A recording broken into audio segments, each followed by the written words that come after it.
Chapter 50. Negotiations. Don't forget to subscribe. Imre lay a little over 2 miles from the university, on the eastern side of the Omethi River. Since it was a mere 2 days in a fast coach from Tarbean, a great many wealthy nobles, politicians, and courtiers made their homes there. It was conveniently close to the governing hub of the Commonwealth, while being a comfortable distance from the smell of rotten fish, hot tar, and the vomit of drunken sailors. Imre was a haven for the arts. There were musicians, dramatists, sculptors, dancers, and the practitioners of 100 other smaller arts. Even the lowest art of all, poetry. Performers came because Imre offered what every artist needs most: an appreciative, affluent audience. Imre also benefited by its proximity to the university. Access to plumbing and sympathy lamps improved the quality of the town's air. Quality glass was easy to come by, so windows and mirrors were commonplace. Eyeglasses and other ground lenses, while expensive, were readily available. Despite this, there was little love lost between the two towns. Most of Imre's citizens did not like the thought of 1,000 minds tinkering with dark forces better left alone. Listening to the average citizen speak, it was easy to forget that this part of the world had not seen an arcanist burned for nearly 300 years. To be fair, it should be mentioned that the university had a vague contempt for Imre's populace too, viewing them as self-indulgent and decadent. The arts that were viewed so highly in Imre were seen as frivolous by those at the university. Often, students who quit the university were said to have gone over the river, the implication being that minds that were too weak for academia had to settle for tinkering with the arts. And both sides of the river were ultimately hypocrites. University students complained about frivolous musicians and fluffhead actors, then lined up to pay for performances. Imre's population griped about unnatural arts being practiced 2 miles away, but when an aqueduct collapsed or someone fell suddenly sick, they were quick to call on engineers and doctors trained at the university. All in all, it was a long-standing and uneasy truce where both sides complained while maintaining a grudging tolerance. Those people did have their uses after all. You just wouldn't want your daughter marrying one. Since Imre was such a haven for music and drama, you might think I spent a great deal of time there, but nothing could be further from the truth. I had been there only once. Willem and Simon had taken me to an inn where a trio of skilled musicians played: lute, flute, and drum. I bought a short beer for halfpenny and relaxed, fully intending to enjoy an evening with my friends. But I couldn't. Bare minutes after the music started, I practically fled the room.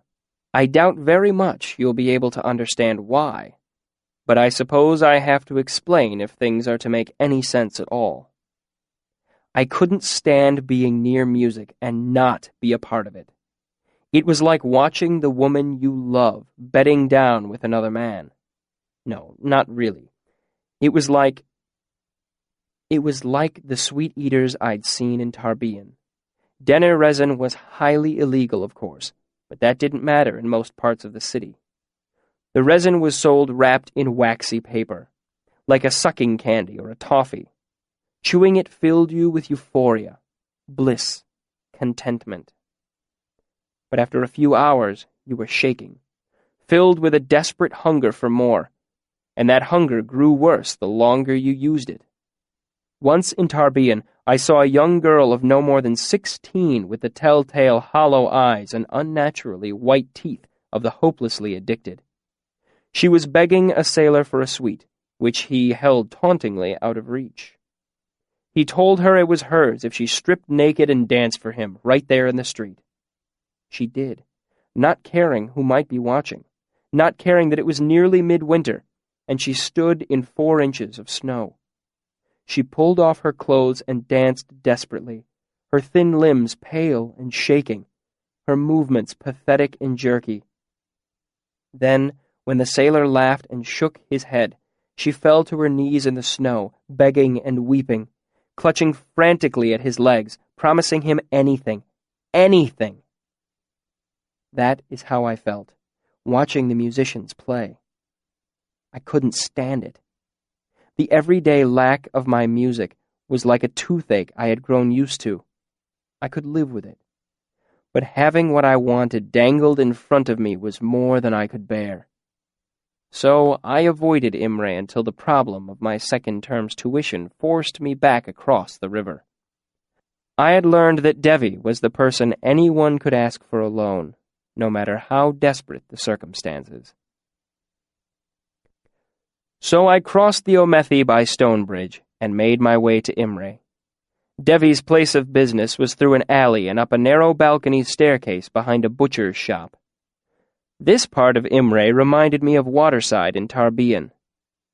The cloying smell of rancid fat from the butcher's shop below made me thankful for the cool autumn breeze. I hesitated in front of the heavy door, looking down into the alley. I was about to become involved in dangerous business. A Sealdish moneylender could take you to court if you didn't repay your loan. A Gaelet would simply have you beaten or robbed, or both. This was not smart. I was playing with fire. But I didn't have any better options. I took a deep breath, squared my shoulders, and knocked on the door. I wiped my sweaty palms against my cloak, hoping to keep them reasonably dry for when I shook Devi's hand. I had learned in Tarbian that the best way to deal with this type of man was to act with confidence and self-assurance. They were in the business of taking advantage of other people's weakness. I heard the sound of a heavy bolt being drawn back. Then the door opened, revealing a young girl with straight, strawberry blonde hair framing a pixie-like face. She smiled at me, cute as a new button. "Yes?" "I'm looking for Devi," I said. "You found her," she said easily. "Come on in." I stepped inside, and she closed the door behind her, sliding the iron bolt home.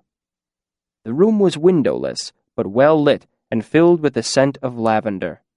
A welcome change from the smell of the alley. There were hangings on the walls, but the only real furniture was a small desk, a bookshelf, and a large canopy bed with the curtains drawn around it. "Please," she said, gesturing to the desk. "Have a seat." She settled herself behind the desk, folding her hands across the top. The way she carried herself made me rethink her age. I'd misjudged her because of her small size, but even so, she couldn't be much older than her early 20s. Hardly what I had expected to find. Devi blinked prettily at me. "I need a loan," I said. "How about your name first?" she smiled. "You already know mine." "Kvothe." "Really?" She arched an eyebrow. "I've heard a thing or two about you." She looked me up and down. "I thought you'd be taller." I could say the same. I was caught off balance by the situation. I'd been ready for a muscular thug and negotiations filled with thinly veiled threats and bravado. I didn't know what to make of this smiling waif. "What have you heard?" I asked to fill the silence. "Nothing bad, I hope." "Good and bad," she grinned, "but nothing boring." I folded my hands to keep from fidgeting. "So how exactly do we do this?" "Not much for banter, are you?" she said, giving a brief, disappointed sigh. "Fair enough. Straight to business. How much do you need?" "Only about a talent," I said. 8 jots, actually. She shook her head seriously, her strawberry blonde hair swinging back and forth.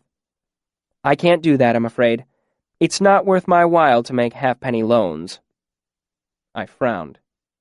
"How much is worth your while?" 4 talents, she said. "That's the minimum." "And the interest?" 50% every 2 months. So if you're looking to borrow as little as possible, it'll be 2 talents at the end of the term. You can pay off the whole debt for 6 if you like, but until I get all the principal back, it's 2 talents every term. I nodded, not terribly surprised. It was roughly 4 times what the most avaricious moneylender would charge. But I'm paying interest on money I don't really need. No, she said, meeting my eyes seriously. You're paying interest on money you borrowed. That's the deal. How about 2 talents? I said. Then at the end, Devi waved her hands, cutting me off. We aren't bargaining here. I'm just informing you as to the conditions of the loan. She smiled apologetically. I'm sorry. I didn't make that clear from the beginning. I looked at her, the set of her shoulders, the way she met my eyes. Okay, I said, resigned. Where do I sign? She gave me a slightly puzzled look, her forehead furrowing slightly. No need to sign anything. She opened a drawer and pulled out a small brown bottle with a glass stopper. She laid a long pin next to it on the desk. Just a little blood. I sat frozen in my chair, my arms at my side. Don't worry, she reassured me. The pin's clean. I only need about 3 good drops. I finally found my voice. You've got to be kidding. Devi cocked her head to one side, a tiny smile curling one edge of her mouth. You didn't know? She said, surprised. It's rare that anyone comes here without knowing the whole story. I can't believe anyone actually... I stalled, at a loss for words. Not everyone does, she said. I usually do business with students and ex-students. Folks on this side of the river would think I was some sort of witch or a demon or some nonsense like that. Members of the Arcanum know exactly why I want blood and what I can do with it. You're a member of the Arcanum too? Former, she said, her smile fading a little. I made Relar before I left. I know enough so that with a little blood you can never hide from me. I can douse you out anywhere. Among other things, I said incredulously, thinking of the wax mommet I made of Hem at the beginning of the term. That was just hair. Blood was much more effective at creating a link. You could kill me. She gave me a frank look. You're awfully thick to be the Arcanum's bright new star. Think it through. Would I stay in business if I made a habit of malfeasance? The masters know about this? She laughed. God's body, of course not. Neither does the constable, the bishop, or my mother. She pointed to her chest, then to me. I know, and you know. That's usually enough to ensure a good working relationship between the two of us. What about unusually? I asked. What if I don't have your money at the end of the term? What then? She spread her hands and shrugged carelessly. Then we work something out between the two of us, like rational people. Maybe you work for me. Tell me secrets. Do me favors. She smiled and gave me a slow, lecherous looking over, laughing at my discomfiture. If worse comes to worst, and you end up being extraordinarily uncooperative, I could probably sell your blood to someone to recover my loss. Everyone has enemies. She shrugged easily. But I've never had things descend to that level. The threat is usually enough to keep people in line. She looked at the expression on my face, and her shoulders slumped a little. Come on now, she said gently. You came here expecting some thick-necked Gaelet with scarred knuckles. You were ready to make a deal with someone ready to beat 12 distinct colors of hell out of you if you were a day late. My way is better. Simpler. This is insane, I said, getting to my feet. Absolutely not. Devi's cheerful expression faded. Get a hold of yourself, she said, plainly growing exasperated. You're acting like some farmer who thinks I'm trying to buy his soul. It's just a little blood so I can keep tabs on you. It's like collateral. She made a calming gesture with both hands, as if smoothing the air. Fine, I'll tell you what. I'll let you borrow half the minimum. She looked at me expectantly. 2 talents. Does that make it easier? No, I said. I'm sorry to have wasted your time, but I can't do it. Are there any other Gaelets around? Of course, she said coolly. But I don't feel particularly inclined to give out that sort of information. She tilted her head quizzically. By the way, today's kindling, isn't it? Don't you need your tuition by noon tomorrow? I'll find them on my own then. I snapped. I'm sure you will, clever boy like you. Devi waved me away with the back of her hand. Feel free to let yourself out. Think fond thoughts of Devi in 2 months' time when some thug is kicking the teeth out of your pretty little head. After leaving Devi's, I paced the streets of Imre, restless and irritated, trying to get my thoughts in order, trying to think of a way around my problem. I had a decent chance of paying off the 2-talent loan. I hoped to move up the ranks in the fishery soon. Once I was allowed to pursue my own projects, I could start earning real money. All I needed was to stay in classes long enough. It was just a matter of time. That's really what I was borrowing. Time. One more term. Who knew what opportunities might present themselves in the next 2 months? But even as I tried to talk myself into it, I knew the truth. It was a bad idea. It was begging for trouble. I would swallow my pride and see if Will or Sim or Sovoy could lend me the 8 jots I needed. I sighed, resigning myself to a term of sleeping outside and scavenging meals where I could find them. At least it couldn't be worse than my time in Tarbian. I was just about to head back to the university when my restless pacing took me by a pawn shop's window. I felt the old ache in my fingers. How much for the 7-string lute? I asked. To this day, I do not remember actually entering the store. 4 talents even, the owner said brightly. I guessed he was new to the job, or drunk. Pawnbrokers are never cheerful, not even in rich cities like Imre. Ah, I said, not bothering to hide my disappointment. Could I take a look at it? He handed it over. It wasn't much to look at. The grain of the wood was uneven, the varnish rough and scratched. Its frets were made of gut and badly in need of replacing, but that was of little concern to me, as I typically played fretless anyway. The bowl was rosewood, so the sound of it wouldn't be terribly subtle. But on the other hand, rosewood would carry better in a crowded taproom, cutting through the murmur of idle conversation. I tapped the bowl with a finger, and it gave off a resonant hum. Solid, but not pretty. I began to tune it so I would have an excuse to hold it a while longer. I might be able to go as low as 3 and 5, the man behind the counter said. My ears pricked up as I heard something in his tone.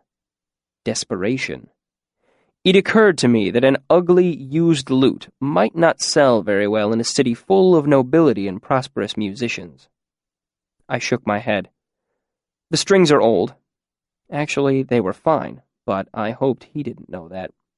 True, he said, reassuring me of his ignorance, but strings are cheap. I suppose, I said doubtfully. With a deliberate plan, I set each of the strings just a hair out of tune with the others. I struck a chord and listened to the grating sound. I gave the lute's neck a sour, speculative look. I think the neck might be cracked. I strummed a minor chord that sounded even less appealing. Does that sound cracked to you? I strummed it again, harder. 3 and 2? He asked hopefully. It's not for me, I said, as if correcting him. It's for my little brother. The little bastard won't leave mine alone. I strummed again and grimaced. I may not like the little sprit very much, but I'm not cruel enough to buy him a lute with a sour neck. I paused significantly. When nothing was forthcoming, I prompted him. Not for 3 and 2. 3 even? He said hopefully. To all appearances, I held the lute casually, carelessly, but in my heart, I was clutching it with a white-knuckled fierceness. I cannot hope for you to understand this. When the Chandrian killed my troupe, they destroyed every piece of my family and home I had ever known. But in some ways, it had been worse when my father's lute was broken in Tarbian. It had been like losing a limb, an eye, a vital organ.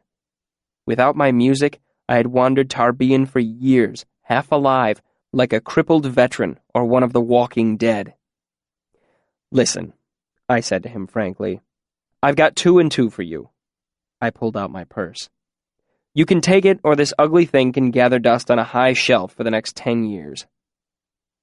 I met his eye, careful to keep my face from showing how badly I needed it. I would do anything to keep this loot. I would dance naked in the snow. I would clutch at his legs, shaking and frantic, promising him anything. Anything. I counted out 2 talents and 2 jots onto the counter between us, nearly all of the money I had saved for this term's tuition. Each coin made a hard click as I pressed it to the table. He gave me a long look, measuring me. I clicked down 1 more jot and waited. And waited. When he finally reached out his hand for the money, his haggard expression was the same one I was used to seeing on pawnbrokers' faces. Devi opened the door and smiled. Well now, I honestly didn't think I'd see you again. Come in. She bolted the door behind me and walked over to her desk. I can't say I'm disappointed, though. She looked over her shoulder and flashed me her impish smile. I was looking forward to doing a little business with you. She sat down. So, 2 talents then? 4 would be better, actually, I said. Just enough for me to afford tuition and a bunk in the mews. I could sleep outside in the wind and the rain. My loot deserved better. Wonderful, she said as she pulled out the bottle and pin. I needed the tips of my fingers intact, so I pricked the back of my hand and let 3 drops of blood slowly gather and fall into the small brown bottle. I held it out to Devi. Go ahead and drop the pin in there, too. I did. Devi swabbed the bottle's stopper with a clear substance and slid it into the mouth of the bottle. A clever little adhesive from your friends over the river, she explained. This way, I can't open the bottle without breaking it. When you pay off your debt, you get it back intact and can sleep safe knowing I haven't kept any for myself. Unless you have the solvent, I pointed out. Devi gave me a pointed look. You're not big on trust, are you? She rummaged around in a drawer, brought out some sealing wax, and began to warm it over the lamp on her desk. I don't suppose you have a seal, or ring, or anything like that? She asked as she smeared the wax across the top of the bottle stopper. If I had jewelry to sell, I wouldn't be here, I said frankly and pressed my thumb into the wax. It left a recognizable print. But that should do. Devi etched a number on the side of the bottle with a diamond stylus, then brought out a slip of paper. She wrote for a moment, then fanned it with a hand, waiting for it to dry. You can take this to any moneylender on either side of the river, she said cheerfully as she handed it to me. Pleasure doing business with you. Don't be a stranger. I headed back to the university with money in my purse and the comforting weight of the loot strap hanging from my shoulder. It was second-hand, ugly, and had cost me dearly in money, blood, and peace of mind. I loved it like a child, like breathing, like my own right hand. Chapter 51, Tar and Tin. At the beginning of my second term, Kilvin gave me permission to study sigildry. This raised a few eyebrows, but none in the fishery where I'd proven myself to be a hard worker and a dedicated student. Sigildry, simply put, is a set of tools for channeling forces, like sympathy made solid. For example, if you engraved one brick with the rune Ul and another with the rune Dak, the 2 runes would cause the bricks to cling to each other, as if mortared in place. But it's not as simple as that. What really happens is the 2 runes tear the bricks apart with the strength of their attraction. To prevent this, you have to add the rune Aru to each of the bricks. Aru is the rune for clay, and it makes the 2 pieces of clay cling to each other, solving your problem. Except that Aru and Dak don't fit together. They're the wrong shape. To get them to fit, you have to add a few linking runes, Gia and Te. Then, For balance, you have to add Gia and Te to the other brick, too. Then the bricks cling to each other without breaking. But only if the bricks are made out of clay. Most bricks aren't, so generally, it is a better idea to mix iron into the ceramic of the brick before it is fired. Of course, that means you have to use Fair instead of Aru. Then you have to switch Te and Gia so the ends come together properly. As you can see, mortar is a simpler and more reliable route for holding bricks together. I studied my sigildry under Kamar. The scarred, one-eyed man was Kilvin's gatekeeper. Only after you were able to prove your firm grasp of sigildry to him could you move on to a loose apprenticeship with one of the more experienced artificers. You assisted them with their projects, and in return, they showed you the finer points of the craft. There were 197 runes. It was like learning a new language, except there were nearly 200 unfamiliar letters, and you had to invent your own words a lot of the time. Most students took at least a month of study before Kamar judged them ready to move on. Some students took an entire term. Start to finish, it took me 7 days. How? First, I was driven. Other students could afford to stroll through their studies. Their parents or patrons would cover the expense. I, on the other hand, needed to climb the ranks in the fishery quickly so I could earn money working on my own projects. Tuition wasn't even my first priority anymore. Devi was. Second, I was brilliant. Not just your run-of-the-mill brilliance either. I was extraordinarily brilliant. Lastly, I was lucky, plain and simple. I stepped across the patchwork rooftops of Mainz with my lute strung across my back. It was a dim, cloudy twilight, but I knew my way around by now. I kept to the tar and tin, knowing that red tiles or gray slate made for treacherous footing. At some point in the remodeling of Mainz, one of the courtyards had become completely isolated. It could only be accessed by clambering through a high window in one of the lecture halls, or by climbing down a gnarled apple tree, if you happened to be on the roof. I came here to practice my lute. My bunk and mews was not convenient. Not only was music viewed as frivolous on this side of the river, but I would only make more enemies by playing while my bunkmates tried to sleep or study. So I came here. It was perfect, secluded and practically on my doorstep. The hedges had gone wild, and the lawn was a riot of weeds and flowering plants. But there was a bench under the apple tree that was perfectly suited to my needs. Usually, I came late at night, when Mainz was locked and abandoned. But today was Thaden. That meant that if I ate dinner quickly, I had nearly an hour between Elxadal's class and my work in the fishery. Plenty of time for some practice. However, when I reached the courtyard tonight, I saw lights through the windows. Brandur's lecture was running late today. So I stayed on the rooftop.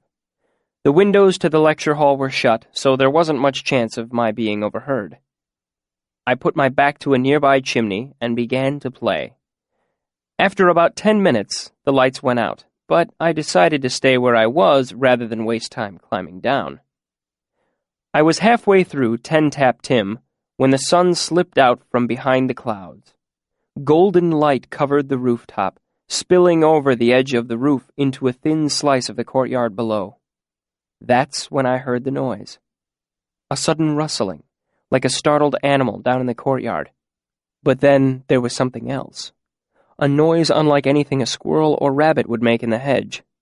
It was a hard noise, a vaguely metallic thud, as if someone had dropped a heavy bar of iron. I stopped playing, the half-finished melody still running through my head. Was another student down there listening? I put my lute back in its case before I made my way over to the lip of the roof and looked down. I couldn't see through the thick hedge that covered most of the eastern edge of the courtyard. Had a student climbed through the window? The sunset was fading quickly, and by the time I made it down the apple tree, most of the courtyard lay in shadow. I could see from here that the high window was closed. No one had come in that way. Even though it was quickly growing dark, curiosity won over caution, and I made my way into the hedge. There was quite a lot of space there. Portions of the hedge were nearly hollow, a green shell of living branches, leaving enough room to crouch comfortably. I made note of the place as a good space for sleeping if I didn't have enough money for a bunk in the mews next term. Even in the fading light, I could see I was the only one there. There wasn't room for anything bigger than a rabbit to hide. In the dim light, I couldn't spot anything that could have made the metallic noise either. Humming the catchy chorus of Ten Tap Tim, I crawled through to the other end of the hedge. Only when I came through the other side did I notice the drainage grate. I'd seen similar ones scattered throughout the university, but this one was older and larger. In fact, the opening might be large enough for a person to fit through if the grate were removed. Hesitantly, I curled a hand around one of the cool metal bars and pulled. The heavy grate pivoted on a hinge and came up about 3 inches before stopping. In the dim light, I couldn't tell why it wouldn't go any further. I pulled harder, but couldn't budge it. Finally, I gave up and dropped it back into place. It made a hard noise, vaguely metallic, like someone had dropped a heavy bar of iron. Then my fingers felt something that my eyes missed, a maze of grooves etching the surface of the bars.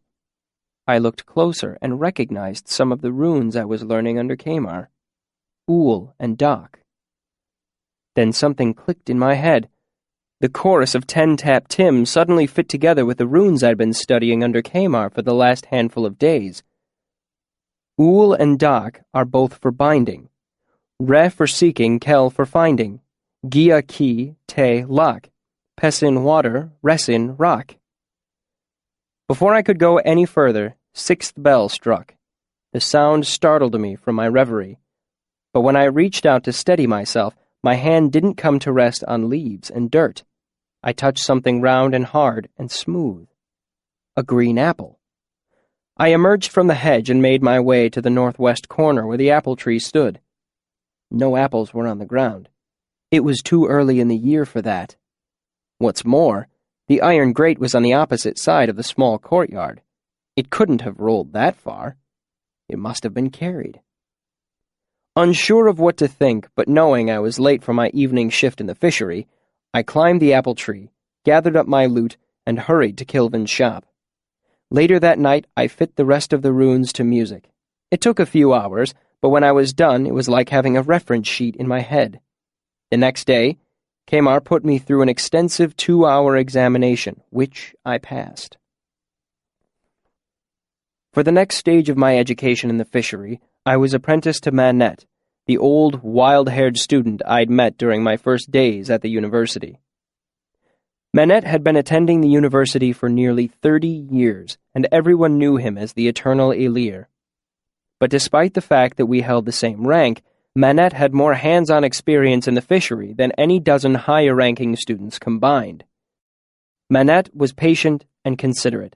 In fact, he reminded me of my old teacher, Abinthy. Except Abinthy had wandered the world like a restless tinker, and it was common knowledge that Manette desired nothing more than to stay at the university for the rest of his life if he could manage it. Manette started small, teaching me simple formulae of the sort required for twice-tough glass and heat funnels. Under his tutelage, I learned artificing as quickly as I learned everything, and it wasn't long before we worked our way up to more complex projects like heat eaters and sympathy lamps. Truly high-level artificing such as sympathy clocks or gear winds were still beyond my reach, but I knew that it was just a matter of time. Unfortunately, time was proving to be in short supply.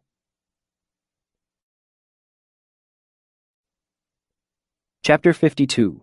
Burning. Owning a lute again meant I had my music back, but I quickly realized I was 3 years out of practice. My work in the artificery over the last couple months had toughened and strengthened my hands, but not in entirely the right ways. It took several frustrating days before I could play comfortably for even an hour at a time. I might have progressed more quickly had I not been so busy with my other studies.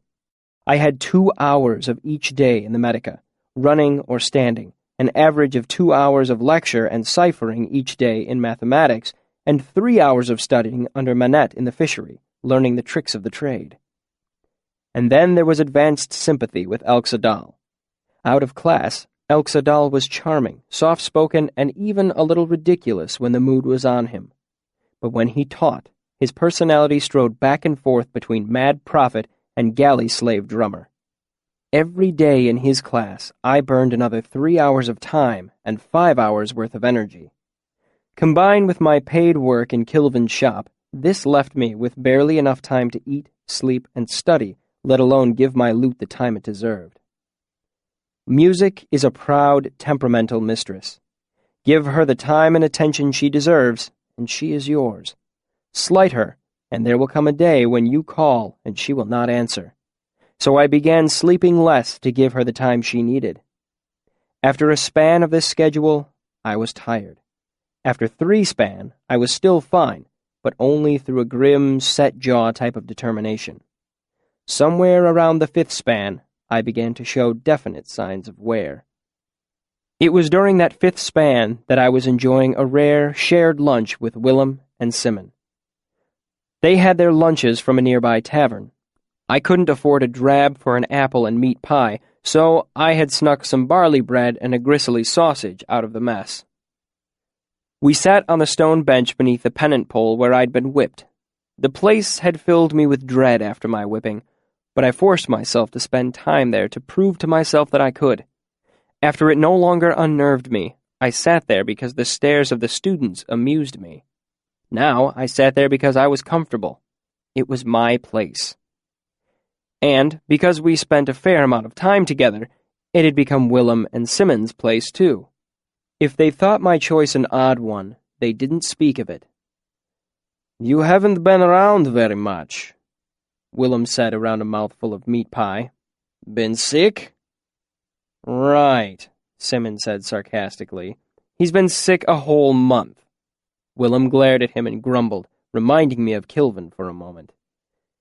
His expression made Simon laugh. "Will's more polite than I am.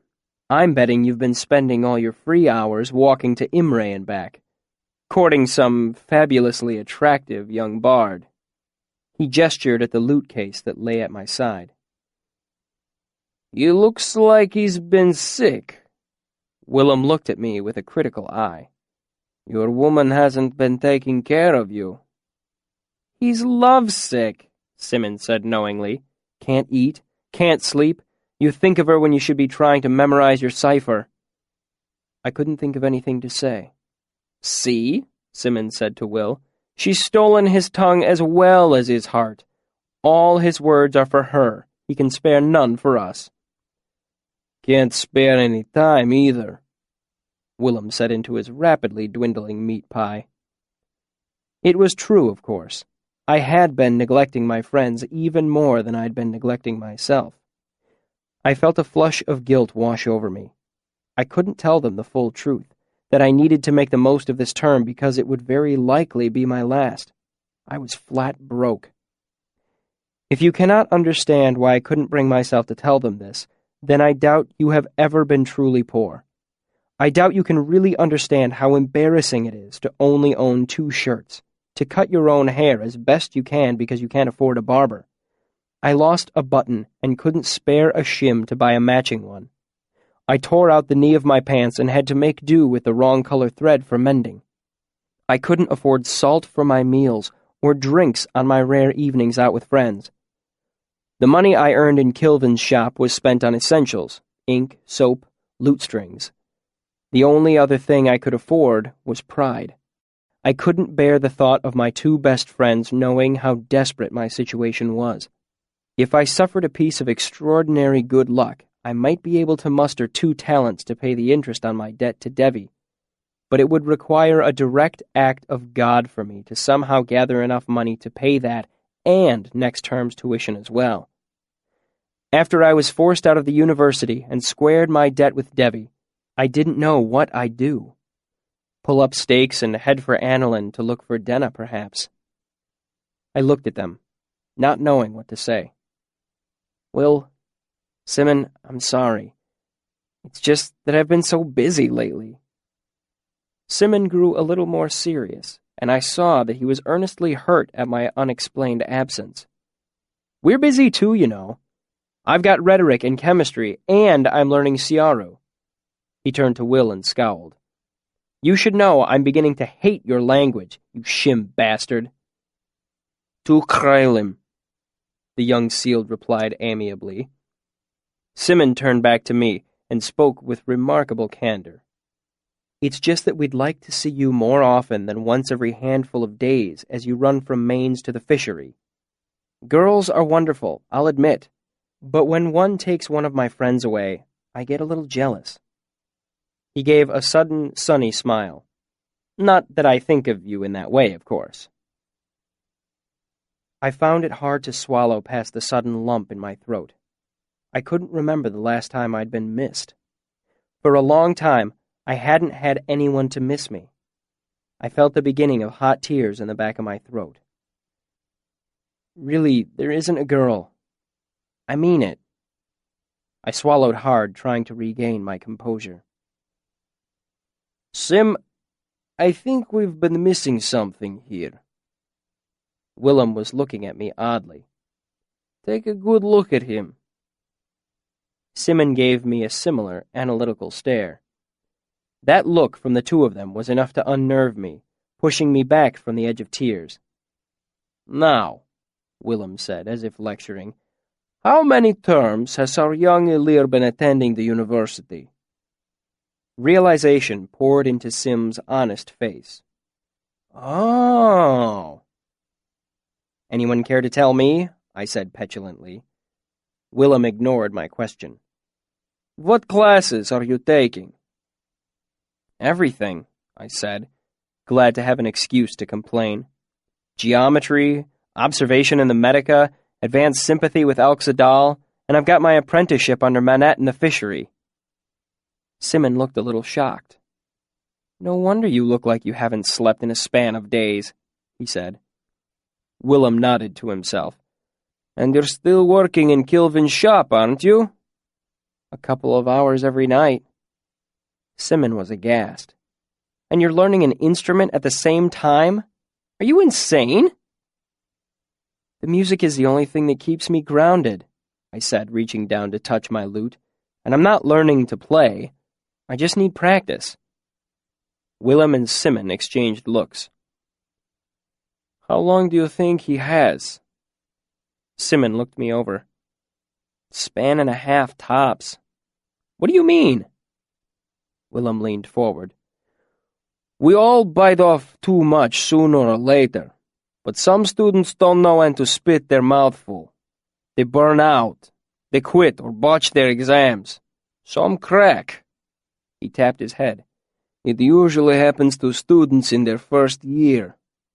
He gave me a significant look. I haven't bitten off too much, I said. Look in a mirror, Willem suggested frankly. I opened my mouth to reassure Will and Sim that I was fine, but just then I heard the hour being struck, and I only had time for a hurried goodbye. Even so, I had to run to make it to advanced sympathy on time. Elxadal stood between two medium-sized braziers. In his well-trimmed beard and dark master's robe, he still reminded me of the stereotypical evil magician that appears in so many bad Aturan plays. What each of you must remember is that the sympathist is tied to flame, he said. We are its master and its servant. He tucked his hands into his long sleeves and began to pace again.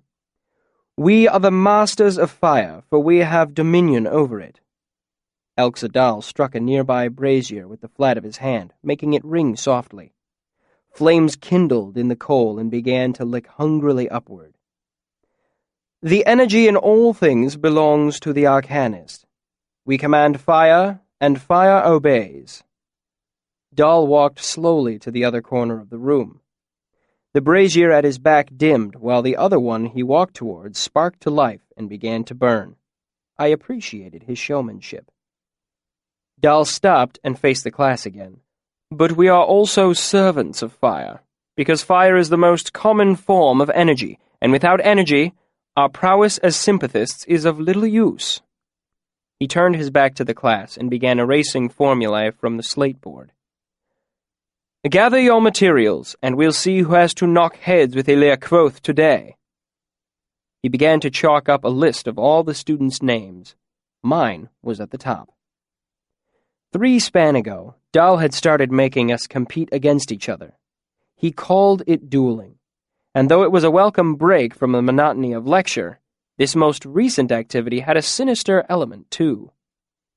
100 students left the Arcanum every year, perhaps a quarter of them with their guilders. That meant that every year there were 100 more people in the world that had been trained in the use of sympathy, people who, for one reason or another, you might have to pit your will against later in life. Though Dahl never said as much, we knew we were being taught something beyond mere concentration and ingenuity. We were being taught how to fight.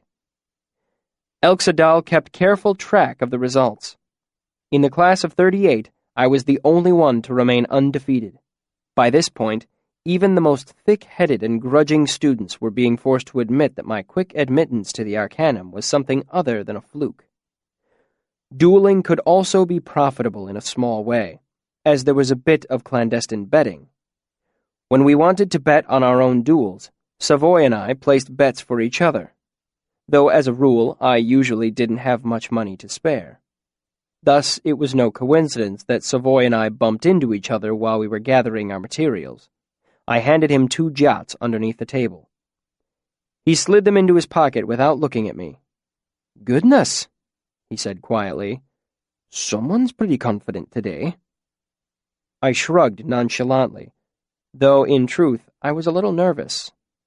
I had started the term penniless and been scraping by ever since.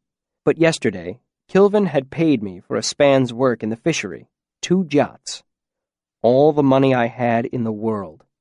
Savoy began to rummage around in a drawer, bringing out sympathy wax, twine, and a few pieces of metal.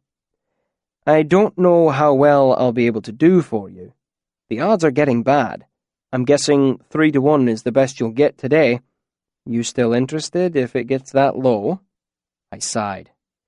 The odds were the downside to my undefeated rank. Yesterday, they had been 2 to 1, meaning I would have had to risk 2 pennies for the chance to win 1. "I've got a little something planned," I said. "Don't bet until we've set terms. You should get at least 3 to 1 against me." "Against you?" he muttered as he gathered up an armful of paraphernalia. "Not unless you're going up against Dahl." I turned my face to conceal a slightly embarrassed blush at the compliment. Dahl clapped his hands and everyone rushed to take their proper place. I was paired with a vintage boy, Fenton. He was 1 step below me in the class ranking. I respected him as one of the few in the class that could pose a real challenge to me in the right situation. "Right then," Elxa Dahl said, rubbing his hands together eagerly. "Fenton, you're lower on the ranks. Pick your poison." "Candles." "And your link?" Dahl asked ritualistically. With candles, it was always either wicking or wax. "Wick." He held up a piece for everyone to see. Dahl turned to me. "Link?" I dug into a pocket and held up my link with a flourish. "Straw." There was a murmur from the class at this. It was a ridiculous link. The best I could hope for is a 3% transfer, maybe 5. Fenton's wicking would be 10 times better. "Straw?" "Straw," I said with slightly more confidence than I felt. If this didn't tip the odds against me, I didn't know what would. "Straw it is, then," Dahl said easily. "Elia Fenton, since Quoth is undefeated, you will have the choice of sauce." A quiet laugh spread through the class. My stomach dropped. I hadn't expected that. Normally, whoever doesn't pick the game gets to choose the source. I had been planning on choosing brazier, knowing that the quantity of heat would help offset my self-imposed handicap. Fenton grinned, knowing his advantage. "No source." I grimaced. All we would have to draw from was our own body heat. Difficult in the best of circumstances, not to mention a little dangerous. I couldn't win. Not only was I going to lose my perfect rank, I had no way to signal Savoy not to bet my last 2 jots. I tried to meet his eyes, but he was already caught up in quiet, intense negotiations with a handful of other students. Fenton and I moved wordlessly to sit on opposite sides of a large work table. Elxadal set 2 thick stumps of candle down, one in front of each of us. The object was to light your opponent's candle without letting him do the same to yours. This involved splitting your mind into 2 different pieces. One piece tried to hold the ailer that your piece of wicking, or straw if you were stupid, was the same as the wick of the candle you were trying to light. Then you drew energy from your source to make it happen. Meanwhile, the second piece of your mind was kept busy trying to maintain the belief that your opponent's piece of wicking was not the same as the wick of your candle. If all of this sounds difficult, believe me, you don't know the half of it. Making it worse was the fact that neither of us had an easy source to draw from. You had to be careful using yourself as a source.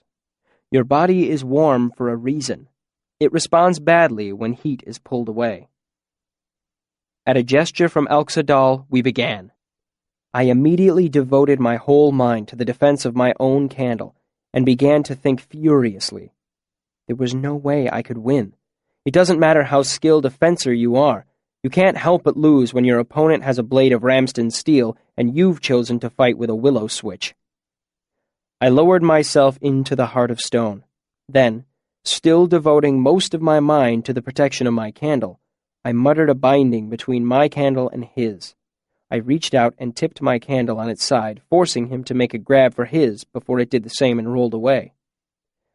I tried to take quick advantage of his distraction and set his candle aflame. I threw myself into it and felt a chill bleed up my arm from my right hand that held the piece of straw. Nothing happened. His candle remained cold and dark. I cupped my hand around the wick of my candle, blocking his line of sight. It was a petty trick and largely useless against a skilled sympathist, but my only hope was to rattle him in some way. "Hey, Fen," I said, "have you heard the one about the tinker, the Talon, the farmer's daughter, and the butter churn yet?" Fen gave no response. His pale face was locked in fierce concentration. I gave up distraction as a lost cause. Fenton was too smart to be thrown off that way. Besides, I was finding it difficult to maintain the necessary concentration to keep my candle safe. I lowered myself more deeply into the heart of stone and forgot the world apart from the 2 candles and a piece of wick and straw. After a minute, I was covered in a clammy, chill sweat. I shivered. Fenton saw this and gave me a smile with bloodless lips. I redoubled my efforts, but his candle ignored my best attempts to force it into flame. 5 minutes passed, with the whole class quiet as stones. Most duels lasted no longer than a minute or 2, one person quickly proving himself more clever or possessed of a stronger will. Both my arms were cold now. I saw a muscle in Fenton's neck twitch spastically, like a horse's flank trying to shake loose a biting fly. His posture went rigid as he suppressed the urge to shiver. A wisp of smoke began to curl from the wick of my candle. I bore down. I realized that my breath was hissing through my clenched teeth. My lips pulled back in a feral grin. Fenton didn't seem to notice, his eyes growing glassy and unfocused. I shivered again, so violently that I almost missed seeing the tremor in his hand. Then slowly, Fenton's head began to nod toward the tabletop. His eyelids drooped. I set my teeth and was rewarded to see a thin curl of smoke rise from the wick of his candle. Woodenly, Fenton turned to look, but instead of rallying to his own defense, he made a slow, leaden gesture of dismissal and lay his head in the crook of his arm. He didn't look up as the candle near his elbow spat fitfully to life. There was a brief scattering of applause mixed in with exclamations of disbelief. Someone pounded me on the back. "How about that? Wore himself out!" "No," I said thickly and reached across the table. With clumsy fingers, I prized open the hand that held the wicking and saw it had blood on it. "Master Dahl, I said as quickly as I could manage. "He's got the chills." Speaking made me realize how cold my lips felt. But Dahl was already there, bringing a blanket to wrap around the boy. "You," he pointed at one of the students at random. "Bring someone from the Medica. Go." The student left at a run. "Foolish." Master Dahl murmured a binding for heat. He looked over at me. "You should probably walk around a bit. You don't look much better than he does." There was no more dueling that day. The rest of the class watched as Fenton revived slowly under Elxa Dahl's care. By the time an older Eltha from the Medica arrived, Fenton had warmed enough to begin shivering violently. After a quarter hour of warm blankets and careful sympathy, Fenton was able to drink something hot, though his hand still shook. Once all the hubbub was finished, it was nearly third bell. Master Dahl managed to get all the students seated and quiet long enough to say a few words. "What we saw today was a prime example of binder's chills. The body is a delicate thing, and a few degrees of heat lost rapidly can upset the entire system. A mild case of the chills is just that, chilling. But more extreme cases can lead to shock and hypothermia." Dahl looked around. "Can anyone tell me what Fenton's mistake was?" There was a moment of silence, then a hand raised. "Yes, Bray?" "He used blood. When heat is lost from the blood, the body cools as a whole unit. This is not always advantageous, as the extremities can stand a more drastic temperature loss than the viscera can." "Why would anyone consider using blood, then?" "It offers up more heat more rapidly than the flesh." "How much would have been safe for him to draw?" Dahl looked around the room. 2 degrees? Someone volunteered. 1.5, Dahl corrected, and wrote a few equations on the board to demonstrate how much heat this would provide. "Given his symptoms, how much do you suppose he actually drew?" There was a pause. Finally, Savoy spoke up. 8 or 9? "Very good," Dahl said grudgingly. "It's nice that at least one of you has been doing the reading." His expression grew grave. "Sympathy is not for the weak of mind, but neither is it for the overconfident. If we had not been here to give Fenton the care he needed, he would have slipped quietly asleep and died." He paused to let the words sink in. "Better you should know your honest limit than overguess your abilities and lose control." Third bell struck, and the room was filled with sudden noise as students stood to leave. Master Dahl raised his voice to be heard. "Elia Quoth, would you mind staying behind for a moment?" I grimaced. Savoy walked behind me, clapped me on the shoulder, and muttered, "Look." I couldn't tell if he was referring to my victory or wishing me well. After everyone was gone, Dahl turned and set down the rag he had been using to wipe the slate clean. "So," he said conversationally, "how did the numbers work out?" I wasn't surprised he knew about the betting. 11-1, I admitted. I'd made 22 jots, a little over 2 talents. The presence of that money in my pocket warmed me. He gave me a speculative look. "How are you feeling? You were a little pale at the end yourself." "I had a little shiver," I lied. Actually, in the commotion that followed Fenton's collapse, I had slipped out and had a frightening few minutes in a back hallway. Shivers that were close to seizures had made it almost impossible to stay on my feet. Luckily, no one had found me shaking in the hallway, my jaw clenched so tight that I feared my teeth might break. But no one had seen me.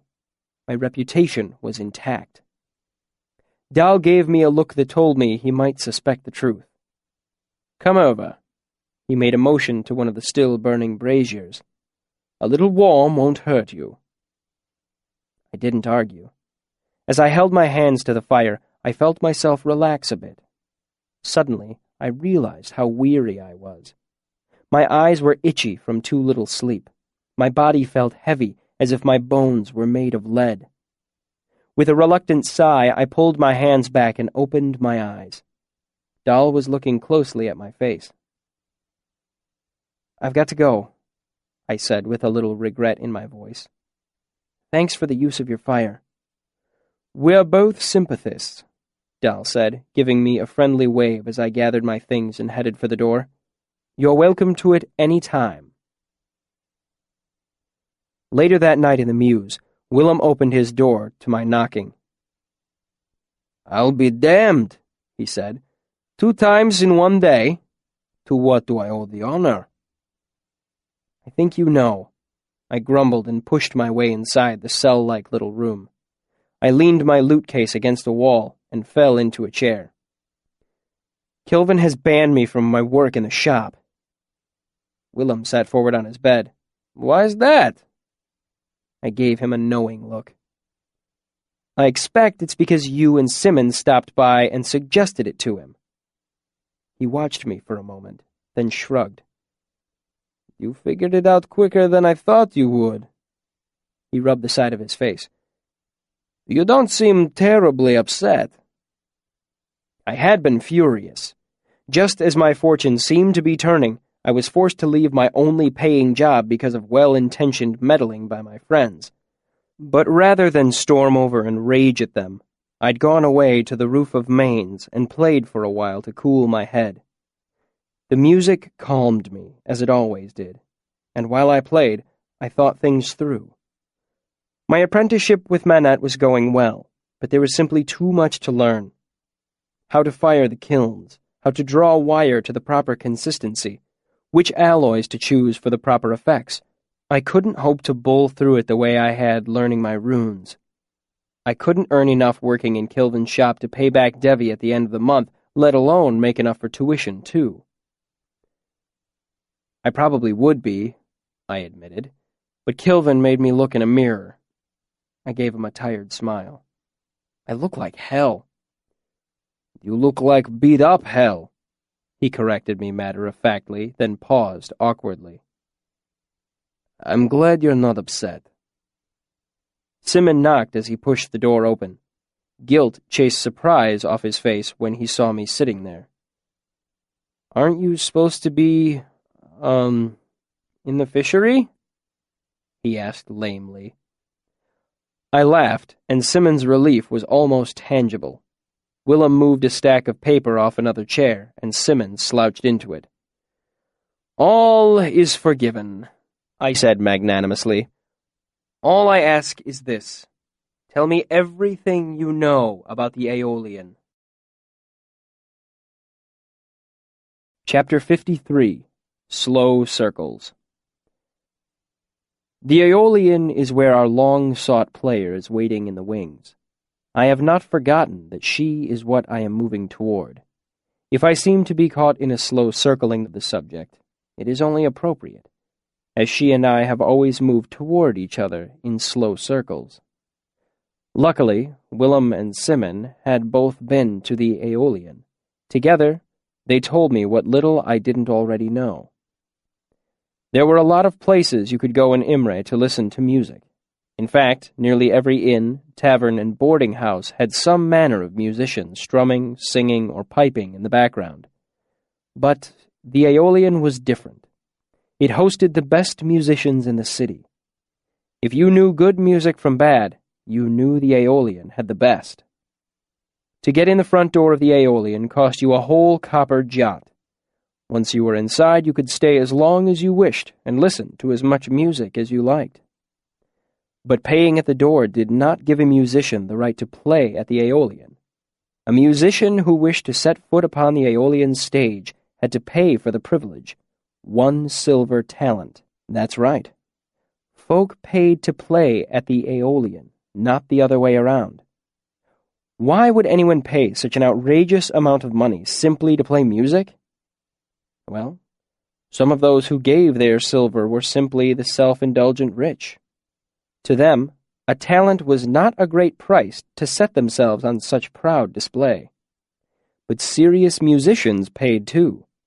If your performance impressed the audience and the owners enough, you were given a token, a tiny set of silver pipes that could be mounted on a pin or necklace. The talent pipes were recognized as clear marks of distinction at most sizable inns within 200 miles of Imre. If you had your set of talent pipes, You were admitted to the Aeolian for free and could play whenever the fancy took you. The only responsibility the talent pipes carried was that of performance. If you had earned your pipes, you could be called upon to play. This was usually not a heavy burden, as the nobility who frequented the Aeolian usually gave money or gifts to performers who pleased them. It was the upper-class version of buying drinks for the fiddler. Some musicians played with little hope of actually gaining their pipes. They paid to play because you never knew who might be in the Aeolian that night listening. A good performance of a single song might not get you your pipes, but it might earn you a wealthy patron instead. A patron. "You'll never guess what I heard," Simmons said one evening as we sat on our usual bench in the pennant square. We were alone, as Willem was off making eyes at a serving girl at Anchor's. "Students have been hearing all manner of odd things from Mainz at night." "Really?" I feigned disinterest. Simmons pressed on. "Yes, some say that it's the ghost of a student who got lost in the building and starved to death." He tapped the side of his nose with a finger like an old gaffer telling a story. "They say he wanders the halls even to this day, never able to find his way outside." "Ah." "Other opinions suggest it's an angry spirit. They say it tortures animals, especially cats. That's the sound the students hear late at night. Tortured cat's guts. Quite a terrifying sound, I understand." I looked at him. He seemed almost ready to burst with laughing.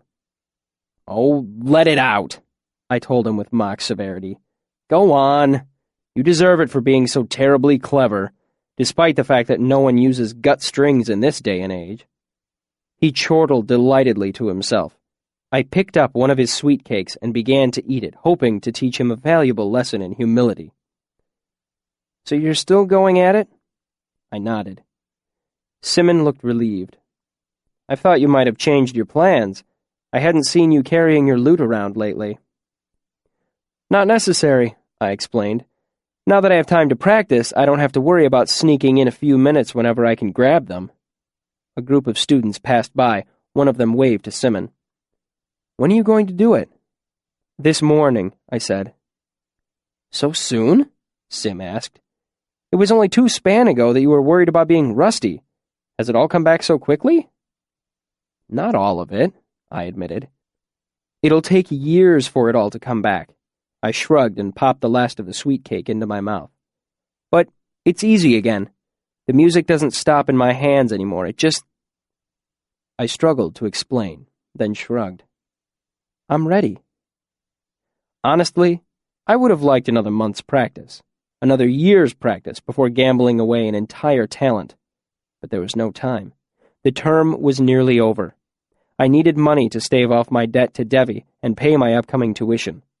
I couldn't wait any longer. "You sure?" Sim asked. "I've heard people try for their talent that were really good. Early this term, an old man sang a song about this woman whose husband had gone off to war." "In the village smithy," I said. "Whatever," Simmons said dismissively. "What I'm saying is that he was really good. I laughed and cried and just hurt all over." He gave me an anxious look. "But he didn't get his pipes." I covered my own anxiety with a smile. "You still haven't heard me play, have you?" "You know damn well I haven't," he said crossly. I smiled. I had refused to play for Willem and Simmons while I was out of practice. Their opinions were nearly as important as those at the Aeolian. "Well, you'll get your chance this morning," I teased. "Will you come?" Simmons nodded. "Willem, too, barring earthquakes or rain of blood." I looked up at the sunset. "I should go," I said, getting to my feet. "Practice makes the master." Sim waved and I headed to the mess, where I sat down long enough to spoon up my beans and chew through a flat piece of tough gray meat. I took my small loaf of bread with me, drawing a few odd looks from the nearby students. I headed to my bunk and retrieved my lute from the trunk at the foot of the bed. Then, given the rumors Sim had mentioned, I took one of the trickier ways onto the roof of Mainz, shimmying up a series of drain pipes in a sheltered box alley. I didn't want to draw any extra attention to my nighttime activities there. It was fully dark by the time I made it to the isolated courtyard with the apple tree. All the windows were dark. I looked down from the edge of the roof, seeing nothing but shadows. "Ari?" I called. "Are you there?" "You're late," came the vaguely petulant reply. "I'm sorry," I said. "Do you want to come up tonight?" A slight pause. "No, come down." "There's not much moon tonight," I said in my best encouraging tones. "Are you sure you don't want to come up?" I heard a rustle from the hedges below, and then saw Ari scamper up the tree like a squirrel.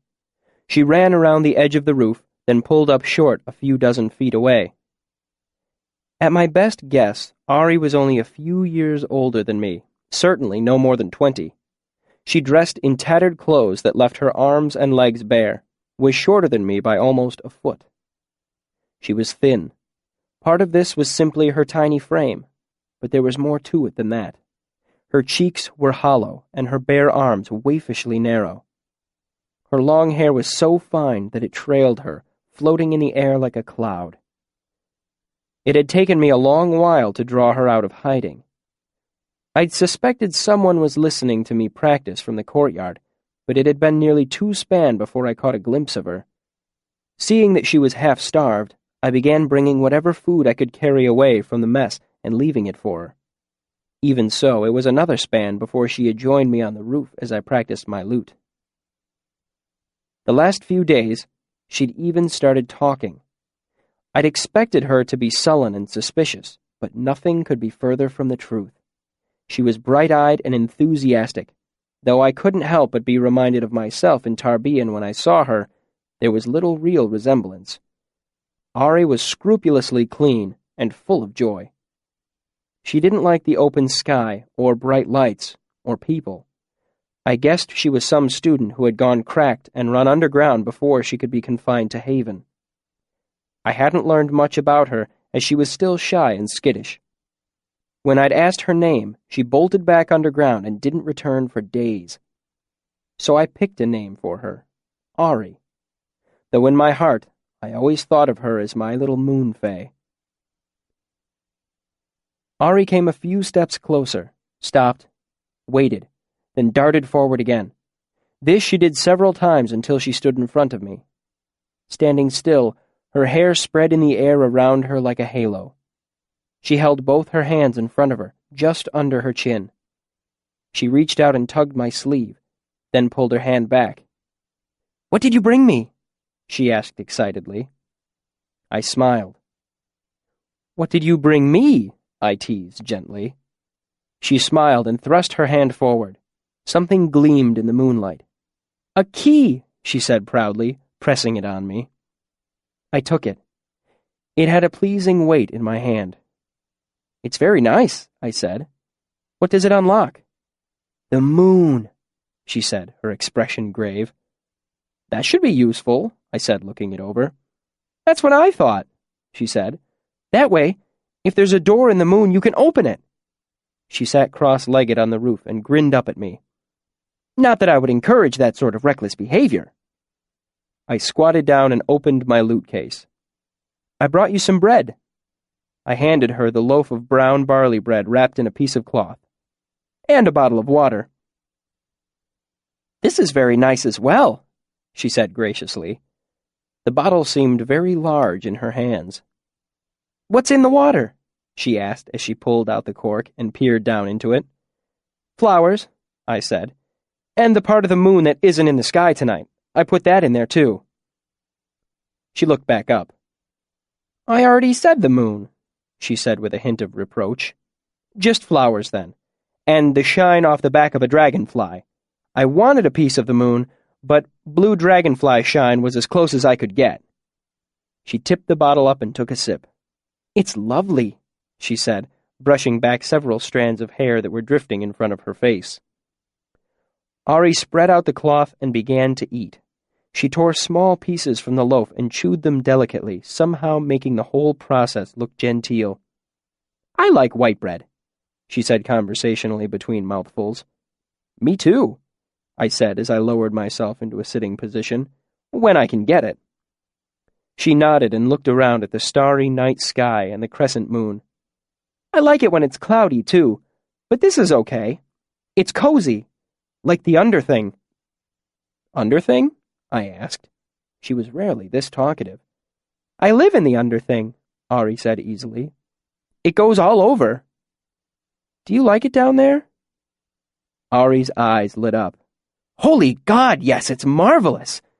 You can just look forever. She turned to look at me. I have news, she said teasingly. What's that? I asked. She took another bite and finished chewing before she spoke. I went out last night. A sly smile. On top of things. Really? I said, not bothering to hide my surprise. How did you like it? It was lovely. I went looking around, she said, obviously pleased with herself. I saw Elodin. Master Elodin? I asked. She nodded. Was he on top of things too? She nodded again, chewing. Did he see you? Her smile burst out again, making her look closer to 8 than 18. Nobody sees me. Besides, he was busy listening to the wind. She cupped her hands around her mouth and made a hooting noise. There was good wind for listening last night, she added confidentially. While I was trying to make sense of what she said, Ari finished the last of her bread and clapped her hands excitedly. Now play, she said breathlessly. Play, play! Grinning, I pulled my lute out of its case. I couldn't hope for a more enthusiastic audience than Ari. Chapter 54. A Place to Burn. You look different today, Simon observed. Willem grunted in agreement. I feel different, I admitted. Good, but different. The three of us were kicking up dust on the road to Imre. The day was warm and sunny, and we were in no particular hurry. You look calm, Simon continued, brushing his hand through his hair. I wish I felt as calm as you look. I wish I felt as calm as I look, I mumbled. Simon refused to give up. You look more solid, he grimaced. No, you look tight. Tight? Tension forced laughter out of me, leaving me more relaxed. How can someone look tight? Just tight, he shrugged, like a coiled spring. It's the way he's holding himself, Willem said, breaking his usual thoughtful silence. Standing straight, neck unbent, shoulders back. He gestured vaguely to illustrate his point. When he steps, his whole foot treads the ground. Not just the ball as if he would run, or the heel as if he would hesitate. He steps solidly down, claiming the piece of ground for his own. I felt a momentary awkwardness as I tried to watch myself, always a futile thing to attempt. Simon gave him a sideways look. Someone's been spending time with Puppet, haven't they? Willem shrugged, a vague agreement, and threw a stone into the trees by the side of the road. Who is this Puppet you two keep mentioning? I asked, partly to draw the attention away from myself. I'm about to die of terminal curiosity, you know. If anyone could, it would be you, Willem said. He spends most of his time in the archives, Sim said hesitantly, knowing that he was touching on a sore subject. It would be hard to introduce you since, you know. We came to Stonebridge, the ancient arch of gray stone that spanned the Omethi River between the university and Imre, over 200 feet from one bank to another, and arching more than 60 feet at its peak. Stonebridge had more stories and legends surrounding it than any other university landmark. Spit for luck, Willem urged, as we began to climb one side, and followed his own advice. Simon followed suit, spitting over the side with a childlike exuberance. I almost said, luck has nothing to do with it. Master Arwell's words, repeated sternly 1,000 times in the Medica. I tasted them on the tip of my tongue for a minute, hesitated, then spat instead. The Aeolian lay at the heart of Imre, its front doors facing out onto the city's central cobblestone courtyard. There were benches, a few flowering trees, and a marble fountain misting water over a statue of a satyr chasing a group of half-clothed nymphs whose attempts at flight seemed token at best. Well-dressed people milled around, nearly a third carrying some sort of musical instrument or another. I counted at least 7 lutes. As we approached the Aeolian, the doorman tugged at the front of a wide-brimmed hat and made a nodding bow. He was at least 6.5 feet tall, deeply tanned and muscular. "That will be 1 jot, young master." He smiled as Willem handed over a coin. He turned to me next with the same sunny smile. Looking at the loot case I carried, he cocked an eyebrow at me.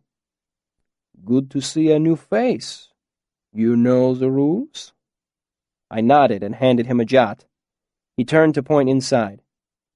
"You'll see the bar?" It was hard to miss 50 feet of winding mahogany that curved through the far end of the room. "See where the far end turns toward the stage?" I nodded. "See him on the stool? If you decide to try for your pipes, he's the one you want to talk to. Name's Stanchion." We both turned away from the room at the same time. I shrugged my loot higher onto my shoulder. "Thank you." I paused, not knowing his name. "Diok." He smiled again in his relaxed way. A sudden impulse seized me, and I held out my hand. "Diok means to drink. Will you let me buy you one later?" He looked at me for a long second before he laughed. It was an unrestrained, happy sound that came leaping straight from his chest. He shook my hand warmly. "I just might at that." Diok released my hand, looking behind me. "Simon, did you bring us this one?"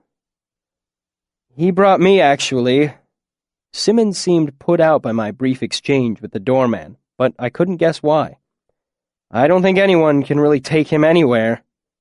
He handed a jot to Diok. "I'll believe that," Diok said.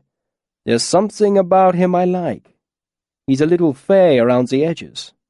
I hope he plays for us tonight." "I hope so too," I said, and we moved inside. I looked around the Aeolian as casually as I could manage. A raised circular stage thrust out from the wall opposite the curving mahogany bar. Several spiraling stairways led to a second level that was much like a balcony. A smaller third level was visible above that, more like a high mezzanine circling the room. Stools and chairs ringed tables throughout around the room. Benches were recessed into niches in the walls. Sympathy lamps were mixed with candles, giving the room a natural light without fouling the air with smoke. "Well, that was cleverly done." Simon's voice was brittle. "Merciful Taylor, warn me before you try any more stunts, will you?" "What?" I asked. "The thing with the doorman? Simon, you are jittery as a teenage whore. He was friendly. I liked him. What's the harm in offering him a drink?" "Diok owns this place," Simon said sharply, "and he absolutely hates it when musicians suck up to him. 2 span ago, he threw someone out of here for trying to tip him." He gave me a long look. "Actually threw him, almost far enough to make it into the fountain." "Oh," I said, properly taken aback. I snuck a look at Diok as he bantered with someone at the door. I saw the thick muscles in his arm tense and relax as he made a gesture outside. "Did he seem upset to you?" I asked. "No, he didn't. That's the damnedest thing." Willem approached us. "If the 2 of you will stop fishwifing and come to table, I will buy the first drinks. Lynn?" We made our way to the table Willem had picked out, not too far from where Stanchion sat at the bar. "What do you want to drink?" Willem asked as Simon and I sat down and I settled my loot case into the 4th chair. "Cinnamon mead," Simon said without stopping to think. "Girl," Willem said in a vaguely accusatory way and turned to me. "Cider," I said. "Soft cider." "2 girls," he said, and walked off to the bar. I nodded toward Stanchion. What about him? I asked Simon. I thought he owned the place. They both do. Stanchion handles the music end of it. Is there anything I should know about him? I asked, my near catastrophe with Deoch having sharpened my anxiety. Simon shook his head. I hear he's cheerful enough in his own right, but I've never talked with him. Don't do anything stupid and everything should be fine. Thanks, I said sarcastically as I pushed my chair back from the table and stood. Stanchion had a medium build and was handsomely dressed in deep green and black. He had a round, bearded face and a slight paunch that was probably only noticeable because he was sitting. He smiled and motioned me forward with the hand that wasn't holding an impressively tall tankard. "Ho there!" he said cheerily. "You have the hopeful look about you. Are you here to play for us tonight?" He raised a speculative eyebrow. Now that I was closer, I noticed that Stanchion's hair was a deep, bashful red that hid if the light struck him the wrong way. "I hope to, sir," I said, though I was planning to wait for a while. "Oh, certainly. We never let anyone try their talent until the sun is down." He paused to take a drink, and as he turned his head, I saw a golden set of pipes hanging from his ear. Sighing, he wiped his mouth happily across the back of his sleeve. "What do you play, then? Lute?" I nodded. "Have any idea what you'll use to woo us?" "That depends, sir. Has anyone played the lay of Sir Savian Tralliard lately?" Stanchion raised an eyebrow and cleared his throat. Smoothing his beard with his free hand, he said, "Well, no. Someone gave it a whirl a few months ago, but he bit off more than he could swallow whole. Missed a couple fingerings and fell apart." He shook his head. I simply said, "No, not lately." He took another drink from his tankard and swallowed thoughtfully before he spoke again. "Most people find that a song of more moderate difficulty allows them to showcase their talent," he said carefully. I sensed his unspoken advice and was not offended. Sir Savian is the most difficult song I had ever heard. My father had been the only one in the troupe with the skill to perform it, and I had only heard him do it perhaps 4 or 5 times in front of an audience. It was only about 15 minutes long, but those 15 minutes required quick, precise fingering that, if done properly, would set 2 voices singing out of the lute at once, both a melody and a harmony. That was tricky, but nothing any skilled lutist couldn't accomplish. However, Sir Savian was a ballad, and the vocal part was a counter-melody that ran against the timing of the lute. Difficult. If the song was being done properly, with both a man and a woman alternating the verses, the song was further complicated by the female's counter-harmony in the refrains. If it is done well, it is enough to cut a heart. Unfortunately, few musicians could perform calmly in the center of such a storm of song. Stanchion drank off another solid swallow from his tankard and wiped his beard on his sleeve. "You singing alone?" he asked, seeming a bit excited in spite of his half-spoken warning. "Or have you brought someone to sing opposite you? Is one of the boys you came with a castrati?" I fought down laughter at the thought of Willem as a soprano and shook my head. "I don't have any friends that can sing it. I was going to double the third refrain to give someone the chance to come in as Eloine." "Trooper style, eh?" He gave me a serious look. "Son, it's really not my place to say this, but do you really want to try for your pipes with someone you've never even practiced with?" It reassured me that he realized how hard it was going to be. "How many pipes will be here tonight, roughly?" He thought briefly. "Roughly 8? Maybe a dozen? So in all likelihood there will be at least 3 women who have earned their talents." Stanchion nodded, watching me curiously. "Well," I said slowly, "if what everyone has told me is true, if only real excellence can win the pipes, then one of those women will know Eloine's part." Stanchion took another long, slow drink, watching me over the top of his tankard. When he finally set it down, he forgot to wipe his beard. You're a proud one, aren't you? He said frankly. I looked around the room. Isn't this the Aeolian? I heard that this is where pride pays silver and plays golden. I like that, Stanchion said almost to himself. Plays golden. He slammed his tankard down onto the bar, causing a small geyser of something frothy to erupt from the top. Damn it, boy! I hope you're as good as you seem to think you are. I could use someone else around here with Ilian's fire. He ran a hand through his own red hair to clarify his double meaning. I hope this place is as good as everyone seems to think it is, I said earnestly. I need a place to burn. He didn't throw you out, Simon quipped as I returned to the table, so I'm guessing it didn't go as badly as it could have. I think it went well, I said distractedly, but I'm not sure. How can you not know? Simon objected. I saw him laugh. That must mean something good. Not necessarily, Willem said. I'm trying to remember everything I said to him, I admitted. Sometimes my mouth just starts talking and it takes my mind a little bit to catch up. This happens often, does it? Asked Willem with one of his rare quiet smiles. Their banter began to relax me. More and more often, I confessed, grinning. We drank and joked about small things, rumors of the masters and the rare female students who caught our attention. We talked about who we liked in the university, but more time was spent mulling over who we didn't like, and why, and what we would do about it given the chance.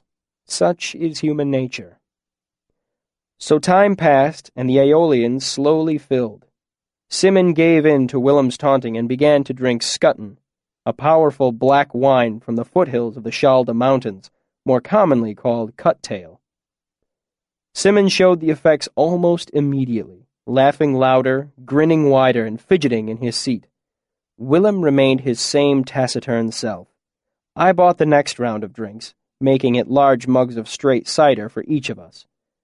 I responded to Willem's scowl by telling him that if I made my talent tonight, I would float him home in cut-tail, but if either of them got drunk on me before then, I would personally thrash them and drop them in the river. They settled down an appreciable amount and began inventing obscene verses to Tinker Tanner. I left them to it, retreating into my own thoughts. At the forefront of my mind was the fact that Stanchion's unspoken advice might be worth listening to. I tried to think of other songs I could perform that were difficult enough to show my skill, but easy enough to allow me room for artistry. Simon's voice drew me back to the here and now. Come on, you're good at rhymes, he urged me. I replayed the last bit of their conversation that I'd been half listening to. Try In the Talon's Cassock, I suggested disinterestedly. I was too nervous to bother explaining that one of my father's vices had been his propensity for dirty limericks. They chortled delightedly to themselves while I tried to come up with a different song to sing. I hadn't had much luck when Willem distracted me again. What? I demanded angrily. Then I saw the flat look in Willem's eyes that he only gets when he sees something he really doesn't like. What? I repeated more reasonably this time. Someone we all know and love, he said darkly, nodding in the direction of the door. I couldn't see anyone I recognized. The Aeolian was nearly full, and over 100 people milled about on the ground floor alone. I saw through the open door that night had settled outside. His back is to us.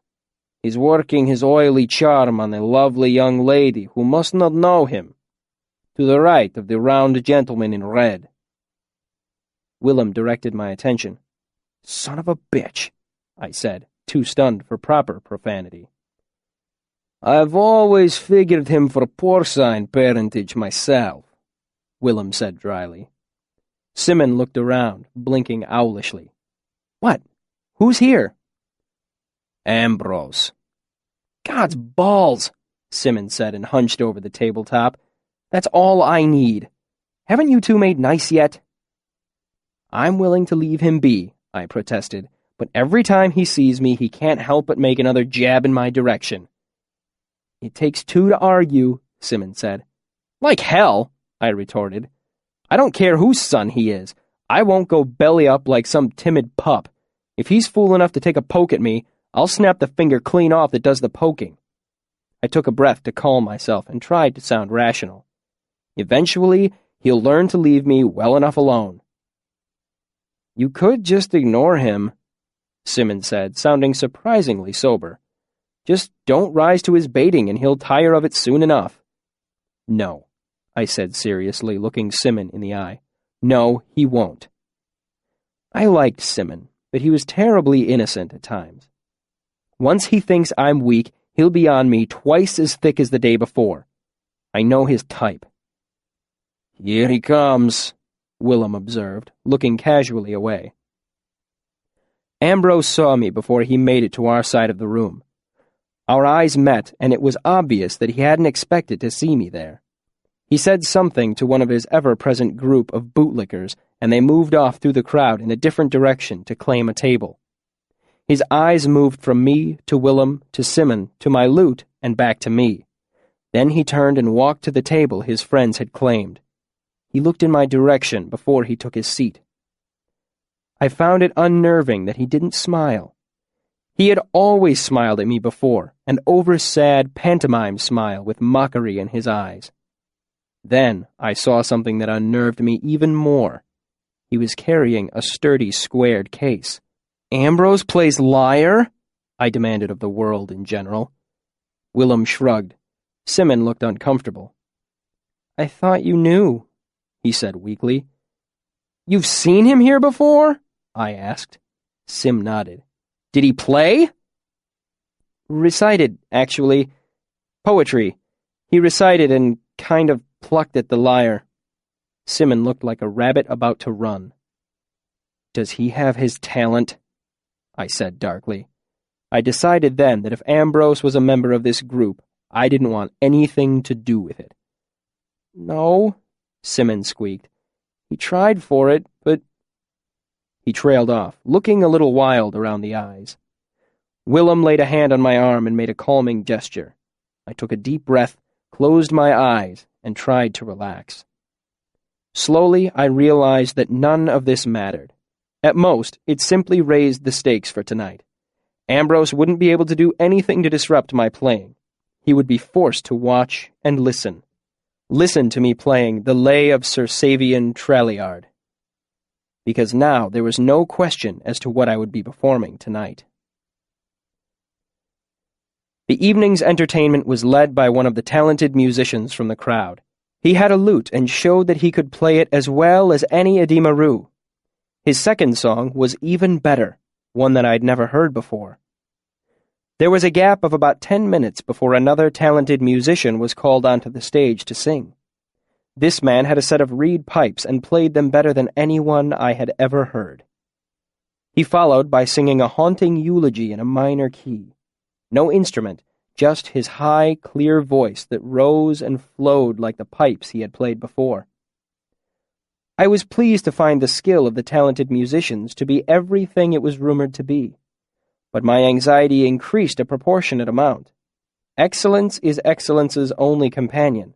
Had I not already decided to play the Lay of Sir Savian Tralliard for purely spiteful reasons, these performances would have convinced me. There followed another period of 5 or 10 minutes. I realized that Stanchion was deliberately spacing things out to give the audience a chance to move about and make noise between the songs. The man knew his business. I wondered if he had ever been a trooper.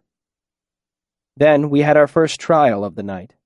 A bearded man of 30 years or so was brought onto the stage by Stanchion and introduced to the audience.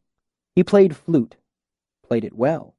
He played 2 shorter songs that I knew and a third I didn't. He played for perhaps 20 minutes in all, only making one small mistake that I could hear. After the applause, the flutist remained on stage while Stanchion circulated in the crowd, gathering opinions.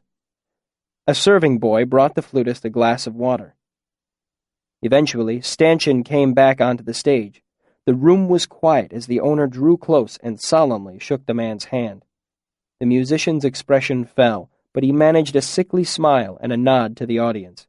Stanchion escorted him off the stage and bought something that came in a tall tankard. The next to try her talent was a young woman, richly dressed with golden hair. After Stanchion introduced her, she sang an aria in a voice so clear and pure that I forgot my anxiety for a while and was ensnared by her song. For a few blessed moments I forgot myself and could do nothing but listen.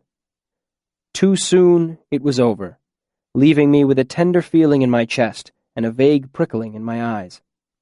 Simmons sniffled a little and rubbed self-consciously at his face. Then she sang a second song while accompanying herself on a half-harp. I watched her intently, and I will admit that it was not entirely for her musical ability. She had hair like ripe wheat. I could see the clear blue of her eyes from where I sat some 30 feet away. She had smooth arms and small, delicate hands that were quick against the strings, and the way she held the harp between her legs made me think of, well, the things that every boy of 15 thinks about incessantly. Her voice was as lovely as before, enough to set a heart aching. Unfortunately, her playing could not match it. She struck wrong notes halfway through her second song, faltered, then recovered before she made it to the end of her performance.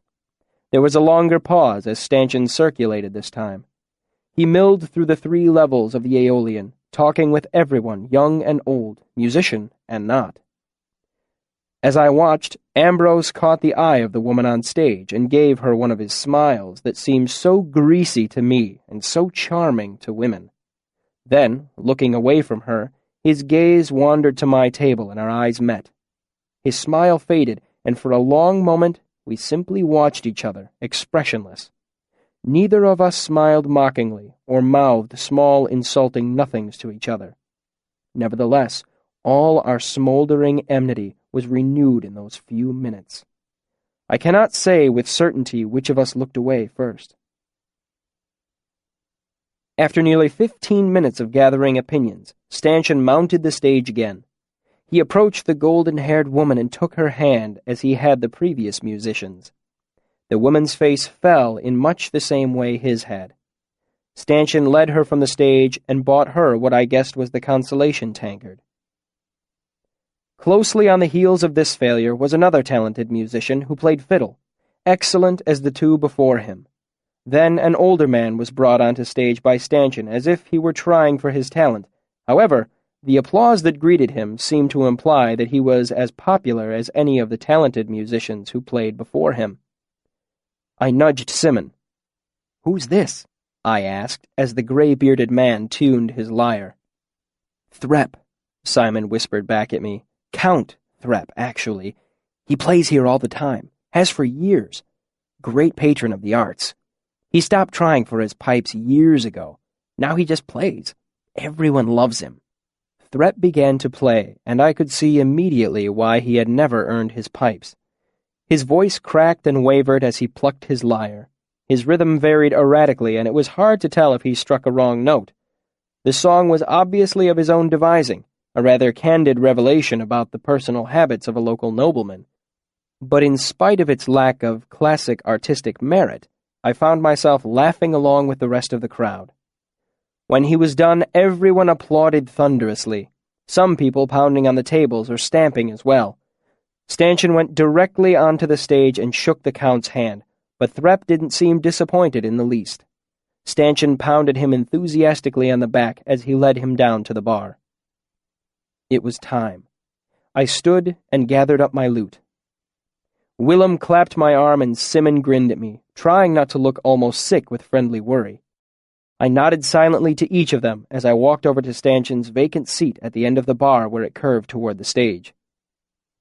I fingered the silver talent in my pocket, thick and heavy. Some irrational part of me wanted to clutch it, hoard it for later, but I knew that in a few more days a single talent wouldn't do me a bit of good. With the set of talent pipes, I could support myself playing at local inns. If I was lucky enough to attract the attention of a patron, I could earn enough to square my debt to Devi and pay my tuition as well. It was a gamble I had to take. Stanchion came ambling back to his spot at the bar. "I'll go next, sir, if it's all right with you." I hoped I didn't look as nervous as I felt. My grip on the loot case was slippery from my sweating palms. He smiled at me and nodded.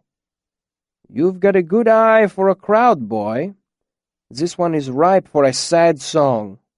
Still planning on doing Savian? I nodded. He sat down and took a drink. Well then, let's just give them a couple of minutes to simmer and get their talking over with. I nodded and leaned against the bar. I took the time to fret uselessly about things I had no control over. One of the pegs on my lute was loose, and I didn't have the money to fix it. There had not been any talented women on the stage yet. I felt a twinge of unease at the thought of this being the odd night where the only talented musicians at the Aeolian were men, or women who didn't know Eiloween's part. It seemed only a short time before Stanchion stood and raised a questioning eyebrow at me. I nodded and picked up my lute case. It suddenly looked terribly shabby to me. Together, we walked up the stairs. As soon as my foot touched the stage, the room hushed to a murmur. At the same time, my nervousness left me, burned away by the attention of the crowd. It has always been that way with me. Off stage, I worry and sweat.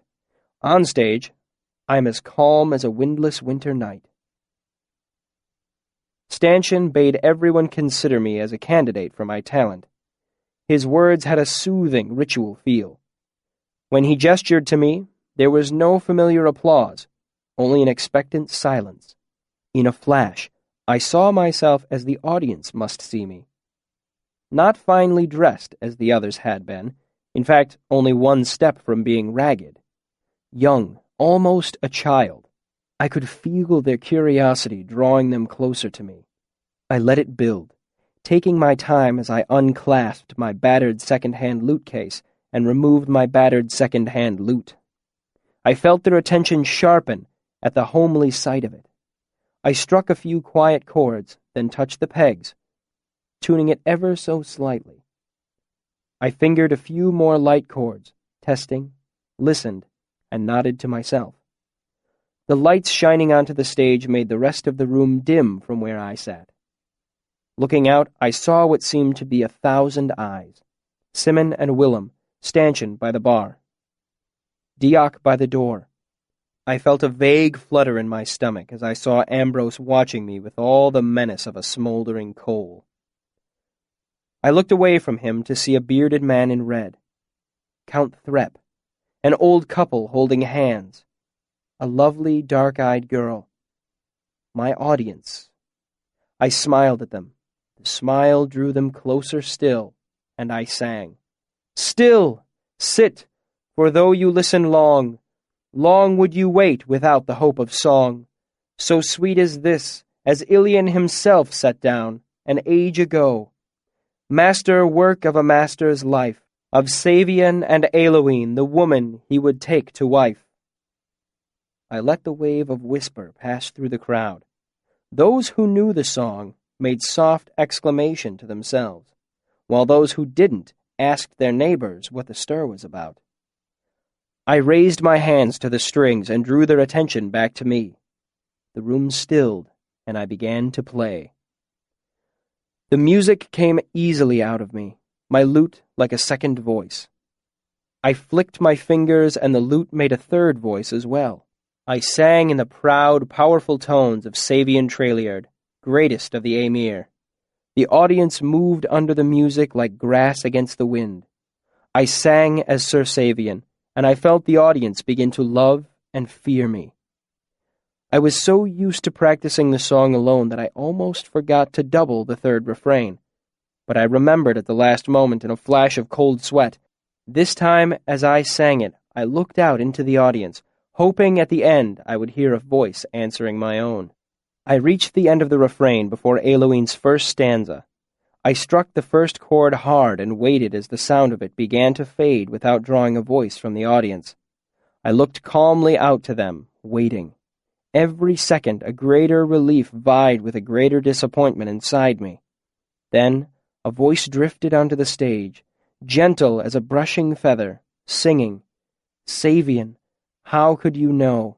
It was the time for you to come to me. Savian, do you remember the days we squandered pleasantly? How well, then, have you carried what have tarried in my heart and memory? She sang as Aileen, I as Savian. On the refrains her voice spun, twinning and mixing with my own. Part of me wanted to search the audience for her, to find the face of the woman I was singing with. I tried once, but my fingers faltered as I searched for the face that could fit with the cool moonlight voice that answered mine. Distracted, I touched a wrong note and there was a burr in the music. A small mistake. I set my teeth and concentrated on my playing. I pushed my curiosity aside and bowed my head to watch my fingers, careful to keep them from slipping on the strings. And we sang. Her voice like burning silver, my voice an echoing answer. Savian sang solid, powerful lines, like branches of a rock-old oak. All the while, Aileen was like a nightingale, moving in darting circles around the proud limbs of it. I was only dimly aware of the audience now, dimly aware of the sweat on my body. I was so deeply in the music that I couldn't have told you where it stopped and my blood began. But it did stop. 2 verses from the end of the song, the end came. I struck the beginning chord of Savian's verse, and I heard a piercing sound that pulled me out of the music like a fish dragged from deep water. A string broke. High on the neck of the lute, it snapped, and the tension lashed it across the back of my hand, drawing a thin, bright line of blood. I stared at it numbly. It should not have broken. None of my strings were worn badly enough to break. But it had. And as the last notes of the music faded into silence, I felt the audience begin to stir. They began to rouse themselves from the waking dream I had woven for them out of the strands of song. In the silence, I felt it all unraveling, the audience waking with the dream unfinished, all my work ruined, wasted, and all the while burning inside me was the song, the song, the song! Without knowing what I did, I set my fingers back to the strings and fell deep into myself, into years before, when my hands had calluses like stones and my music had come as easily as breathing. Back to the time I played to make the sound of wind turning a leaf on a lute with 6 strings. I began to play, slowly, then with greater speed as my hands remembered. I gathered the fraying strands of song and wove them carefully back to what they had been a moment earlier. It was not perfect. No song as complex as Sir Savian can be played perfectly on 6 strings instead of 7. But it was whole. And as I played, the audience sighed, stirred, and slowly fell back under the spell that I had made for them. I hardly knew they were there, and after a minute, I forgot them entirely. My hands danced, then ran, then blurred across the strings as I fought to keep the lute's 2 voices singing with my own. Then, even as I watched them, I forgot them. I forgot everything except finishing the song. The refrain came, and Aileen sang again. To me, she was not a person, or even a voice. She was just a part of the song that was burning out of me. And then it was done. Raising my head to look at the room was like breaking the surface of the water for air. I came back into myself, found my hand bleeding and my body covered in sweat. Then the ending of the song struck me like a fist in my chest, as it always does, no matter where or when I listen to it. I buried my face in my hands and wept. Not for a broken lute string and the chance of failure. Not for blood shed and a wounded hand. I did not even cry for the boy who had learned to play a lute with 6 strings in the forest years ago.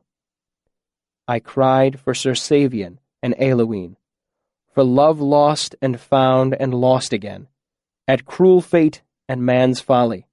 And so, for a while, I was lost in grief and knew nothing.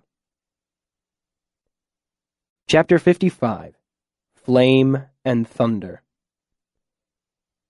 I held all of my mourning for Savian and Aileen to a few moments. Knowing I was still on display, I gathered myself and straightened in my chair to look out at my audience. My silent audience. Music sounds different to the one who plays it. It is the musician's curse. Even as I sat, The ending I had improvised was fading from my memory. Then came doubt. What if it hadn't been as whole as it had seemed? What if my ending hadn't carried the terrible tragedy of the song to anyone but myself? What if my tears seemed to be nothing more than a child's embarrassing reaction to his own failure? Then, waiting, I heard the silence pouring from them. The audience held themselves quiet, tense and tight, as if the song had burned them worse than flame. Each person held their wounded selves closely, clutching their pain as if it were a precious thing. Then there was a murmur of sobs released and sobs escaping, a sigh of tears, a whisper of bodies slowly becoming no longer still. Then the applause, a roar like leaping flame, like thunder after lightning.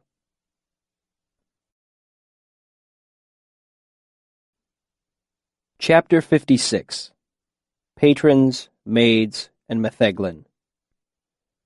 I restrung my lute. It was a fair distraction while Stanchion gathered opinions from the crowd. My hands went through the routine motion of stripping the broken string away while I fretted to myself. Now that the applause had died, my doubts had come to plague me again. Was one song enough to prove my skill? What if the audience's reaction had been due to the power of the song rather than my playing of it? What of my improvised ending? Perhaps the song had only seemed whole to me. As I finished removing the broken string, I gave it an idle look, and all my thoughts fell to a jumble at my feet. It wasn't worn or flawed as I had thought it would be. The broken end was clean, as if it had been cut with a knife or snipped with a pair of scissors. For a while, I simply stared at it dumbly. My lute had been tampered with? Impossible! It was never out of my sight.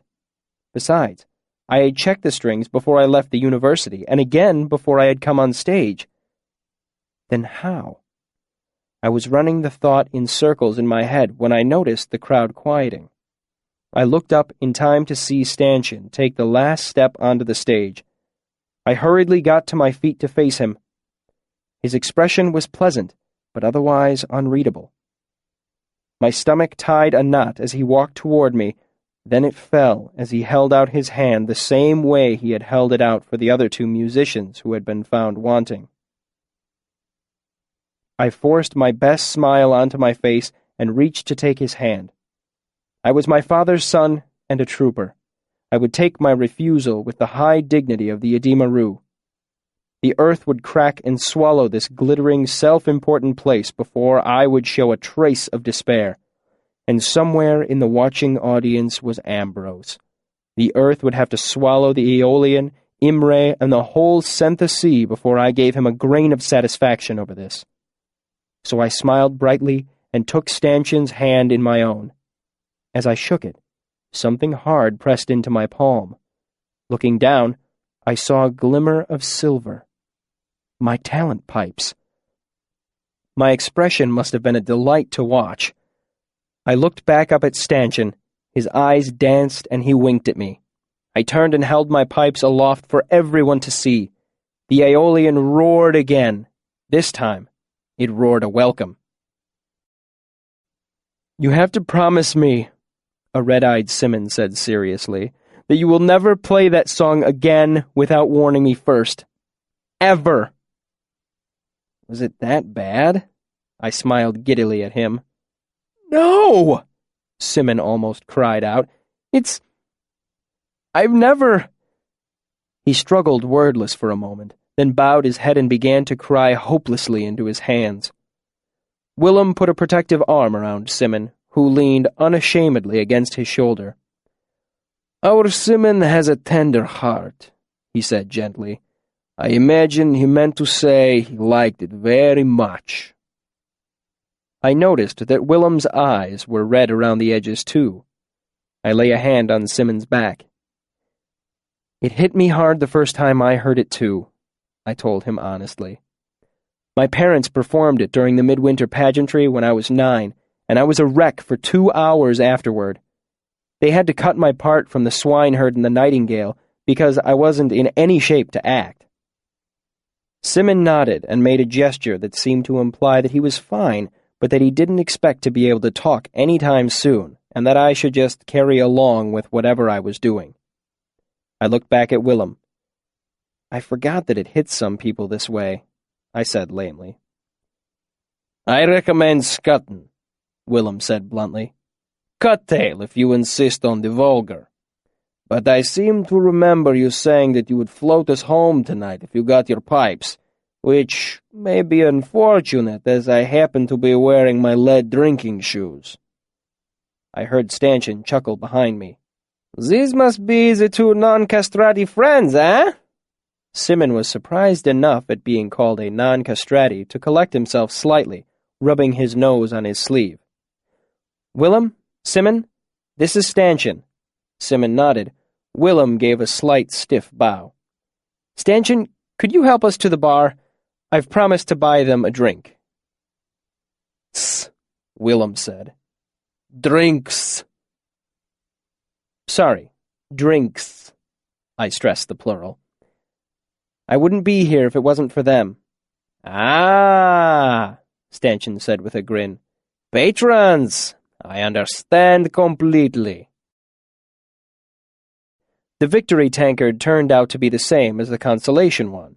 It was ready for me when Stanchion finally managed to get us through the throng of people to our new seats at the bar. He even insisted on buying scutton for Simon and Willem, saying that patrons have some claim to the spoils of Victory as well.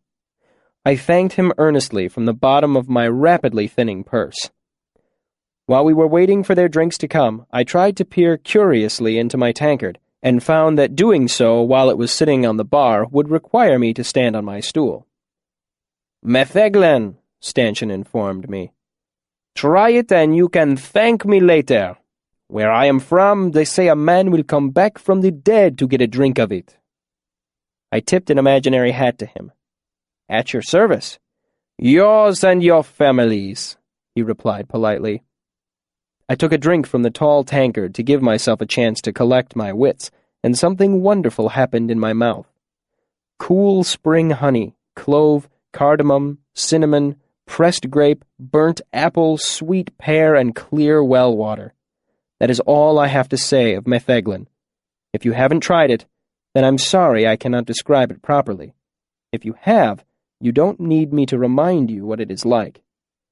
I was relieved to see the cut-tail had come in moderately sized glasses, with one for Stanchion, too. If my friends had received tankards of the black wine, I would have needed a wheelbarrow to get them back to the other side of the river. To Savian, Willem toasted. Hear, hear, Stanchion said, lifting his own glass. Savian, Simon managed, his voice sounding like a stifled sob. And Eloine, I said, and maneuvered my great tankard to touch glasses with them. Stanchion drank off his scutton with a nonchalance that made my eyes water. So, he said, before I leave you to the adulation of your peers, I have to ask, where did you learn to do that? Play missing a string, I mean. I thought for a moment. Do you want the short or the long of it? I'll take the short for now. I smiled. Well, in that case, it's just something I picked up. I made a casual gesture as if tossing something away. A remnant of my misspent youth. Stanchion gave me a long look, his expression amused. I suppose I deserve that. I'll take the long version next time. He took a deep breath and looked around the room. His golden earring swung and caught the light. I'm off to mix the crowd. I'll keep them from coming at you all at once. I grinned relief. Thank you, sir. He shook his head and made a peremptory motion to someone behind the bar who quickly fetched him his tankard. Earlier tonight, sir, was proper and good, but now it's Stanchion. He glanced back in my direction, and I smiled and nodded. And I should call you? Quoth, I said. Just Quoth. Just Quoth, Willem toasted behind me. And Eloine, Simon added, and began to cry softly into the crook of his arm. Count Threp was one of the first to come to me. He looked shorter up close, and older, but he was bright-eyed and laughing as he talked about my song.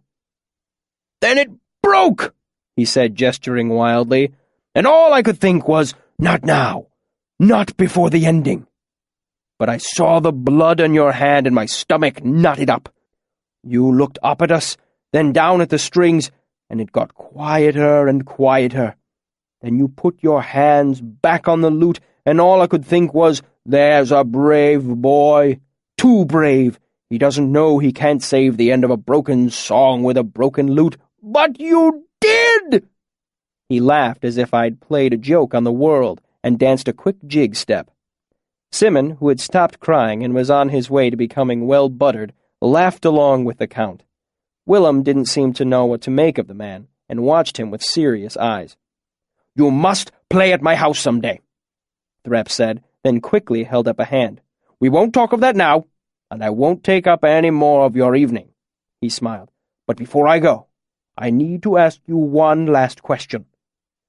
How many years did Savian spend with the Emir?" I didn't have to think about it. 6. 3 years proving himself, 3 years training. Does 6 strike you as a good number? I didn't know what he was getting at. 6 isn't exactly a lucky number, I hedged. If I were looking for a good number, I'd have to go up to 7, I shrugged, or down to 3. Threp considered this, tapping his chin. "You're right.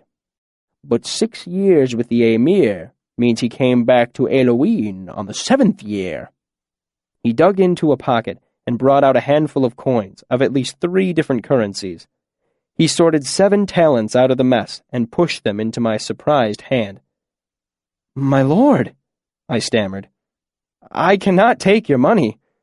It wasn't the money itself that surprised me, but the amount. Threp looked confused. "Why ever not?" I gaped a little bit, and for a rare moment I was at a loss for words. Threp chuckled and closed my hand around the coins. "It's not a reward for playing." "Well, it is that, but it's more of an incentive for you to keep practicing. Keep getting better. It's for the sake of the music." He shrugged. "You see, a laurel needs rain to grow. I can't do much about that. But I can keep that rain off a few musicians' heads, can't I?" A sly smile wound its way onto his face. "So God will tend the laurels and keep them wet, and I will tend the players and keep them dry, and wiser minds than mine will decide when to bring the two together." I was silent for a moment. "I think you might be wiser than you give yourself credit for." "Well," he said, trying not to look pleased. "Well, don't let it get around, or people will start expecting great things from me." He turned and was quickly swallowed by the crowd. I slid the 7 talents into my pocket and felt a great weight lift from my shoulders. It was like a stay of execution, perhaps literally, as I had no idea how Devi might have encouraged me to pay my debt. I drew my first carefree breath in 2 months. It felt good. After Threp left, one of the talented musicians came to offer his compliments. After him, it was a Sealdish moneylender who shook my hand and offered to buy me a drink. Then there was a minor nobleman, another musician, and a pretty young lady that I thought might be my Elohim until I heard her voice. She was the daughter of a local moneylender, and we talked of small things, briefly, before she moved on. I remembered my manners almost too late and kissed her hand before she left. They all blurred together after a while. One by one they came to give me their regards, compliments, handshakes, advice, envy, and admiration. Though Stanchion was true to his word and managed to keep them all from coming at me in a mass. It wasn't long before I began having trouble telling one from another. The Metheglin wasn't helping matters either. I'm not sure how long it was before I thought to go look for Ambrose. After scanning the room, I nudged Simon with an elbow until he looked up from the game he and Willem were playing with shims. "Where's our best friend?"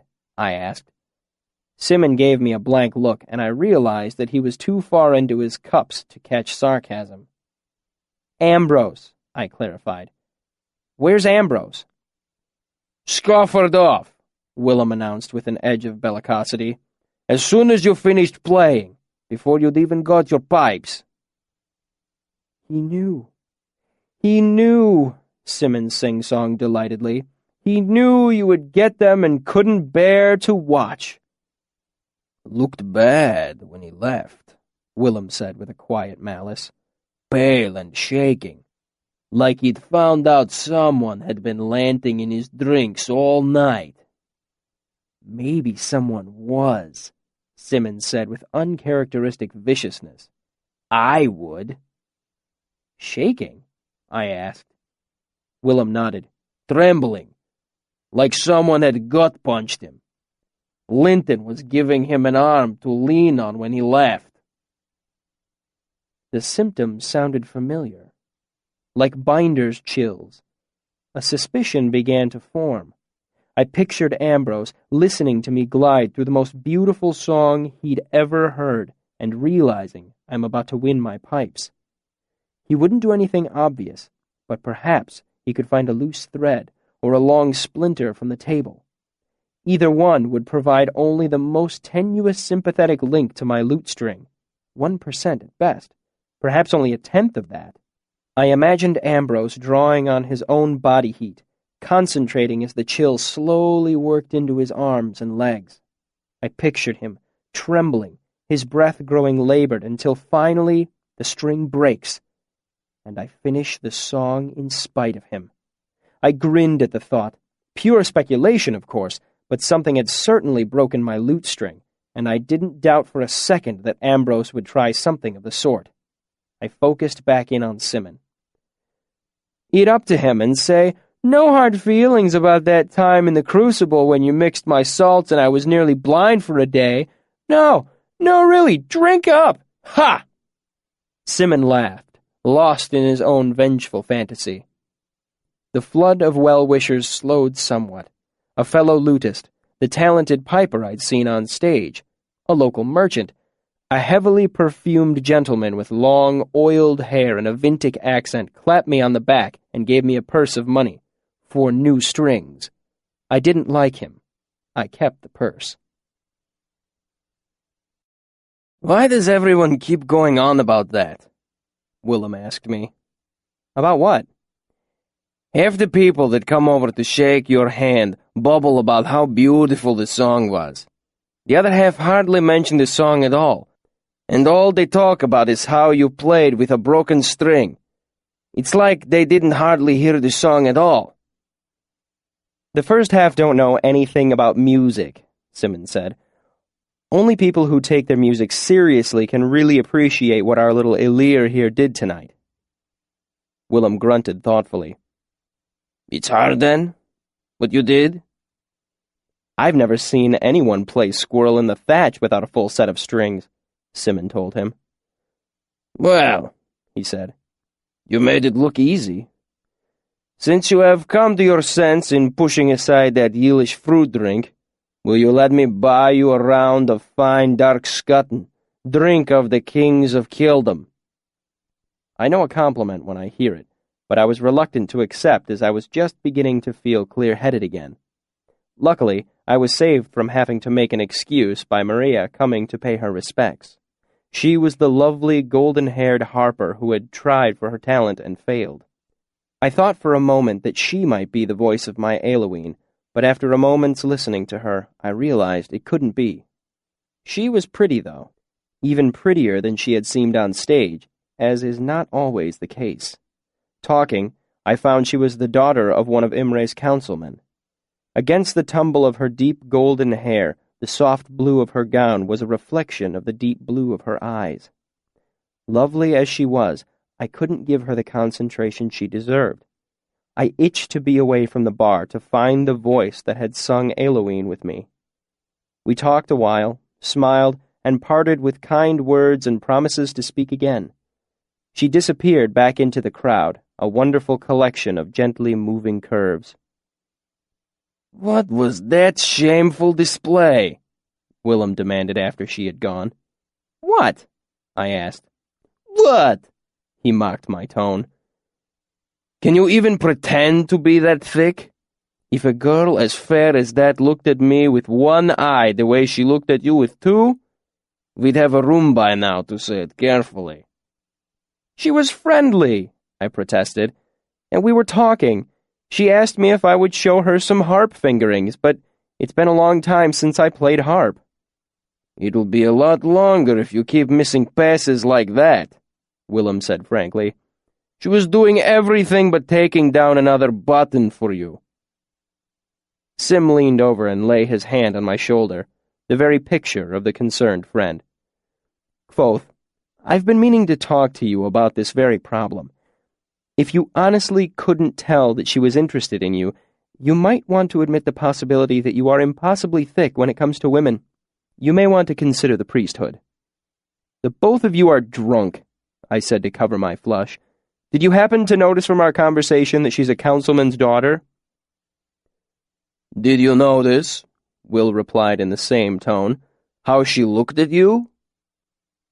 I knew I was woefully inexperienced with women, but I didn't have to admit to it, so I waved his comment away and got down off my stool. Somehow I doubt that a quick romp behind the bar was what she had in mind. I took a drink of water and straightened my cloak. Now, I must go find my Ailuinn and offer her my earnest thanks. How do I look? What does it matter? Willem asked. Simon touched Willem's elbow. Don't you see? He's after more dangerous game than some low-bodiced councilman's daughter. I turned from them with a disgusted gesture and headed off into the crowded room. I didn't really have any idea how I would find her. Some foolish romantic part of me thought I would know her when I saw her. If she were half as radiant as her voice, she would shine like a candle in a dark room. But as I thought these things, the wiser part of me was whispering in my other ear. Do not hope, it said. Do not dare hold hope that any woman could burn as brightly as the voice that sang the part of Ailuinn. And while this voice was not comforting, I knew it to be wise. I had learned to listen to it on the streets of Tarbean, where it had kept me alive. I wandered through the first level of the Aeolian, searching without knowing who I was looking for. Occasionally, people would smile or wave. After 5 minutes, I had seen all the faces there were to see and moved to the second level. This was actually a converted balcony, but instead of tiers of seats, there were rising ranks of tables that looked onto the lower level. As I wended my way through the tables, looking for my Ailuinn, my wiser half kept murmuring in my ear, Do not hope. All you will earn is disappointment. She will not be as beautiful as you imagine, and then you will despair. As I finished searching the second level, a new fear began to rise in me. She might have left while I was sitting at the bar, drinking in metheglin and praise. I should have gone to her straight away, fallen to one knee, and thanked her with my whole heart. What if she was gone? What if no one knew who she was or where she had gone? A nervousness settled into the pit of my stomach as I took the stairs to the highest level of the Aeolian. Now look what your hope has gotten you, the voice said. She is gone, and all you have is a bright, foolish imagining to torment yourself with. The last level was the smallest of the three, hardly more than a thin crescent that hugged 3 walls, high above the stage. Here, the tables and benches were more widely spaced and sparsely populated. I noticed that the inhabitants of this level were mostly couples, and I felt something of a voyeur as I passed from table to table. Trying to appear casual, I looked at the faces of those who sat talking and drinking. I grew more nervous the closer I came to the last table. It was impossible for me to do so casually, as it was in a corner. The couple sitting there, one light-haired and one dark, had their backs to me. As I approached, the light-haired one laughed, and I caught a glimpse of a proud, fine-featured face. A man. I turned my attention to the woman with the long, dark hair. My last hope. I knew she would be my Ailuinn. Coming round the corner of the table, I saw her face, or rather, his face. They were both men. My Ailuinn had left.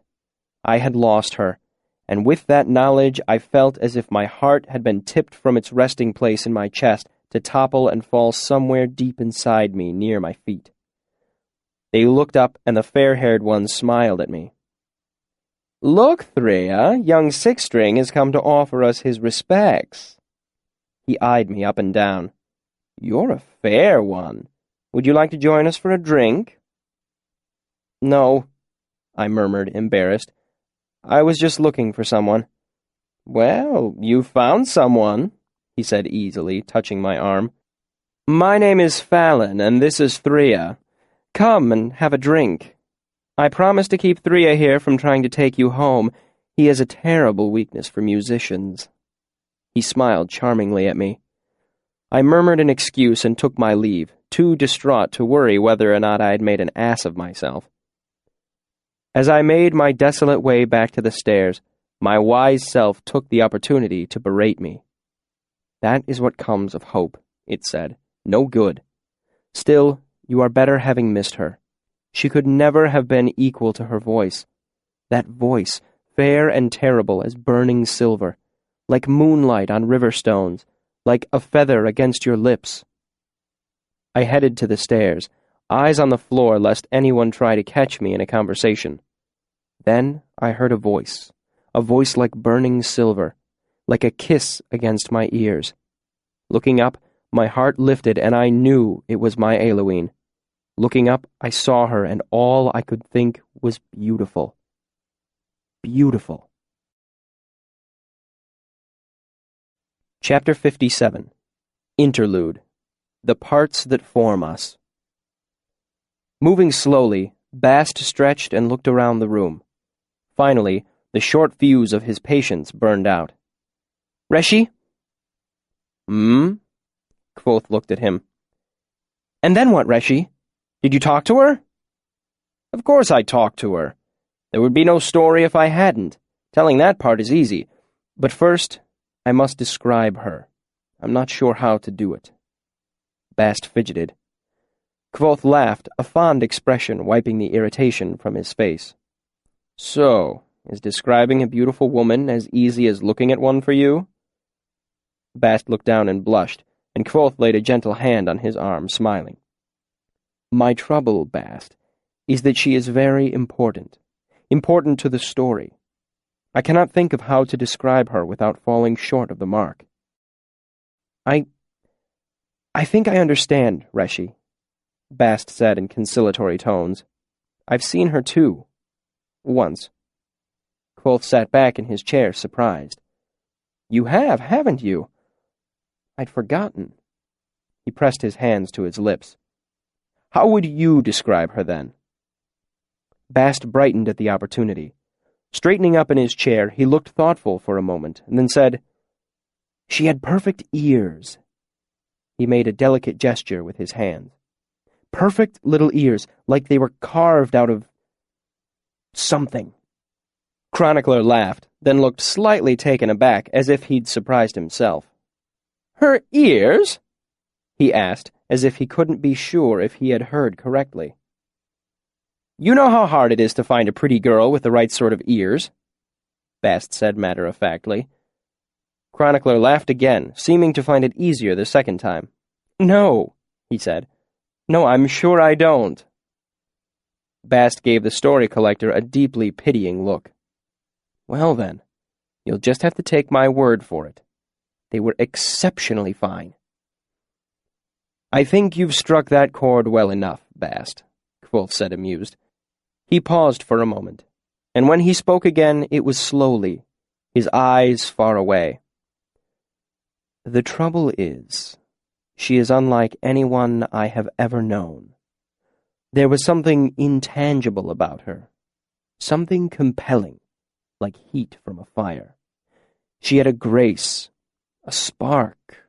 "She had a crooked nose, Reshi," Bast said, interrupting his master's reverie. Kvothe looked at him, a line of irritation creasing his forehead. "What?" Bast held his hands up defensively. "It's just something I noticed, Reshi. All the women in your story are beautiful. I can't gainsay you as a whole, as I've never seen any of them, but this one I did see. Her nose was a little crooked, and if we're being honest here, her face was a little narrow for my taste. She wasn't a perfect beauty by any means, Reshi. I should know. I've made some study of these things." Kvothe stared at his student for a long moment, his expression solemn.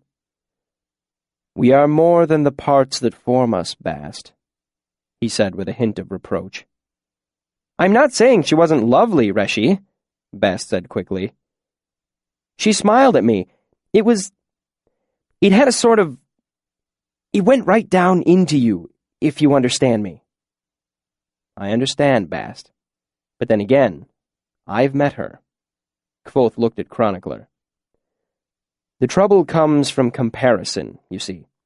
If I say she was dark-haired, you might think, I've known dark-haired women, some of them lovely.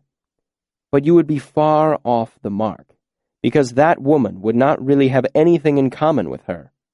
That other woman wouldn't have her quick wit, her easy charm. She was unlike anyone I have ever met." Kvothe trailed off, looking down at folded hands. He was quiet for such a long moment that Bast began to fidget, looking around anxiously. "There's no sense worrying, I suppose," Kvothe said at last, looking up and motioning to Chronicler. "If I ruin this as well, it'll be a small thing as far as the world is concerned." Chronicler picked up his pen, and Kvothe began to speak before he had the chance to dip it. Her eyes were dark as chocolate, dark as coffee, dark as the polished wood of my father's lute. They were set in a fair face, oval, like a teardrop. Kvothe stopped suddenly, as if he had run himself out of words. The silence was so sudden and deep that Chronicler glanced briefly up from his page, something he had not done before. But even as Chronicler looked up, another flood of words burst out of Kvothe. Her easy smile could stop a man's heart. Her lips were red, not the garish painted red so many women believe makes them desirable. Her lips were always red, morning and night, as if minutes before you saw her she had been eating sweet berries or drinking heart's blood. No matter where she stood, she was in the center of the room. Kvothe frowned. "Do not misunderstand. She was not loud or vain. We stare at a fire because it flickers, because it glows. The light is what catches our eyes.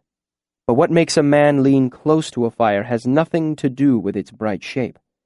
What draws you to a fire is the warmth you feel when you come near. The same was true of Denna." As Kvothe spoke, his expression twisted, as if each word he spoke rankled him more and more. And while the words were clear, they matched his expression, as if each one was rasped with a rough file before it left his mouth. Kvothe's head was bowed so low, he seemed to be speaking to his hands laying in his lap. "What am I doing?" he said faintly, as if his mouth was full of gray ash. "What good can come of this? How can I make any sense of her for you when I have never understood the least piece of her myself?" Chronicler had written most of this out before he realized that Kvothe had probably not intended him to. He froze for a bare moment, then finished scratching down the rest of the sentence. Then he waited a long, quiet moment before he stole a look upward at Kvothe.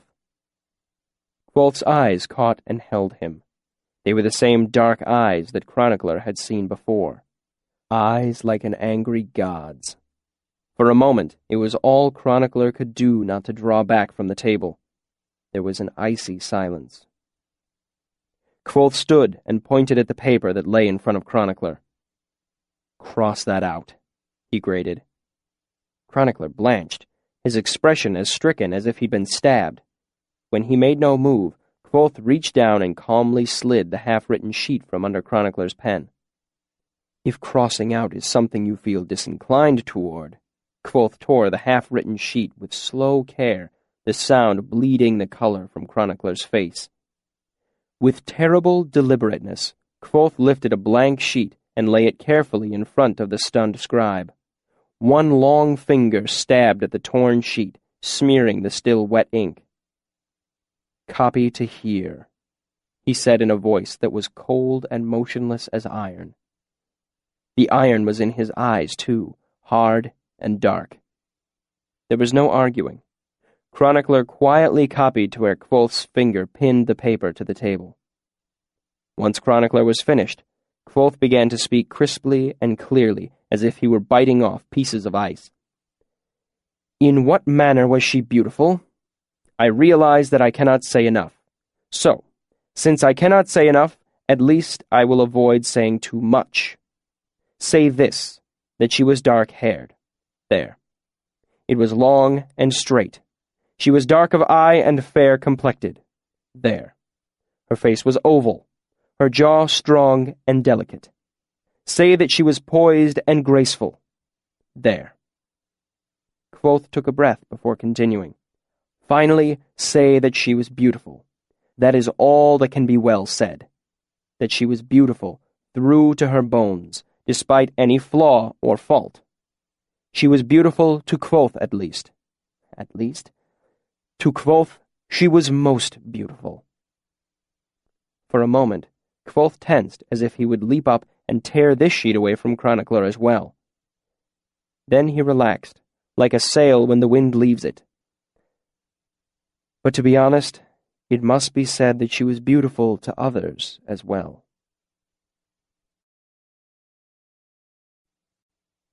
Chapter 58. Names for Beginning. It would be nice to say that our eyes met and I moved smoothly to her side. It would be nice to say that I smiled and spoke of pleasant things in carefully metered rhyming couplets, like Prince Gallant from some fairy story. Unfortunately, life is seldom so carefully scripted. In truth, I simply stood. It was Denna, the young woman I had met in Rowan's caravan so long ago. Come to think of it, it had only been half a year. Not so long when you're listening to a story, but half a year is a great long while to live through, especially if you are young. And we were both of us very young. I caught sight of Denna as she was climbing the final step onto the third level of the Aeolian. Her eyes were downcast, her expression thoughtful, almost sad. She turned and began to walk in my direction without lifting her eyes from the floor, without seeing me. The months had changed her. Where before she had been pretty, now she was lovely as well. Perhaps that difference was only that she wasn't wearing the road clothes I had met her in, but a long dress instead. But it was Denna without a doubt. I even recognized the ring on her finger, silver set with a pale blue stone. Since we parted ways, I had kept foolish, fond thoughts of Denna hidden in a secret corner of my heart. I had thought of making the trip to Annalyn and tracking her down, of meeting her by chance on the road again, of her coming to find me at the university. But deep down, I knew these thoughts were nothing more than childish daydreams. I knew the truth. I would never see her again. But here she was, and I was entirely unprepared.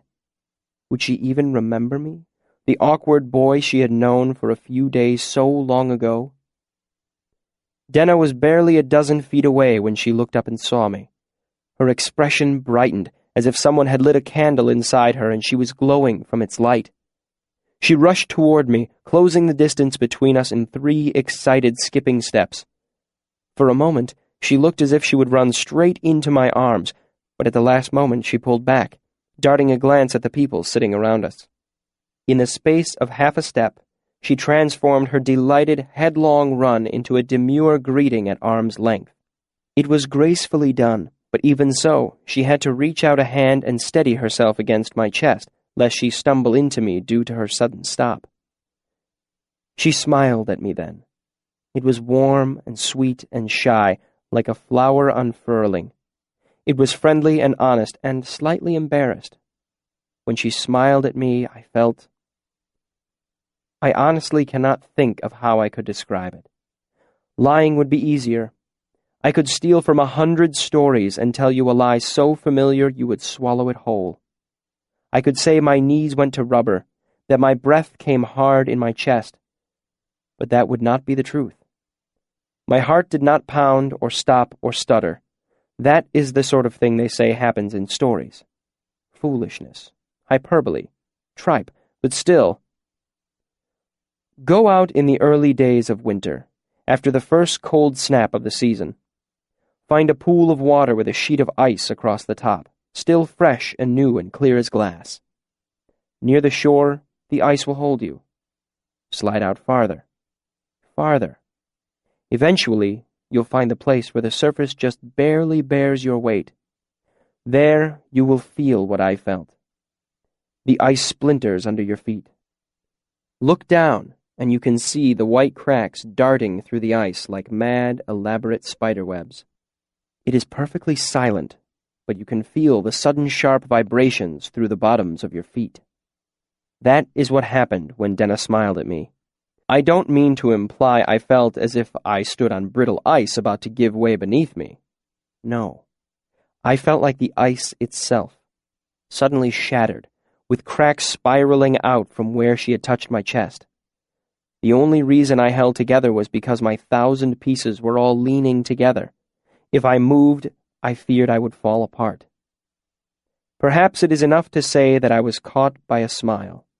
And though that sounds as if it came from a storybook, it is very near the truth. Words have never been difficult for me. Quite the opposite, in fact. Often I find it all too easy to speak my mind, and things go badly because of it. However, here, in front of Denna, I was too stunned to speak. I could not have said a sensible word to save my life. Without thinking, all the courtly manners my mother had drilled into me came to the fore. I reached out smoothly and clasped Denna's outstretched hand in my own, as if she offered it to me. Then I took a half-step backward and made a genteel 3/4 bow. At the same time, my free hand caught hold of the edge of my cloak and tucked it behind my back. It was a flattering bow, courtly without being ridiculously formal, and safe for a public setting such as this. What next? A kiss on the hand was traditional, but what sort of kiss was appropriate? In a tour, you merely nod over the hand. Sealdish ladies, like the moneylender's daughter I had chatted with earlier, expect you to brush the knuckles lightly and make a kissing sound.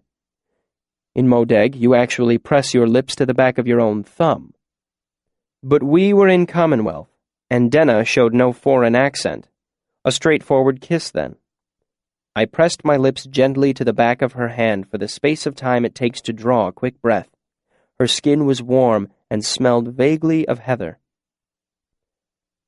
"I'm at your service, my lady," I said, standing and releasing her hand. For the first time in my life, I understood the true purpose of this sort of formal greeting. It gives you a script to follow when you have absolutely no idea what to say. "My lady?" Denna echoed, sounding a little surprised. "Very well, if you insist." She took hold of her dress with one hand and bobbed a curtsy, somehow managing to make it look graceful and mocking and playful all at once. "Your lady." Hearing her voice, I knew my suspicions were true. She was my Eiloween. "What are you doing up here in the third circle alone?" She glanced around the crescent-shaped balcony. "Are you alone?" "I was alone," I said. Then, when I could think of nothing else to say, I borrowed a line from the song fresh in my memory. "Now unexpected Eiloween beside me stands." She smiled at that, flattered. "How do you mean unexpected?" she asked. "I had more than half convinced myself that you had already left." "It was a near thing," Denna said archly. 2 hours I waited for my Savian to come." She sighed tragically, glancing up and to one side like a statue of a saint. "Finally, filled with despair, I decided Eiloween could do the finding this time, and damn the story." She smiled a wicked smile. "So, we were ill-lit ships at night," I quoted. "Passing close, but all unknown to one another," Denna finished. "Fellward's Falling," I said with something that touched the outward boundary of respect. "Not many people know that play." "I am not many people," she said. I will never forget that again. I bowed my head with exaggerated deference. She snorted derisively. I ignored it and continued in a more serious tone. "I can't thank you enough for helping me tonight." "You can't?" she said. "Well, that's a shame. How much can you thank me?" Without thinking, I reached up to the collar of my cloak and unpinned my talent pipes. Only this much, I said, holding them out to her. Denna hesitated, somewhat taken aback. You can't be serious. Without you, I wouldn't have won them, I said, and I have nothing else of any value unless you want my loot. Denna's dark eyes studied my face as if she couldn't decide if I was making fun or not. I don't think you can give away your pipes. I can, actually, I said. Stanchion mentioned if I lost them or gave them away, I'd have to earn another set. I took her hand, uncurled her fingers, then laid the silver pipes on her palm. That means I can do with them as I please, and it pleases me to give them to you. Denna stared at the pipes in her hand, then looked at me with deliberate attention, as if she hadn't entirely noticed me before. For a moment, I was painfully aware of my appearance. My cloak was threadbare, and even wearing my best clothes, I was a short step from shabby. She looked down again and slowly closed her hand around the pipes. Then she looked up at me, her expression unreadable. I think you might be a wonderful person, she said. I drew a breath, but Denna spoke first. However, she said, this is too great a thanks. More payment than is appropriate for any help I've given you. I would end up in your debt. She caught hold of my hand and pressed the pipes back into it. I would rather have you beholden to me. She grinned suddenly. This way, you still owe me a favor. The room grew noticeably quieter. I looked around, confused due to the fact that I'd forgotten where I was. Denna lay a finger to her lips and pointed over the railing to the stage below. We stepped closer to the edge and looked down to see an old man with a white beard opening an oddly shaped instrument case. I sucked in a surprised breath when I saw what he was holding. What is that thing? Denna asked. It's an old court lute, I said, unable to keep the amazement out of my voice. I've never actually seen one before. That's a lute?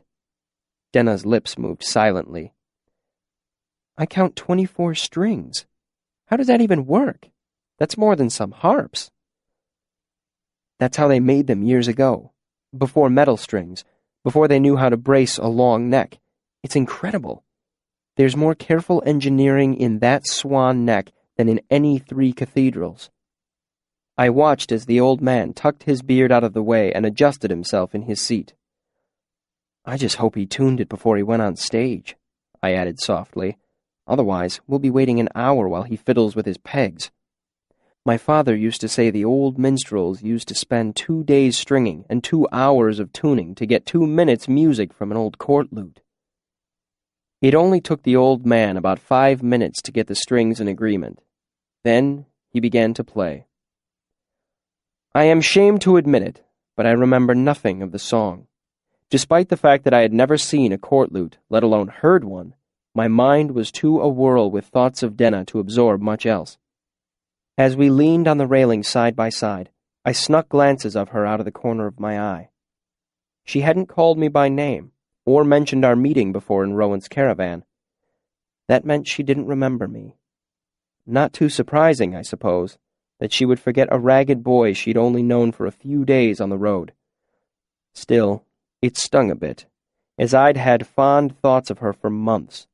Still, there was no way to bring it up now without seeming foolish. Better to make a fresh start and hope I was more memorable the second time around. The song was over before I realized it, and I clapped enthusiastically to make up for my inattention. I thought you'd made a mistake when you doubled your chorus earlier, Denna said to me as the applause died down. I couldn't believe you really wanted a stranger to join in. I haven't seen that done anywhere except around campfires at night. I shrugged. Everyone kept telling me this is where the best musicians played. I made a sweeping gesture with one hand toward her. I trusted someone would know the part. She arched an eyebrow. It was a near thing, she said. I waited for someone else to jump in instead. I was a little anxious to step in myself. I gave her a puzzled look. Why? You have a lovely voice. She gave a sheepish grimace. I'd only heard the song twice before this. I wasn't sure if I'd remember all of it. Twice? Denna nodded, and the second time was just a span ago. A couple played it during a formal dinner I attended off in Aetnia. Are you serious? I said incredulously. She tilted her head back and forth, as if caught in a white lie. Her dark hair fell across her face, and she brushed it away absent-mindedly. Okay, I suppose I did hear the couple rehearse a little right before the dinner. I shook my head, hardly believing it.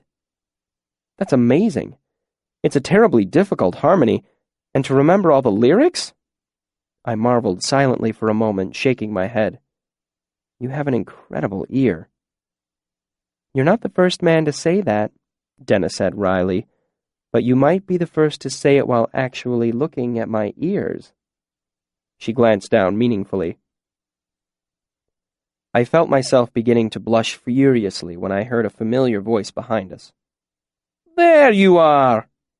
Turning, I saw Savoy, my tall, handsome friend and co-conspirator from Advanced Sympathy. Here I am, I said, surprised that he would seek me out. Doubly surprised that he would have the bad grace to interrupt me when I was in a private conversation with a young woman. Here we all are! Savoy smiled at me as he walked over and put his arm casually around Denna's waist. He made a mock frown at her. I scour the bottom levels trying to help you find your singer, while all the while both of you are up here, thick as thieves. We stumbled into each other, Denna said, laying her hand over his where it rested on her hip. I knew you'd come back for your drink, if nothing else. She nodded to a nearby table, empty except for a pair of wine glasses. Together they turned and walked arm in arm back to their table. Denna looked over her shoulder at me and gave a sort of shrug with her eyebrows. I hadn't the slightest idea what the expression meant. Savoy waved me over to join them and pulled over an unoccupied chair so I would have a place to sit. I couldn't quite believe it was you down there, he said to me. I thought I recognized your voice, but... He gestured, indicating the highest level of the Aeolian. While the third circle provides a comfortable privacy for young lovers, its view of the stage leaves a little to be desired. I didn't know you played. He settled a long arm across Denna's shoulders and smiled his charming blue-eyed smile. Off and on, I said flippantly as I sat down. Lucky for you I picked the Aeolian for our entertainment tonight, Savoy said. Otherwise, you've had nothing but echoes and crickets to accompany you. Then I'm in your debt, I said to him with a deferential nod. Make it up to me by taking Simon as a partner next time we play corners, he said. That way you're the one to eat the forfeit when the giddy little bastard calls the tall card with nothing but a pair. Done, I said, though it pains me. I turned to Denna. What of you? I owe you a great favor. How can I repay it? Ask anything and it's yours, should it be within my skill. Anything within your skill? She repeated playfully. What can you do, then, besides play so well that Telu and his angels would weep to hear? I imagine I could do anything, I said easily, if you would ask it of me. She laughed. That's a dangerous thing to say to a woman, Savoy said, especially this one. She'll have you off to bring her a leaf of the singing tree from the other side of the world. She leaned back in her chair and looked at me with dangerous eyes. A leaf of the singing tree, she mused. That might be a nice thing to have. Would you bring me one? I would, I said, and was surprised to find that it was the truth. She seemed to consider it, then shook her head playfully. I couldn't send you journeying so far away. I'll have to save my favor for another day. I sighed. So I'm left in your debt. Oh, no! She exclaimed. Another weight upon my Savian's heart. The reason my heart is so heavy is that I fear I might never know your name. I could keep thinking of you as Felurian, I said, but that could lead to unfortunate confusion. She gave me an appraising look. Felurian? I might like that if I didn't think you were a liar. A liar? I said indignantly. My first thought in seeing you was, Felurian, what have I done? The adulation of my peers below has been a waste of hours. Could I recall the moments I have careless cast away, I could but hope to spend them in a wiser way, and warm myself in light that rivals light of day. She smiled. A thief and a liar. You stole that from the third act of Daonica. She knew Daonica, too. Guilty, I admitted freely, but that doesn't make it untrue. She smiled at Savoy, and then turned back to me. Flattery is fine and good, but it won't win you my name. Savoy mentioned you were keeping pace with him at the university. That means you meddle with dark forces better left alone. If I give you my name, you would have a terrible power over me.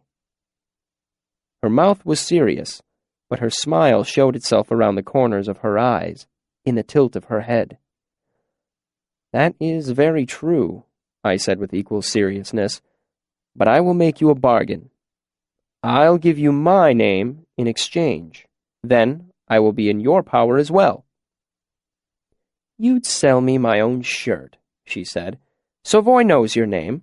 Assuming he hasn't told me already, I could have it from him as easy as breathing. True enough, Savoy said, seeming relieved that we remembered he was there. He took up her hand and kissed the back of it. He can tell you my name, I said dismissively, but he cannot give it to you. Only I can do that. I lay one hand flat on the table. My offer stands, my name for yours. Will you take it? Or will I be forced to think of you always as an Elohim, and never as yourself? Her eyes danced. Very well, she said. I'll have yours first, though. I leaned forward and motioned for her to do the same. She let go of Savoy's hand and turned an ear toward me. With due solemnity, I whispered my name in her ear. Kvothe. She smelled faintly of flowers, which I guessed was a perfume, but beneath that was her own smell, like green grass, like the open road after a light spring rain. Then she leaned back into her seat and seemed to think of it for a while. Kvothe, she said eventually. It suits you. Kvothe. Her eyes sparkled as if she held some hidden secret. She said it slowly, as if tasting it, then nodded to herself. What does it mean? It means many things, I said in my best Tamerlane the Great voice. But you will not distract me so easily. I have paid, and now I am in your power. Would you give me your name that I might call you by it? She smiled and leaned forward again. I did likewise. Turning my head to the side, I felt an errant strand of her hair brush against me. Diane. Her warm breath was like a feather against my ear. Diane. We both sat back in our seats. When I didn't say anything, she prompted me. Well? I have it, I assured her, as sure as I know my own. Say it then. I'm saving it, I reassured her, smiling. Gifts like these should not be squandered. She looked at me. I relented. Diane, I said.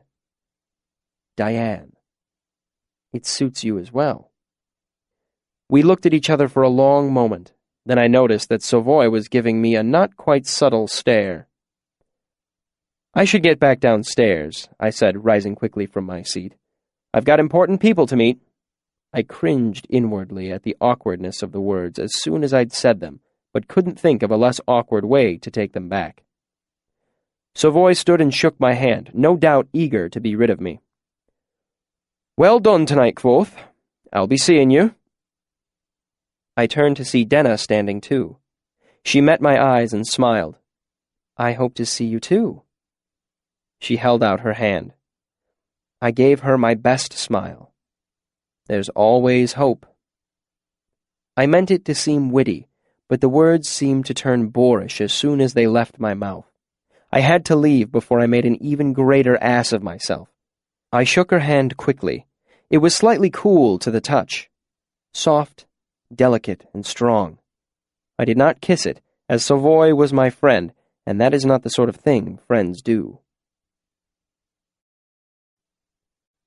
Chapter 59. All This Knowing. In the fullness of time, and with considerable help from Dioc and Willem, I became drunk. Thus it was that 3 students made their slightly erratic way back to the university. See them as they go, weaving only slightly. It is quiet, and when the belling tower strikes the late hour, it doesn't break the silence so much as it underpins it. The crickets, too, respect the silence. Their calls are like careful stitches in its fabric, almost too small to be seen. The night is like warm velvet around them. The stars, burning diamonds in the cloudless sky, turn the road beneath their feet a silver gray. The university and Imre are the hearts of understanding and art, the strongest of the 4 corners of civilization. Here on the road between the two there is nothing but old trees and long grass bending to the wind. The night is perfect in a wild way, almost terrifyingly beautiful. The 3 boys, one dark, one light, and one, for lack of a better word, fiery, do not notice the night. Perhaps some part of them does, but they are young and drunk, and busy knowing deep in their hearts that they will never grow old or die. They also know that they are friends, and they share a certain love that will never leave them. The boys know many other things, but none of them seem as important as this. Perhaps they are right.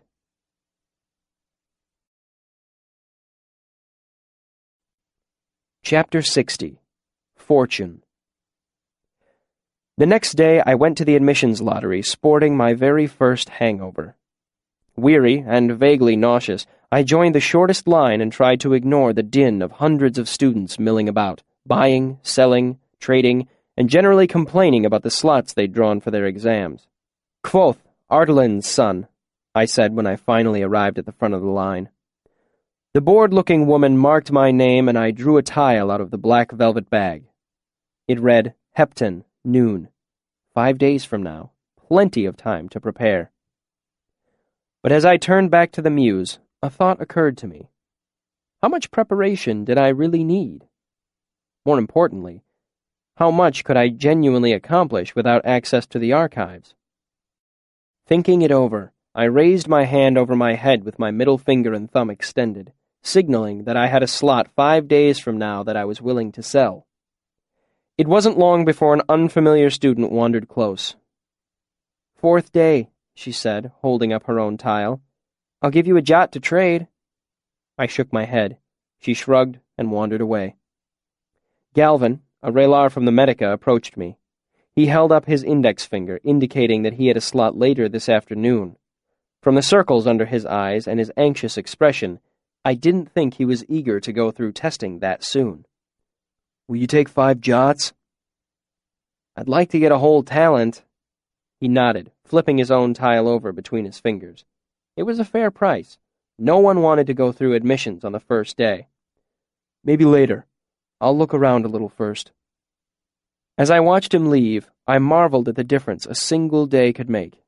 Yesterday, 5 jots would have seemed like all the money in the world. But today, my purse was heavy. I was lost in vague musings about how much money I had actually earned last night when I saw Willem and Simon approaching. Will looked a little pale under his dark Sealdish complexion.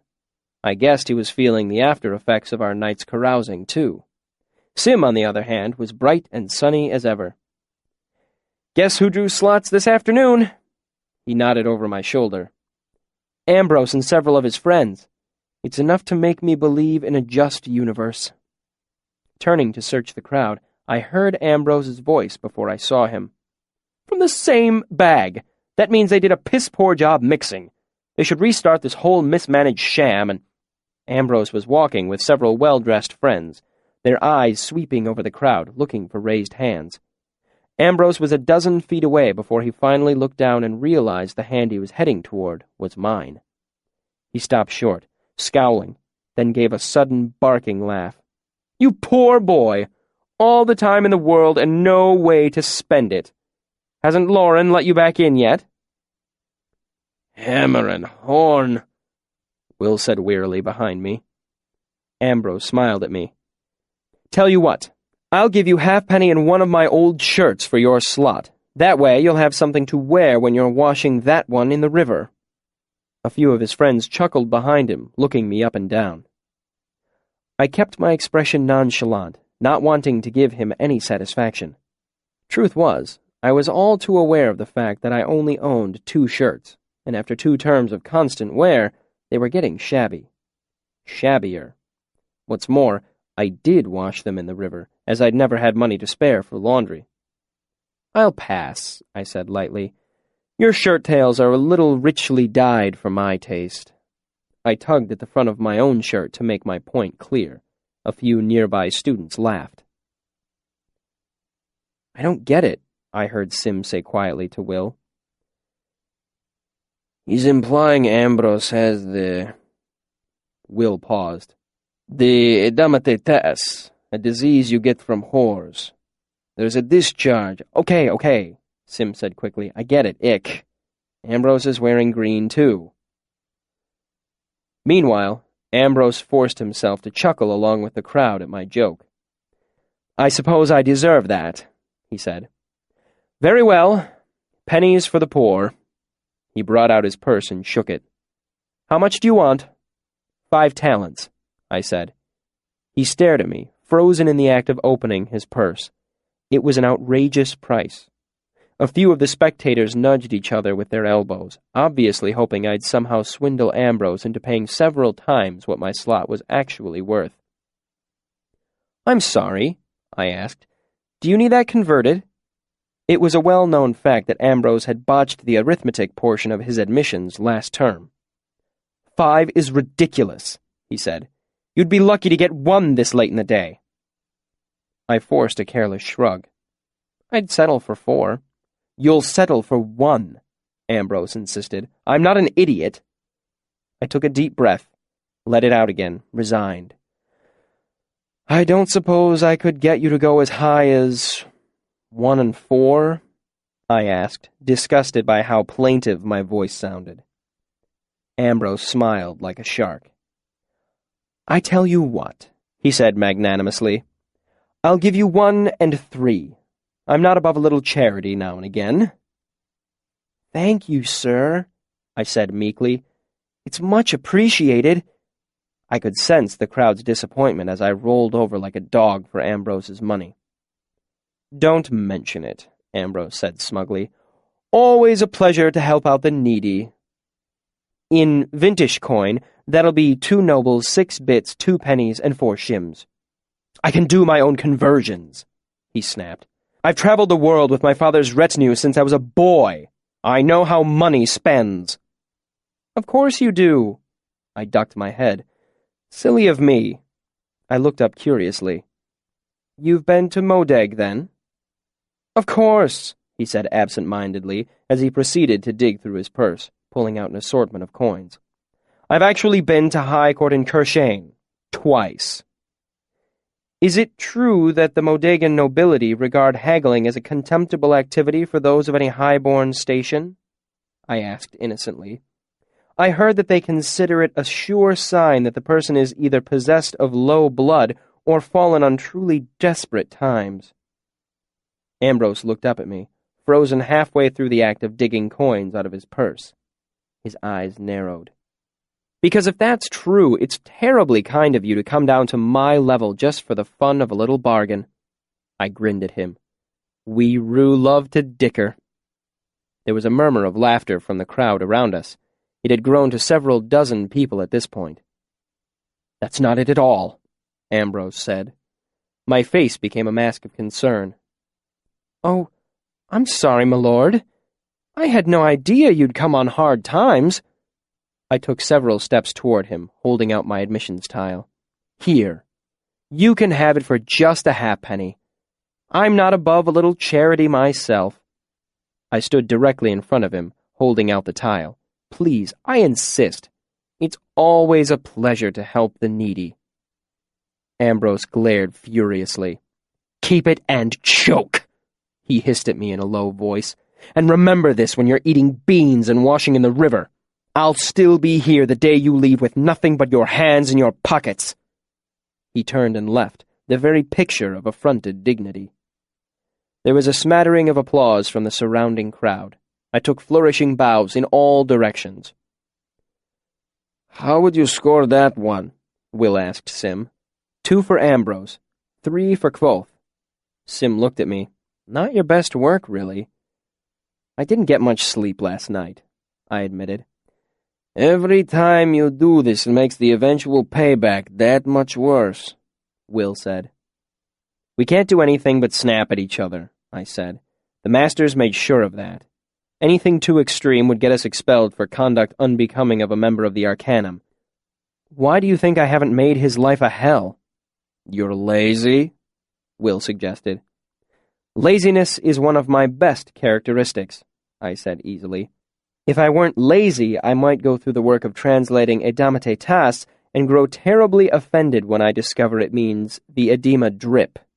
I raised my hand again, thumb and middle finger extended. Instead, I'll assume it translates directly into the name of the disease, Nemseria, thus preventing any unnecessary strain on our friendship. I eventually sold my slot to a desperate relar from the fishery named Jacksim. I drove a hard bargain, trading him my slot for 6 jots and a favor to be named later. Admissions went about as well as could be expected, considering I couldn't study. Hem was still carrying his grudge. Lauren was cool. Elodin had his head down on the table and seemed to be asleep. My tuition was a full 6 talents, which put me in an interesting situation. The long road to Imre was mostly deserted. The sun brushed through the trees, and the wind carried just a hint of the cool that fall would soon be bringing. I headed to the Aeolian first to retrieve my loot. Stanchion had insisted that I leave it there last night, lest I break it on my long, inebriated walk home.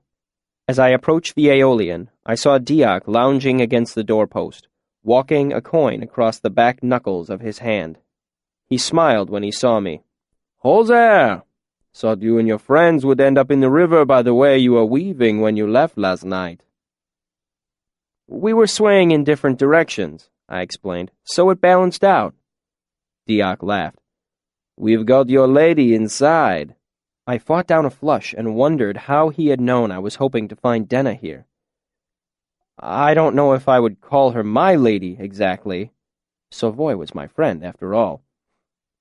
He shrugged. "Whatever you call her, Stanchion's got her behind the bar. I'd go grab her before he gets overly familiar and starts practicing his fingering."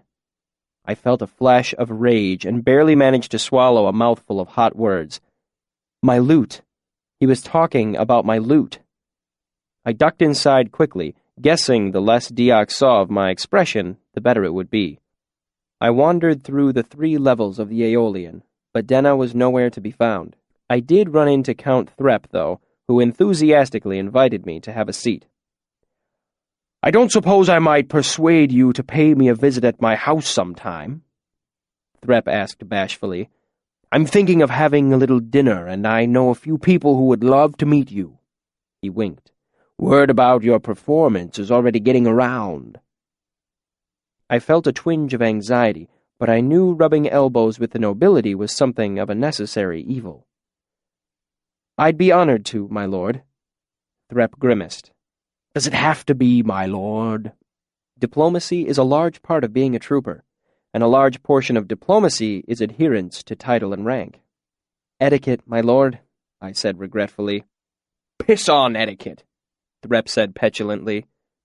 "Etiquette is a set of rules people use so they can be rude to each other in public. I was born Danaeus first, Threp second, and Count last of all." He looked imploringly up at me. "Den for short?" I hesitated. "Here, at least," he pleaded. "It makes me feel like a weed in a flower bed when someone starts lording me here." I relaxed. "If it makes you happy, Den." He flushed as if I'd flattered him. "Tell me a bit about yourself, then. Where are you lodging?" "On the other side of the river," I said evasively. The bunks in Mews were not exactly glamorous. When Threpp gave me a puzzled look, I continued. I attend the university. The university? He asked, clearly puzzled. Are they teaching music now? I almost laughed at the thought. No, I'm in the Arcanum. I immediately regretted my words. He leaned back in his seat and gave me an uncomfortable look. You're a warlock. Oh, no, I said dismissively. I'm just studying. You know, grammar, mathematics. I picked two of the more innocent fields of study I could think of, and he seemed to relax a bit. I guess I just thought you were... He trailed off and shook himself. Why are you studying there? The question caught me off guard. I've always wanted to. There's so much to learn. But you don't need any of that. I mean, he groped for words, the way you play. Surely your patron is encouraging you to focus on your music.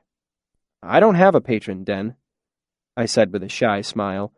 Not that I'm opposed to the idea, mind you. His reaction was not what I expected. Damn my blackened luck! He slapped his hand on the table, hard. I assumed someone was being coy, keeping you a secret. He thumped the table with his fist. Damn! Damn! He recovered his composure a little and looked up at me. I'm sorry, it's just that... He made a frustrated gesture and sighed. Have you ever heard the saying, 1 wife, you're happy, 2 and you're tired? I nodded. 3 and they'll hate each other. 4 and they'll hate you, Threpp finished. Well, the same thing is doubly true for patrons and their musicians. I just picked up my third, the struggling flutist. He sighed and shook his head. They bicker like cats in a bag, worried they're not getting enough attention. If only I'd known you were coming along, I would have waited. You flatter me, Den. I'm kicking myself is what I'm doing. He sighed and looked guilty. That's not fair. Saffron's good at what he does. They're all good musicians and overprotective of me, just like real wives. He gave me an apologetic look. If I try to bring you in, there'll be hell to pay. I've already had to lie about that little gift I gave you last night. So I'm your mistress, then? I grinned. Threpp chuckled. Well, let's not carry the analogy too far. I'll be your matchmaker instead. I'll help you toward a proper patron. I know everyone with blood or money for 50 miles, so it shouldn't be that hard. That would be a great help, I said earnestly. The social circles on this side of the river are a mystery to me. A thought occurred to me. Speaking of which, I met a young lady last night and didn't find out much about her. If you're familiar with the town... I trailed off hopefully. He gave me a knowing look. Ah, I see. No, I protested. She's the girl that sang along with me. My Eloine. I was just hoping to find her to pay my respects. Threpp looked as if he didn't believe me, but wasn't going to make an issue of it. Fair enough. What's her name? Diane. Threpp seemed to be waiting for more. That's all I know. Threpp snorted. What did she look like? Sing it if you have to. I felt the beginning of a flush on my cheeks. She had dark hair to about here. I gestured a little lower than my shoulder with one hand. Young, fair skin. Threpp watched me expectantly. Pretty. I see, Threpp mused, rubbing his lips. Did she have her talent pipes? I don't know. Maybe. Does she live in the city? I shrugged my ignorance again, feeling more and more foolish. Threpp laughed. You're going to have to give me more than that. He looked over my shoulder. Wait, there's Dioc. If anyone could spot a girl for you, it'd be him. He raised his hand. Dioc! It's really not that important, I said hurriedly. Threpp ignored me and waved the broad-shouldered man over to our table. Dioc strolled over and leaned against a table. What can I do for you? Our young singer needs a little information about a lady that he met last night. Can't say I'm surprised. There were quite a crop of lovelies out. One or two asked about you. He winked at me. Who caught your eye? It's not like that, I protested. She was the one who sang my harmony last night. She had a lovely voice, and I was hoping to find her so we could do a little singing. I think I know the tune you're talking about. He gave me a broad, knowing smile. I felt myself blushing furiously and began to protest again. Oh, settle down. I'll keep this one between my tongue and teeth. I'll even keep from telling Stanchion, which is as good as telling the whole town. He gossips like a schoolgirl when he's at a cup. He looked at me expectantly. She was slender with deep, coffee-colored eyes, I said before I thought about how it sounded. I hurried on before either Threp or Diak could make a joke. Her name was Diane. Ah! Diak nodded slowly to himself, his smile going a little wry. I guess I should have known. Does she live here? Threp asked. I don't believe I know her. You'd remember, Diak said. But no, I don't think she lives in town. I see her off and on. She travels, always here and gone again. He rubbed the back of his head and gave me a worried smile. I don't know where you might be able to find her. Careful, boy. That one will steal your heart. Men fall for her like wheat before a sickle blade. I shrugged as if such things couldn't be further from my mind, and was glad when Threp turned the topic to a piece of gossip about one of the local councilmen. I chuckled at their bickering until my drink was done, then made my farewells and took my leave of them. Half an hour later, I stood on the stairway outside Devi's door, trying to ignore the rancid smell of the butcher's shop below. I counted my money for the third time and thought about my options. I could pay off my entire debt and still afford my tuition, but it would leave me penniless. I had other debts to settle as well, and as much as I wanted to be out from under Devi's thumb, I didn't relish starting the semester without a bit of coin in my pocket. The door opened suddenly, startling me. Devi's face peered out suspiciously through a narrow crack, then brightened with a smile when she recognized me. "What are you lurking for?" she asked. "Gentlemen knock, as a rule." She opened the door wide to let me in. "Just weighing my options," I said as she bolted the door behind me. Her room was much the same as before, save that today it smelled of cinnamon, not lavender. "I hope I won't be inconveniencing you if I only pay the interest this term." "Not at all," she said graciously. "I like to think of it as an investment on my part." She gestured me toward a chair. "Besides, it means I get to see you again. You'd be surprised how few visitors I get." "It's probably your location more than your company," I said. She wrinkled her nose. "I know. I settled here at first because it was cheap. Now I feel obliged to stay because my customers know to find me here." I laid 2 talents on the desk and slid them toward her. "Do you mind a question?" She gave me a look of impish excitement. "Is it inappropriate?" "A bit," I admitted. "Has anyone ever tried to report you?" "Well, now." She sat forward in her chair. "That can be taken a number of different ways." She raised an eyebrow over one icy blue eye. "Are you being threatening or curious?" "Curious," I said quickly. "I tell you what." She nodded at my lute. "Play me a song, and I'll tell you the truth." I smiled and unlatched the case, drawing out my lute. "What would you like to hear?" She thought for a minute. "Can you play Leave the Town, Tinker?" I played it, quick and easy. She came in enthusiastically on the chorus, and at the end she smiled and clapped like a young girl. Which in hindsight, I guess she was. Back then, she was an older woman, experienced and self-sure. I, on the other hand, was not quite 16. "Once," she answered as I put my lute away. "2 years ago, a young gentleman Ilir decided it would be better to inform the constable than to settle his debt." I looked up at her. "And?" "And that was it," she shrugged carelessly. "They came, asked me questions, searched the place, Didn't find anything incriminating, of course. Of course. The next day, the young gentleman admitted the truth to the constable. He had made the whole story up because I had spurned his romantic advances. She grinned. The constable was not amused, and the gentleman was fined for slanderous action against a lady of the town. I couldn't help but smile. I can't say as I'm terribly... I trailed off, noticing something for the first time. I pointed at her bookshelf. Is that Malkaff's The Basis of All Matter?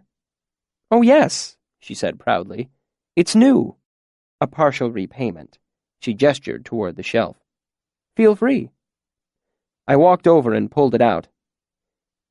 If I'd had this to study from, I wouldn't have missed one of the questions during admissions today.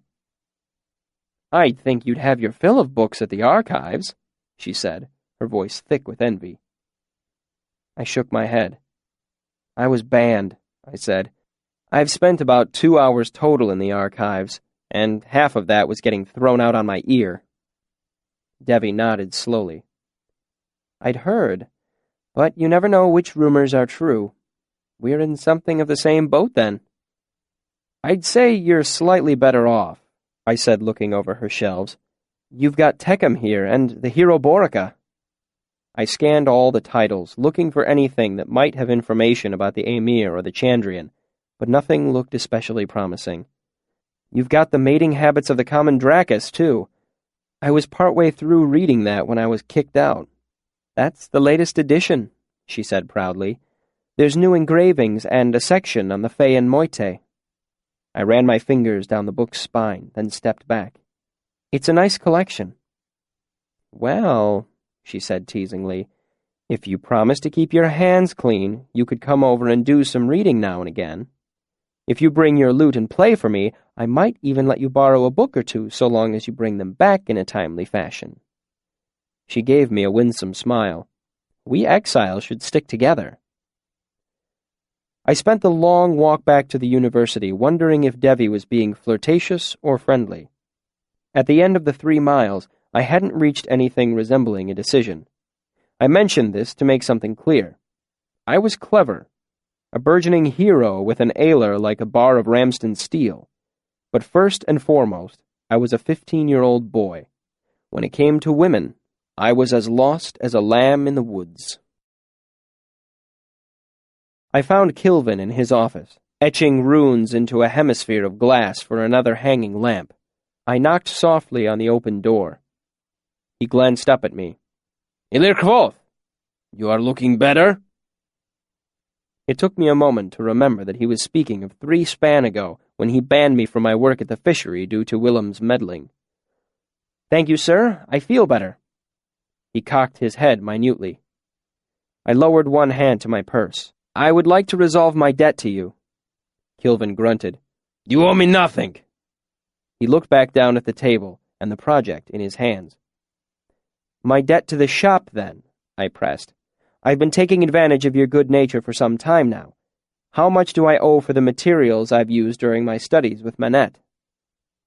Kilvin continued to work. 1 talent, 7 jots, and 3. The exactness of the number startled me, as he hadn't checked the ledger in the storeroom. I boggled to think of everything the bear-like man was carrying around in his head. I took the appropriate amount from my purse and set the coins on a relatively clutter-free corner of the table. Kilvin looked at them. Ilir Kvoth, I trust you came to this money honorably. His tone was so serious, I had to smile. I earned it playing in Imre last night. Music across the river pays this well? I held my smile and shrugged nonchalantly. I don't know if I'll do this well every night. This was only my first time, after all. Kilvin made a sound somewhere between a snort and a huff and turned his eyes back to his work. Elxadal's pridefulness is rubbing off on you. He drew a careful line on the glass. Am I correct in assuming that you will no longer be spending evenings in my employ? Shocked, it took me a moment to catch my breath. I wouldn't. I came here to speak with you about coming back to work in the shop. The thought of not working for Kilvin hadn't crossed my mind. Apparently your music has more profit than working here. Kilvin gave the coins on the table a significant look. But I want to work here, I said wretchedly. Kilvin's face broke into a great white smile. Good! I would not have wanted to lose you to the other side of the river. Music is a fine thing, but metal lasts. He struck the table with 2 huge fingers to emphasize his point. Then he made a shooing motion with the hand that held his unfinished lamp. Go! Do not be late for work, or I will keep you polishing bottles and grinding ore for another term. As I left, I thought about what Kilvin had said. It was the first thing he had said to me that I did not agree with wholeheartedly. Metal rusts, I thought. Music lasts forever. Time will eventually prove one of us right. After I left the fishery, I headed straight to the Horse and Four, arguably the best inn this side of the river. The innkeeper was a bald, portly fellow named Kavarin. I showed him my talent pipes and bargained for a pleasant 15 minutes. The end result was that in exchange for playing 3 evenings a span, I received free room and board. The Four's kitchens were remarkable, and my room was actually a small suite. Bedroom, dressing room, and sitting room, a huge step up from my narrow bunk in the mews. But best of all, I would earn 2 silver talents every month, an almost ridiculous sum of money to someone who had been poor for as long as I had. And that was in addition to whatever gifts or tips the wealthy customers might give me. Playing here, working in the fishery, and with a wealthy patron on the horizon, I'd no longer be forced to live like a pauper. I'd be able to buy things I desperately needed. Another suit of clothes, some decent pens and paper, new shoes. If you have never been desperately poor, I doubt you can understand the relief I felt. For months, I'd been waiting for the other shoe to drop, knowing that any small catastrophe could ruin me. But now, I no longer had to live every day worrying about my next term's tuition or the interest on Devi's loan. I was no longer in danger of being forced out of the university. I had a lovely dinner of venison steak with a leaf salad and a bowl of delicately spiced tomato soup. There were fresh peaches and plums and white bread with sweet cream butter. Though I didn't even ask for it, I was served several glasses of an excellent dark vintage wine. Then I retired to my rooms where I slept like a dead man, lost in the vastness of my new feather bed. Chapter 61. Jackass, Jackass. With admissions behind me, I had no responsibilities until fall term began. I spent the intervening days catching up on my sleep, working in Kilvin's shop, and enjoying my new luxurious accommodations at the Horse and Four. I also spent a considerable amount of time on the road to Imre, usually under the excuse of visiting Threp or enjoying the camaraderie of the other musicians at the Aeolian. But the truth behind the stories was that I was hoping to find Denna. But my diligence gained me nothing. She seemed to have vanished from the town completely. I asked a few people who I could trust not to make gossip of it, but none of them knew more than Diak.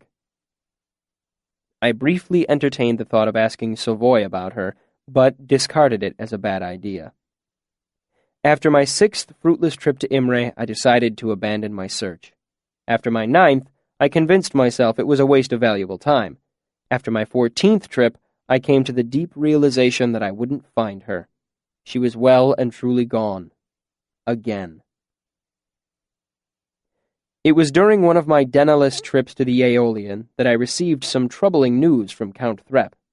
Apparently, Ambrose, firstborn son of the wealthy and influential Baron Jackas, had been busy as a bee in the social circles of Imre. He had spread rumors, made threats, and generally turned the nobility against me. While he couldn't keep me from gaining the respect of my fellow musicians, apparently he could keep me from gaining a wealthy patron. It was my first glimpse of the trouble Ambrose could make for a person like me. Threp was apologetic and morose, while I seethed with irritation. Together we proceeded to drink an unwise amount of wine and grouse about Ambrose Jackas. Eventually, Threp was called up onto the stage where he sang a scathing little ditty of his own design, satirizing one of Tarbean's councilmen. It was met with great laughter and applause. From there, it was a short step for us to begin composing a song about Ambrose. Threp was an inveterate gossip-monger with a knack for tasteless innuendo, and I have always had a gift for a catchy tune. It took us under an hour to compose our masterwork, which we lovingly titled Jackass, Jackass. On the surface, it was a ribald little tune about a donkey who wanted to become an arcanist. Our extraordinarily clever pun on Ambrose's surname was as close as we came to mentioning him, but anyone with half a wit could tell who the shoe was meant to fit. It was late when Threp and I took the stage, and we weren't the only ones worse for drink. There was thunderous laughter and applause from the majority of the audience, who called for an encore. We gave it to them again, and everyone came in singing on the chorus. The key to the song's success was its simplicity. You could whistle or hum it. Anyone with 3 fingers could play it, and if you had 1 ear and a bucket, you could carry the tune. It was catchy, and vulgar, and mean-spirited. It spread through the university like a fire in a field. I tugged open the outer door of the archives and stepped into the entry hall, my eyes adjusting to the red tint of the sympathy lamps. The air was dry and cool, rich with the smell of dust, leather, and old ink. I took a breath the way a starving man might outside a bakery. Willem was tending the desk. I knew he'd be working. Ambrose wasn't anywhere in the building. "I'm just here to talk with Master Lauren," I said quickly. Will relaxed.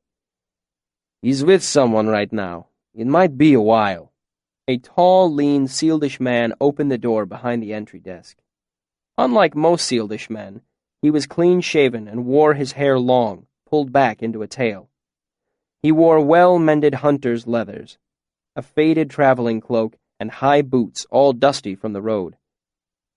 As he shut the door behind him, his hand went unconsciously to the hilt of his sword to keep it from striking the wall or the desk.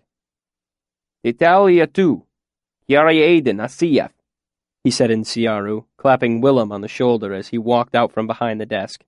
"Vorelan tu ataitem." Will gave a rare smile, shrugging. "Linsatva, tu akveren." The man laughed, and as he stepped around the desk, I saw he wore a long knife in addition to his sword. I'd never seen anyone armed at the university. Here in the archives, he looked as out of place as a sheep in the king's court. But his manner was relaxed, confident, as if he couldn't feel more at home. He stopped walking when he saw me standing there. He cocked his head to the side a little. "Sightseeing?"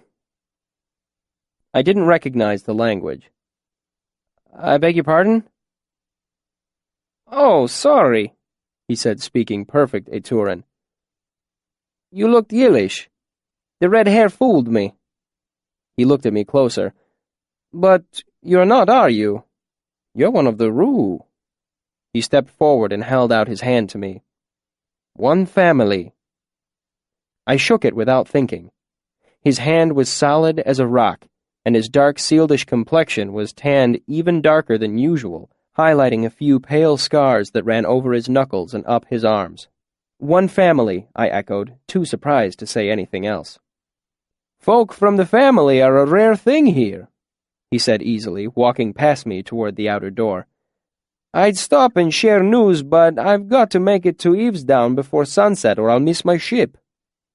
He opened the outer door and sunlight flooded the room.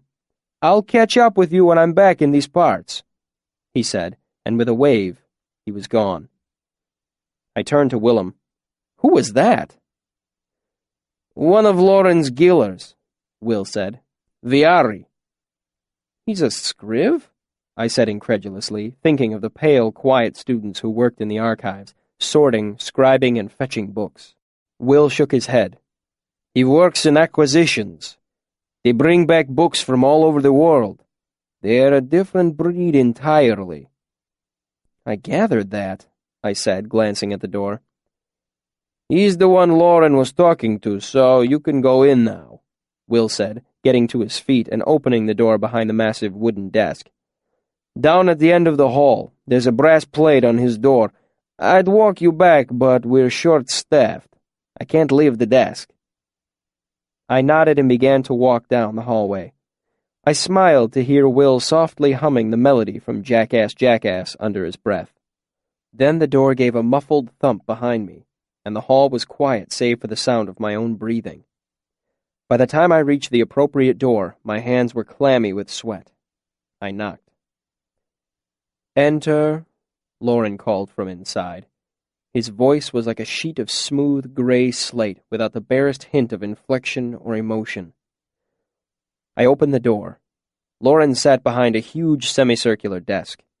Shelves lined the walls from floor to ceiling. The room was so full of books, there wasn't more than a palm's breadth of wall visible in the entire room. Lauren looked at me coolly. Even sitting down, he was still nearly as tall as me. "Good morning." "I know I'm banned from the archives, Master," I said quickly. "I hope that I'm not violating that by coming to see you." "Not if you're here to good purpose." "I've come into some money," I said, pulling out my purse, "and I was hoping to buy back my copy of Rhetoric and Logic." Lauren nodded and came to his feet. Tall, clean-shaven, and wearing his dark master's robes, he reminded me of the enigmatic silent doctor character present in many Modegan plays. I fought off a shiver, trying not to dwell on the fact that the appearance of the doctor always signaled catastrophe in the next act. Lauren went to one of the shelves and pulled out a small book. Even at a glimpse, I recognized it as mine. A dark stain patterned the cover from the time it had gotten wet during a storm in Tarbean. I fumbled with the strings of my purse, surprised to see my hands trembling slightly. "It was 2 silver pennies, I believe." Lauren nodded. "Can I offer you anything in addition to that? If you hadn't bought it for me, I would have lost it forever, not to mention the fact that your purchase helped me gain admittance in the first place." 2 silver pennies will be sufficient." I lay the coins on his desk. They clattered slightly as I set them down, testament to my shaking hands. Lauren held out the book, and I wiped my sweaty hands on my shirt before taking it. I opened it to Ben's inscription and smiled. "Thank you for taking care of it, Master Lauren. It is precious to me." "The care of one more book is little trouble," Lauren said as he returned to his seat. I waited to see if he might continue. He didn't. My voice snagged in my throat. I swallowed to clear it. "I also wanted to say that I was sorry for—" I stalled at the thought of actually mentioning open flame in the archives. "For what I did before," I finished lamely. "I accept your apology, Quoth." Lauren looked back down at the book he had been reading when I had come in. "Good morning." I swallowed again against the dryness in my mouth. I was also wondering when I might hope to regain admittance to the archives. Lauren looked up at me.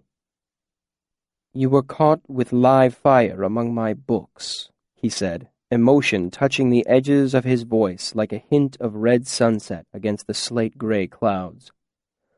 All of my carefully planned persuasion flew out of my head. "Master Lauren," I pleaded, "I'd been whipped that day and wasn't at my wit's best. Ambrose—" Lauren raised his long-fingered hand from the desk, his palm facing out toward me. The careful gesture cut me off more quickly than a slap across the face. His face was expressionless as a blank page. "Who am I to believe? A relar of 3 years or an elir of 2 months? A scriv in my employ or an unfamiliar student found guilty of reckless use of sympathy?" I managed to regain a little of my composure. "I understand your decision, Master Lauren, but is there anything I might do to earn readmittance?" I asked, unable to keep my voice entirely free of desperation. "Honestly, I would rather be whipped again than spend another term banned. I would give you all the money in my pocket, though it isn't much. I'd work long hours as a scriv without pay for the privilege of proving myself to you. I know you're short-staffed during exams." Lauren looked at me, his placid eyes almost curious. I couldn't help but feel that my plea had affected him. All that? All that, I said earnestly, hope billowing wildly through my chest. All that, and any other penance you desire. I require but one thing to rescind my ban, Lauren said. I fought to keep a manic grin off my face. Anything! Demonstrate the patience and prudence which you have heretofore been lacking, Lauren said flatly, then looked down at the book that lay open on his desk. Good morning. The next day, one of Jameson's errand boys woke me out of a sound sleep in my vast bed at the Horse and Four. He informed me that I was due on the horns at a quarter hour before noon. I was being charged with conduct unbecoming a member of the Arcanum. Ambrose had finally caught wind of my song. I spent the next several hours feeling vaguely sick to my stomach. This was exactly what I'd hoped to avoid. An opportunity for both Ambrose and Hem to settle scores with me. Worse still, this was bound to lower Lauren's opinion of me even further, no matter what the outcome. I arrived in the Master's Hall early and was relieved to find the atmosphere much more relaxed than when I'd gone on the horns for malfeasance against Hem. Arwyll and Elxadal smiled at me. Kilvin nodded. I was relieved that I had friends among the Masters to balance out the enemies I'd made. All right, the Chancellor said briskly. We've got 10 minutes before we start admissions. I don't feel like getting behind schedule, so I'm going to move this right along. He looked around at the rest of the Masters and saw only nods. Raylar Ambrose, make your case. Keep it under a minute. You have a copy of the song right there, Ambrose said hotly. It's slanderous. It defames my good name. It's a shameful way for a member of the Arcanum to behave. He swallowed, his jaw clenching. That's all. The Chancellor turned to me.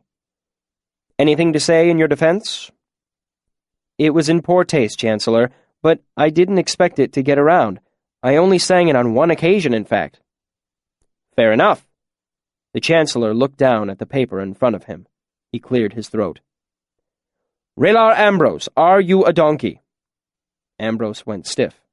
No, sir, he said. Are you possessed of... He cleared his throat and read directly off the page. A pizzle bound to fizzle. A few of the Masters struggled to control smiles. Elodin grinned openly. Ambrose flushed. No, sir. Then I'm afraid I don't see the problem, the Chancellor said curtly, letting the paper settle to the table. I move the charge of conduct unbecoming be replaced with undignified mischief. Seconded, Kilvin said. All in favor? All hands went up except for Hems and Brandours. Motion passed. Discipline will be set at a formal letter of apology tendered to... For God's sake, Arthur, Hem broke in, at least make it a public letter. The Chancellor glared at Hem, then shrugged. Formal letter of apology posted publicly before the fall term. All in favor? All hands were raised. Motion passed. The Chancellor leaned forward onto his elbows and looked down at Ambrose. Raylar Ambrose, in the future you will refrain from wasting our time with spurious charges. I could feel the anger radiating off Ambrose. It was like standing near a fire. Yes, sir. Before I could feel smug, the Chancellor turned to me. And you, Elerkvoth, will comport yourself with more decorum in the future. His stern words were somewhat spoiled by the fact that Elodin had begun cheerfully humming the melody to Jackass, Jackass next to him. I lowered my eyes and did my best to fight down a smile. Yes, sir. Dismissed. Ambrose turned on his heels and stormed off, but before he made it through the door, Elodin burst out singing, He's a well-bred ass, you can see it in his stride, and for a copper penny he will let you take a ride. The thought of writing a public apology was galling to me. But, as they say, the best revenge is living well. So I decided to ignore Ambrose and enjoy my new luxurious lifestyle at the Horse and Four. But I only managed 2 days of revenge. On the third day, the Horse and Four had a new owner. Short, jolly Kavarin was replaced with a tall, thin man who informed me that my services were no longer required. I was told to vacate my rooms before nightfall. It was irritating, but I knew of at least 4 or 5 inns of similar quality on this side of the river that would jump at the chance to employ a musician with his talent pipes. But the innkeeper at Hollybush refused to speak with me. The White Hart and Queen's Crown were content with their current musicians. At the Golden Pony, I waited for over an hour before I realized I was being politely ignored. By the time I was turned away by the Royal Oak, I was fuming. It was Ambrose. I didn't know how he'd done it, but I knew it was him. Bribes, perhaps, or a rumor that any inn employing a certain red-haired musician would be losing the business of a large number of wealthy, noble customers.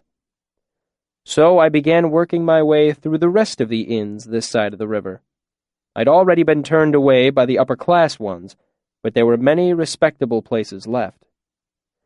Over the next several hours, I tried the Shepherd's Rest, the Boar's Head, Dog in the Wall, Staves Inn, and the Tabard. Ambrose had been very thorough. None of them were interested. It was early evening by the time I came to Anchor's, and by that time, the only thing keeping me going was pure black temper.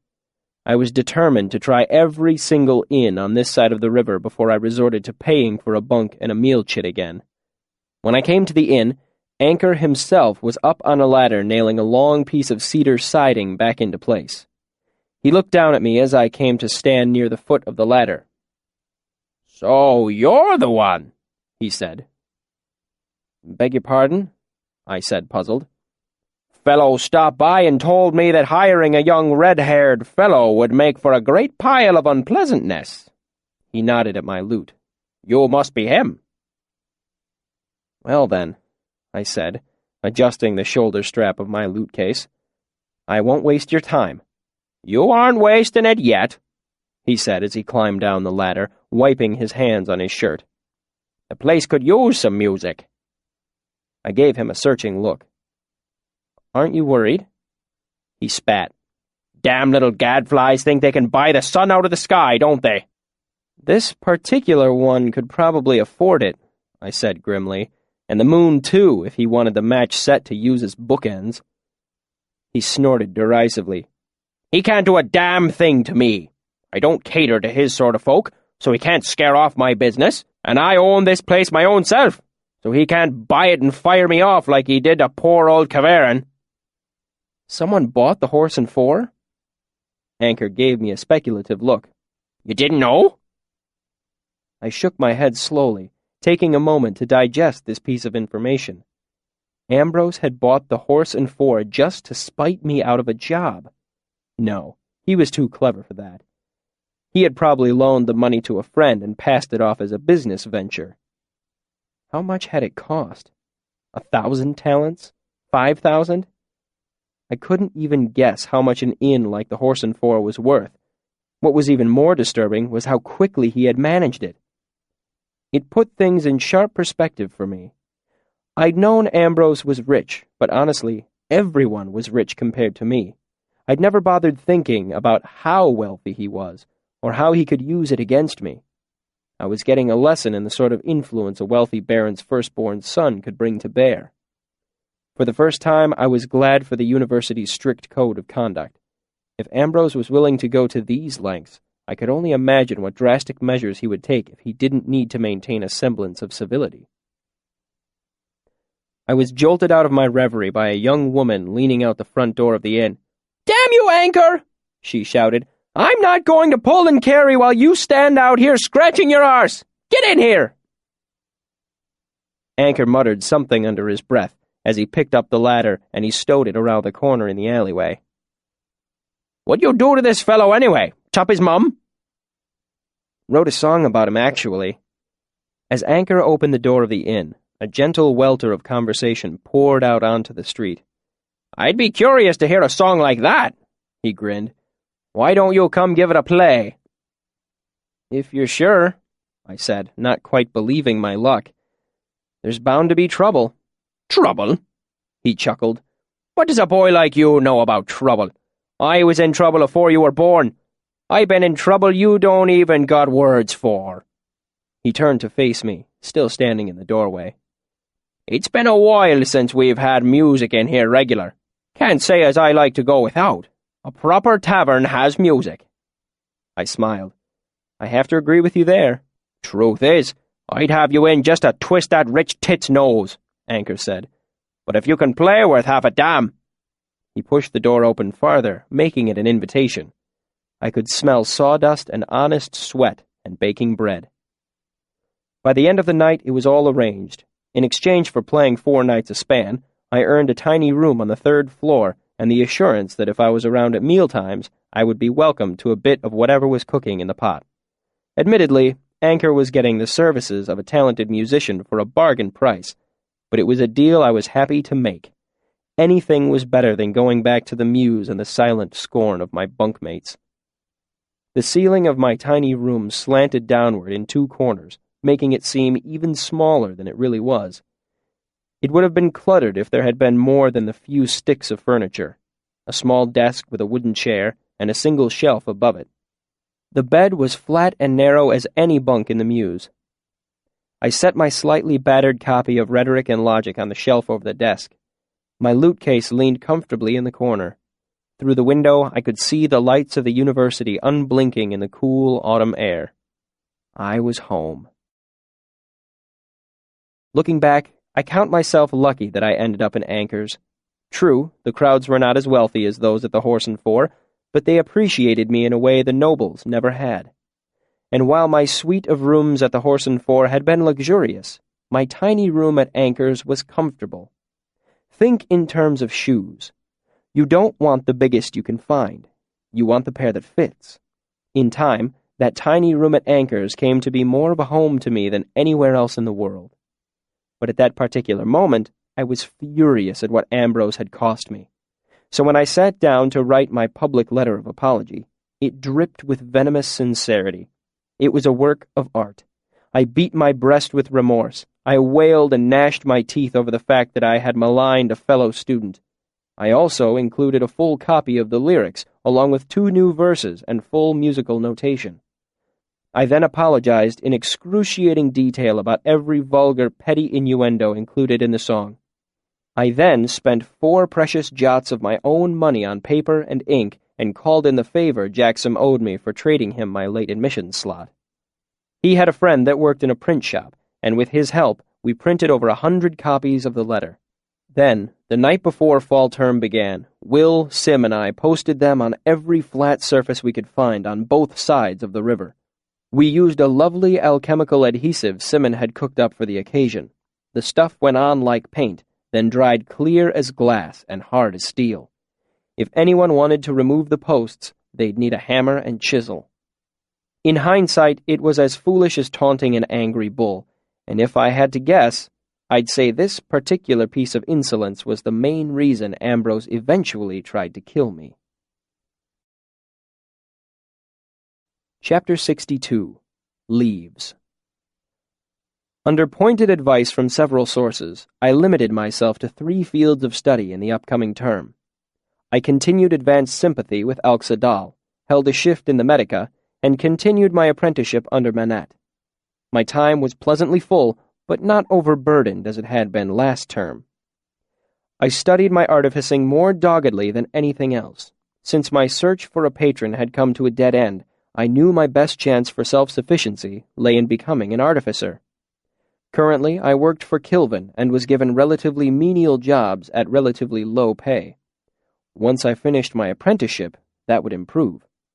Better still, I would be able to pursue my own projects, then sell them on commission for a profit. If I was able to keep ahead of my debt to Devi, if I could somehow continue to muster enough money for tuition, if I could finish my apprenticeship under Manat without getting myself killed or crippled by the dangerous work that was done in the fishery every day. 40 or 50 of us gathered in the workshop, waiting to see the new arrival. Some sat on the stone work tables to get a good view, while a dozen or so students gathered on the iron catwalks in the rafters among Kilvin's hanging lamps. I saw Manette up there. He was hard to miss. 3 times older than any of the other students, with his wild hair and grizzled beard. I headed up the stairs and made my way to his side. He smiled and clapped me on the shoulder. "What are you doing here?" I asked. "I thought this was just for the Greenwood who haven't seen this stuff before." "I thought I'd play the dutiful mentor today," he shrugged. "Besides, this particular display is worth watching, if only for the expression on everyone's faces." Sitting atop one of the shop's heavy work tables was a massive cylindrical container about 4 feet high and 2 feet across. The edges were sealed without any bulky welds, and the metal had a dull, burnished look that made me guess it was more than simple steel. I let my gaze wander the room and was surprised to see Fella standing in the crowd, waiting for the demonstration to begin along with the rest of the students. "I didn't know Fella worked here," I said to Manette. Manette nodded. "Oh, sure. What, 2 terms now?" "I'm surprised I haven't noticed," I mused as I watched her talking to one of the other women in the crowd. "So am I," Manette said with a low, knowing chuckle. "But she's not here very often. She sculpts and works with cut tile and glass. She's here for the equipment, not the sigildry." The belling tower struck the hour outside, and Kilvin looked around, marking the faces of everyone there. I didn't doubt for a moment that he took note of exactly who was missing. "For several span we will have this in the shop," he said simply, gesturing to the metal container that stood nearby. "Nearly 10 gallons of a volatile transporting agent, Regum Ignal Neratum." "He's the only one that calls it that," Manette said softly. "It's bone tar." "Bone tar?" He nodded. "It's caustic. Spill it on your arm, it'll eat through to the bone in about 10 seconds. While everyone watched, Kilvin donned a thick leather glove and decanted about an ounce of dark liquid from the metal canister into a glass vial. "It is important to chill the vial prior to decanting, as the agent boils at room temperature." He quickly sealed off the vial and held it up for everyone to see. "The pressure cap is also essential, as the liquid is extremely volatile. As a gas, it exhibits surface tension and viscosity like mercury. It is heavier than air and does not dissipate. It coheres to itself." With no further preamble, Kilvin tossed the vial into a nearby firewell, and there was the sharp, clear sound of breaking glass. From this height, I could see the firewell must have been cleaned out specially for this occasion. It was empty, just a shallow circular pit of bare stone. "It's a shame he's not more of a showman," Manette said softly to me. "Elxadal could do this with a little more flair." The room was filled with a sharp crackling and hissing as the dark liquid warmed itself against the stone of the firewall and began to boil. From my high vantage, I could see a thick, oily smoke slowly filling the bottom of the well. It didn't behave like fog or smoke at all. Its edges didn't diffuse. It pooled and hung together like a tiny, dark cloud. Manette tapped me on the shoulder, and I looked at him just in time to avoid being blinded by the initial burst of flame as the cloud caught fire. There were dismayed noises from all around, and I guessed most of the others had been caught unaware. Manette grinned at me and gave a knowing wink. "Thanks," I said, and turned back to watch. Jagged flames danced across the surface of the fog, colored a bright sodium red. The additional heat made the dark fog boil faster, and it swelled until the flames were licking toward the top of the waist-high lip of the firewall. Even from where I stood on the catwalk, I could feel a gentle heat on my face. "What the hell do you call that?" I asked him quietly. "Fire fog?" "We could," he responded. "Kilvin would probably call it an atmospherically activated incendiary action."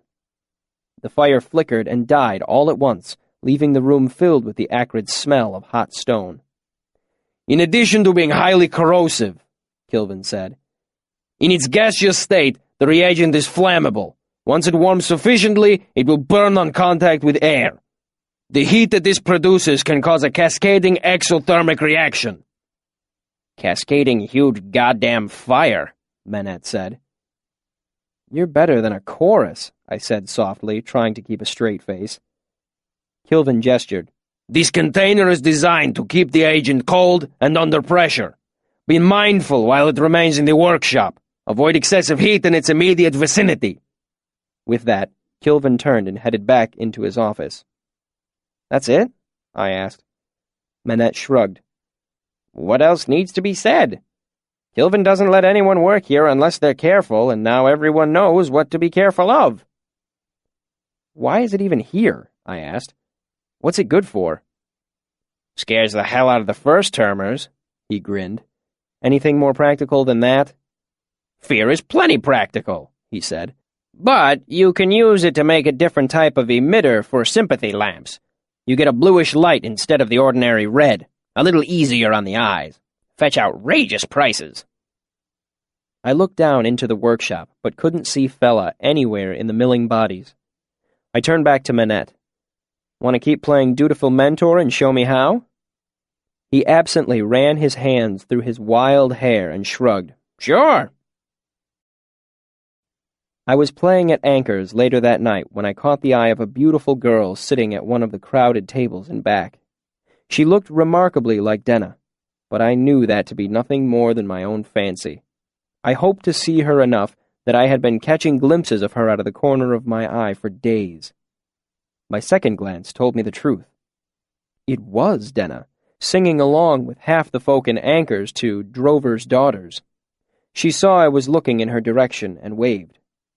Her appearance caught me so much by surprise that I completely forgot what my fingers were doing and my song fell to pieces. Everyone laughed and I took a grand bow to hide my embarrassment. They cheered and booed me in equal amounts for a minute or so, enjoying my failure more than they had the song itself. Such is human nature. I waited for their attention to drift away from me, then made my way casually to where Denna was sitting. She stood to greet me. "I'd heard you were playing on this side of the river," she said, "but I can't imagine how you keep the job if you fall apart every time a girl gives you a wink." I felt myself flush a little. "It doesn't happen that often." "The winking or the falling apart?" Unable to think of a response, I felt myself flush redder, and she laughed. "How long will you be playing tonight?" she asked. "Not much longer," I lied. I owed Anchor at least another hour. She brightened. "Good. Come away with me afterward. I need someone to walk with." Hardly believing my good luck, I made a bow to her. "At your service, certainly. Let me go and finish up." I made my way to the bar where Anchor and two of his serving girls were busy pulling drinks. Unable to catch his eye, I grabbed hold of his apron as he hurried past me. He jerked to a stop and barely avoided spilling a tray of drinks onto a table of customers. "God's teeth, boy! What's the matter with you?" "Anchor, I've got to go. I can't stay till closing tonight." His face soured. "Crowds like this don't come for the asking. They ain't going to stay without a little song or summat to entertain 'em." "I'll do one more song, a long one, but I've got to go after that." I gave him a desperate look. "I swear I'll make it up to you." He looked at me more closely. "Are ye in trouble?" I shook my head. "It's a girl, then." He turned his head at the sound of voices calling for more drinks, then waved me away briskly. "Fine, go. But mind you, make it a good long song, and you'll owe me." I moved to the front of the room and clapped my hands for the room's attention. Once the room was moderately quiet, I began to play. By the time I struck the third chord, everyone knew what it was. Tinker Tanner, the oldest song in the world. I took my hands from the lute and began to clap. Soon everyone was pounding out the rhythm in unison, feet against the floor, mugs on tabletops. The sound was almost overwhelming, but it faded appropriately when I sang the first verse. Then I led the room in the chorus with everyone singing along, some with their own words, some in their own keys. I moved to a nearby table as I finished my second verse and led the room in the chorus again. Then I gestured expectantly toward the table to sing a verse of their own. It took a couple of seconds for them to realize what I wanted, but the expectation of the whole room was enough to encourage one of the more tipsy students to shout out a verse of his own. It gained him thunderous applause and cheers. Then, as everyone sang the chorus again, I moved to another table and did the same thing.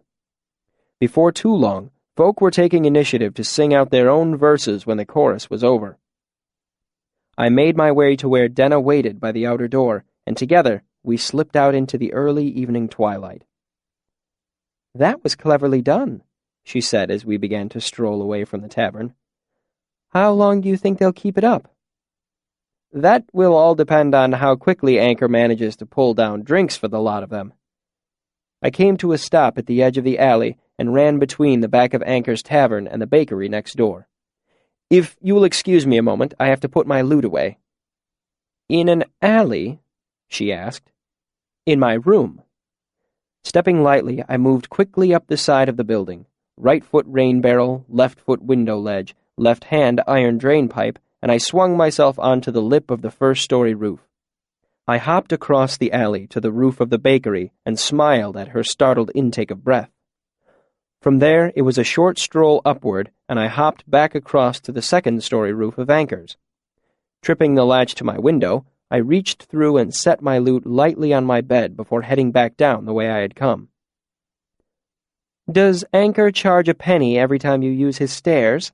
she asked as I neared the ground. I stepped down from the rain barrel and brushed my hands against my pants. "I come and go at odd hours," I explained easily as I fell into step beside her. "Am I correct in understanding that you are looking for a gentleman to walk with you tonight?" A smile curved her lips as she looked sideways at me. "Quite." "That is unfortunate," I sighed. "I am no gentleman." Her smile grew. "I think that you are close enough." "I would like to be closer." "Then come walking with me." "It would please me greatly. However," I slowed my walk a bit, my smile fading into a more serious expression. "What about Savoy?" Her mouth made a line. "He's staked a claim on me, then?" "Well, not as such, but there are certain protocols involved." "A gentleman's agreement?" she asked acidly. "More like honor among thieves, if you will." She looked me in the eye. "Quoth," she said seriously, "steal me." I bowed and made a sweeping gesture toward the world. "At your command." We continued our walk. The moon was shining, making the houses and shops around us seem washed and pale. "How is Savoy, anyway? I haven't seen him for a while." She waved a hand to dismiss the thought of him. "I haven't either, not for lack of trying on his part." My spirits rose a bit. "Really?" She rolled her eyes. "Roses! I swear you men have all your romance from the same worn book. Flowers are a good thing, a sweet thing to give a lady. But it's always roses, always red, and always perfect hothouse blooms when they can come by them." She turned to face me. "When you see me, do you think of roses?" I knew enough to shake my head, smiling. "What then? If not a rose, what do you see?" Trapped. I looked her up and down once, as if trying to decide. "Well," I said slowly, "you'll have to forgive us men. You see, it's not an easy thing to pick a flower to fit a girl, if you'll excuse my expression." She grimaced. "Pick a flower? Yes, I'll excuse it this time. The trouble is, when you gift a girl with flowers, your choice can be construed so many different ways. A man might give you a rose because he feels you are beautiful, or because he fancies their shade or shape or softness similar to your lips. Roses are expensive, and perhaps he wishes to show through a valuable gift that you are valuable to him." "You make a good case for roses," she said. "The fact remains, I do not like them. Pick another flower to suit me." "But what suits? When a man gives you a rose, what you see may not be what he intends. You may think he sees you as delicate or frail. Perhaps you dislike a suitor who considers you all sweet and nothing else. Perhaps the stem is thorned, and you assume he thinks you likely to hurt a hand too quick to touch. But if he trims the thorns, you might think he has no liking for a thing that can defend itself with sharpness. There's so many ways a thing can be interpreted, I said. What is a careful man to do? She cast a sidelong look at me. If the man is you, I'd guess he would spin clever words and hope the question was forgotten. She tilted her head. It isn't. What flower would you pick for me? Very well. Let me think. I turned to look at her, then away. Let's run down a list. Dandelion might be good. It's bright, and there is a brightness about you. But dandelion is common, and you are not a common creature. Roses we have dealt with and discarded. Nightshade, no. Nettle, perhaps. She made a face of mock outrage and showed me her tongue. I tapped a finger to my lips as if reconsidering. You are correct, except for your tongue, it doesn't suit you. She huffed and crossed her arms. Wild oat, I exclaimed, startling a laugh from her. Its wildness suits you, but it's a small flower and bashful. For that as well as other, I cleared my throat, more obvious reasons, I think we'll pass the wild oat by. Pity, she said. Daisy is a good one. I bowled ahead, not letting her distract me. Tall and slender, willing to grow by roadsides. A hardy flower, not too delicate. Daisy is self-reliant. I think it might suit you, but let us continue in our list. Iris? Too gaudy. Thistle? Too distant. Violet? Too brief. Trillium? There's a thing. A fair flower. Doesn't take to cultivation. The texture of the petals. I made the boldest motion of my young life and brushed the side of her neck gently with a pair of fingers. Smooth enough to match your skin, just barely. But it is too close to the ground. This is quite a bouquet you've brought for me, she said gently. Unconsciously, she raised a hand to the side of her neck where I had touched her, held it there for a moment, then let it fall. A good sign or a bad one? Was she wiping my touch away or pressing it close? Uncertainty filled me more strongly than before, and I decided to press ahead with no more blatant risks. I stopped walking. Celis flower. She stopped and turned to look at me. All this, and you pick a flower I don't know? What is a celis flower? Why? It is a deep red flower that grows on a strong vine. Its leaves are dark and delicate. They grow best in shadowy places, but the flower itself finds stray sunbeams to bloom in. I looked at her. That suits you. There is much of you that is both shadow and light. It grows in deep forests and is rare because only skilled folk can tend one without harming it. It has a wondrous smell and is much sought and seldom found. I paused and made a point of examining her. Yes. Since I'm forced to pick, I would choose Celis.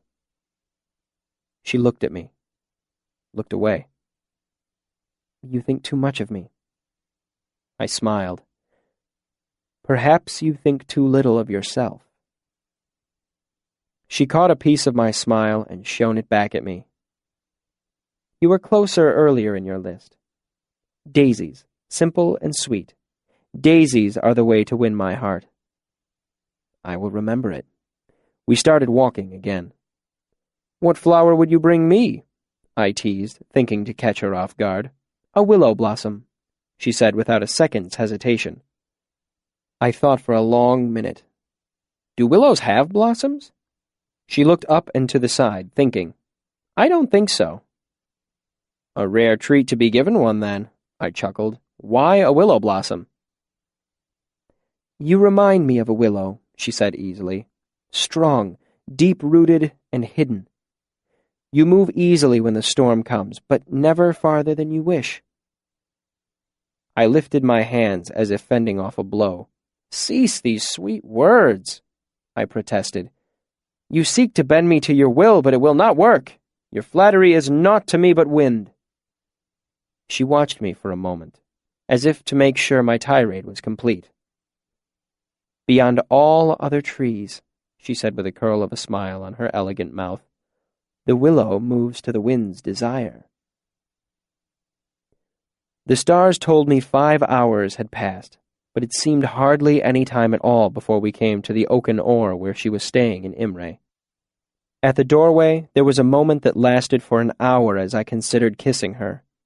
I had been tempted by the thought a dozen times on the road as we talked, when we paused on Stonebridge to watch the river in the moonlight, underneath a linden tree in one of Imre's parks. At those times, I felt a tension building between us, something almost tangible. When she looked sideways at me with her secret smile, the tilt of her head, the way she almost faced me, made me think she must be hoping for me to do something. Put my arm around her? Kiss her? How did one know? How could I be certain? I couldn't. So I resisted the pull of her. I did not want to presume too much, did not want to offend her or embarrass myself. What's more, Diok's warning had made me uncertain. Perhaps what I felt was nothing more than Denna's natural charm, her charisma. Like all boys of my age, I was an idiot when it came to women. The difference between me and the others is that I was painfully aware of my ignorance, while others, like Simon, bumbled around, making asses of themselves with their clumsy courting.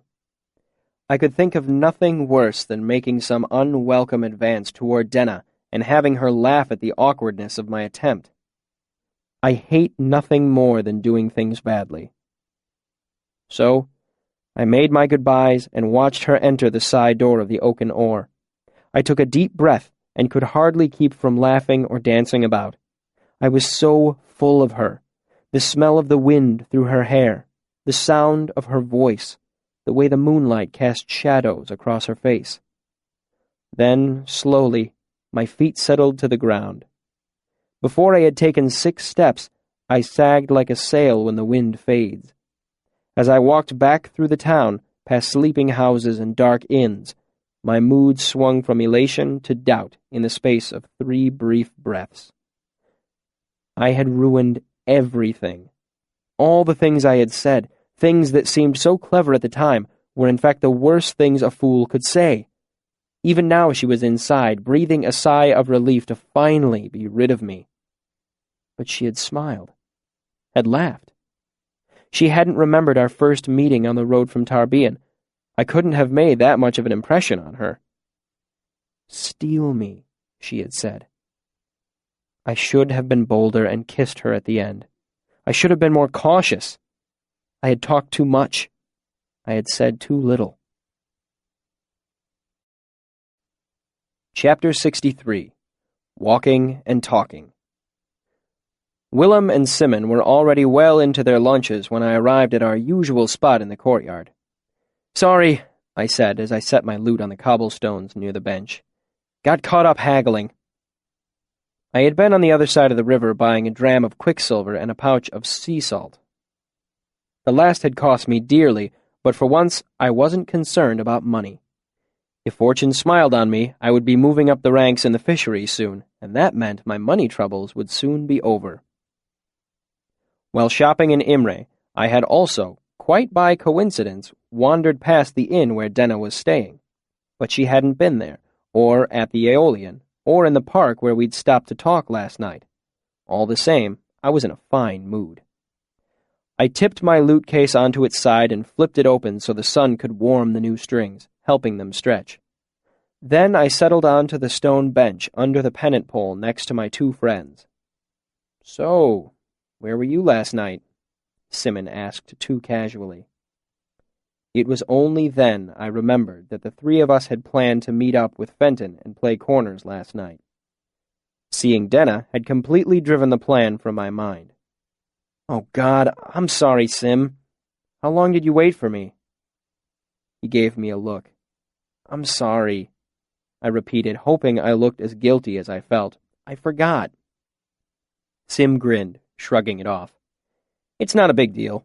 When we figured out you weren't going to show, we went to the library to drink and look at girls." Was Fenton mad? Furious, Willem said calmly, finally entering the conversation. Said he was going to box your ears next time he saw you. Sim's grin widened. He called you a fluff-headed Elir with no respect for his betters. Made claims about your parentage and sexual tendency toward animals, Willem said with a straight face. In the Talon's cassock, Simon sang with his mouth full. Then he laughed and started to choke. I pounded him on the back. Where were you? Willem asked while Sim tried to get his breath back. Anchor said you left early. For some reason, I found myself reluctant to talk about Denna. I met someone. Someone more important than us? Willem asked in a flat tone that could be taken for dry humor or criticism. A girl, I admitted. One of his eyebrows went up. The one you've been chasing around? I haven't been chasing anyone, I protested. She found me at Anchor's. Good sign, Willem said. Simon nodded wisely, then looked up with a playful glint in his eye. So, did you make any music? He nudged me with an elbow and wagged his eyebrows up and down. A little duet? He looked too ridiculous for me to be offended. No music. She just wanted someone to walk her home. Walk her home? He said suggestively, wagging his eyebrows again. I found it less amusing this time. It was dark out, I said seriously. I just escorted her back to Imre. Oh, Sim said, disappointed. You left Anchor's early, Will said slowly, and we waited for an hour. Does it take you 2 hours to walk to Imre and back? It was a long walk, I admitted. How long is long? Simon asked. A few hours. I looked away. 6. 6 hours? Sim asked. Come on. I think I'm entitled to a few details after listening to you ramble on about her for the last 2 span. I began to bristle. I don't ramble. We just walked, I said. Talked. Sim looked doubtful. Oh, come on. For 6 hours? Willem tapped Simon's shoulder. He's telling the truth. Simon glanced over at him. Why do you say that? He sounds more sincere than that when he lies. If the two of you will be quiet for a minute or so, I'll tell you the whole of it. Fair? They nodded. I looked down at my hands, trying to collect my thoughts, but they wouldn't fall into any sort of orderly pattern. We took the long way back to Imre, stopped on Stonebridge for a while. Went to a park outside town, sat by the river. We talked about nothing, really. Places we've been, songs. I realized I was rambling and shut my mouth. I picked my next words carefully. I thought about doing more than walking and talking, but I stopped. I had no idea what to say. They were both silent for a moment. I'll be, Willem marveled, the mighty Quoth brought low by a woman. If I didn't know you, I'd think you were scared, Simon said, not quite seriously. You're damn right I'm scared, I said in a low voice, wiping my hands nervously against my pants.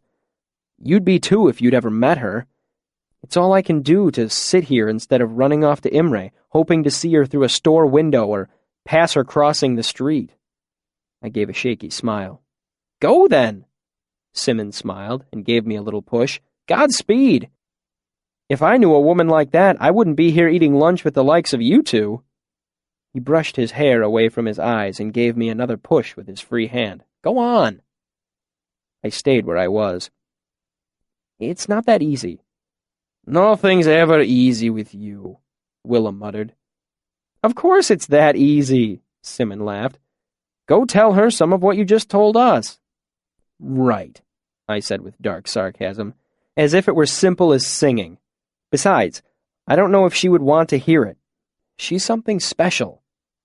What would she want with me? Simon gave me a frank stare.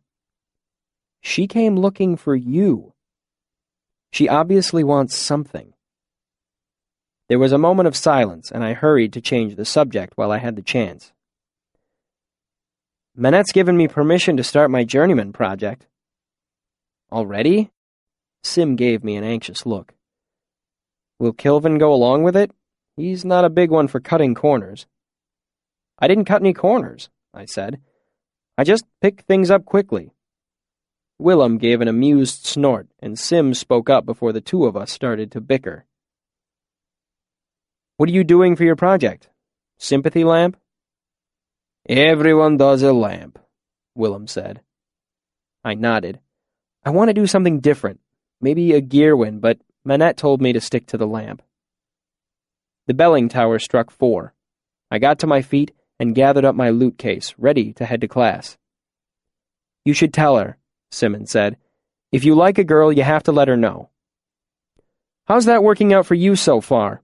I said, irritated that Sim, of all people, would presume to give me relationship advice. Statistically speaking, how often has that strategy paid off, in your vast experience? Willem made a point of looking elsewhere while Sim and I glared at each other. I looked away first, feeling guilty. Besides, there's nothing to tell, I muttered. I like spending time with her, and now I know where she's staying. That means I can find her when I go looking.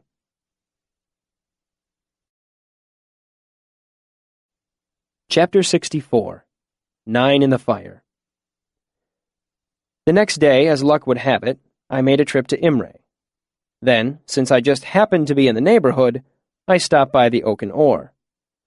The owner didn't know the name Denna or Diane, but a young, lovely, dark-haired girl named Dinah was renting a room there. She wasn't in right now, but if I cared to leave a note, I declined his offer, comforted by the fact that since I now knew where Denna was staying, finding her would be relatively easy. However, I had no luck catching Denna at the Oak and Oar over the next 2 days. On the 3rd day, the owner informed me that Denna had left in the middle of the night, taking all her things and leaving her bill unpaid. After stopping by a few taverns at random and not finding her, I walked back to the university, not knowing if I should be worried or irritated. 3 more days and 5 more fruitless trips to Imre. Neither Diak nor Threp had heard any news of her. Diak told me that it was her nature to disappear like this, and that looking for her would serve about as much purpose as calling for a cat. I knew it to be good advice, and ignored it. I sat in Kilvin's office trying to look calm as the great shaggy master turned my sympathy lamp over in his huge hands. It was my first solo project as an artificer. I'd cast the plates and ground the lenses. I'd doped the emitter without giving myself arsenic poisoning. Most importantly, mine was the ailer and the intricate sigildry that turned the individual pieces into a functioning handheld sympathy lamp. If Kilvin approved of the finished product, he would sell it, and I would receive part of the money as a commission. More importantly, I would become an artificer in my own right, albeit a fledgling one. I would be trusted to pursue my own projects with a large degree of freedom. It was a big step forward in the ranks of the fishery, a step toward gaining the rank of Relar, and more importantly, my financial freedom. Finally, he looked up. "This is finally made, Ilirkvolf," he said, "but the design is not typical." I nodded. "I made a few changes, sir. If you turn it on, you'll see—" Kilvin made a low sound that could have been an amused chuckle or an irritated grunt. He set the lamp down on the table and walked around the room, snuffing all the lamps but one. "Do you know how many sympathy lamps I have had explode in my hands over the years, Ilirkvolf?" I swallowed and shook my head. "How many?" "None," he said gravely. "Because I am always careful.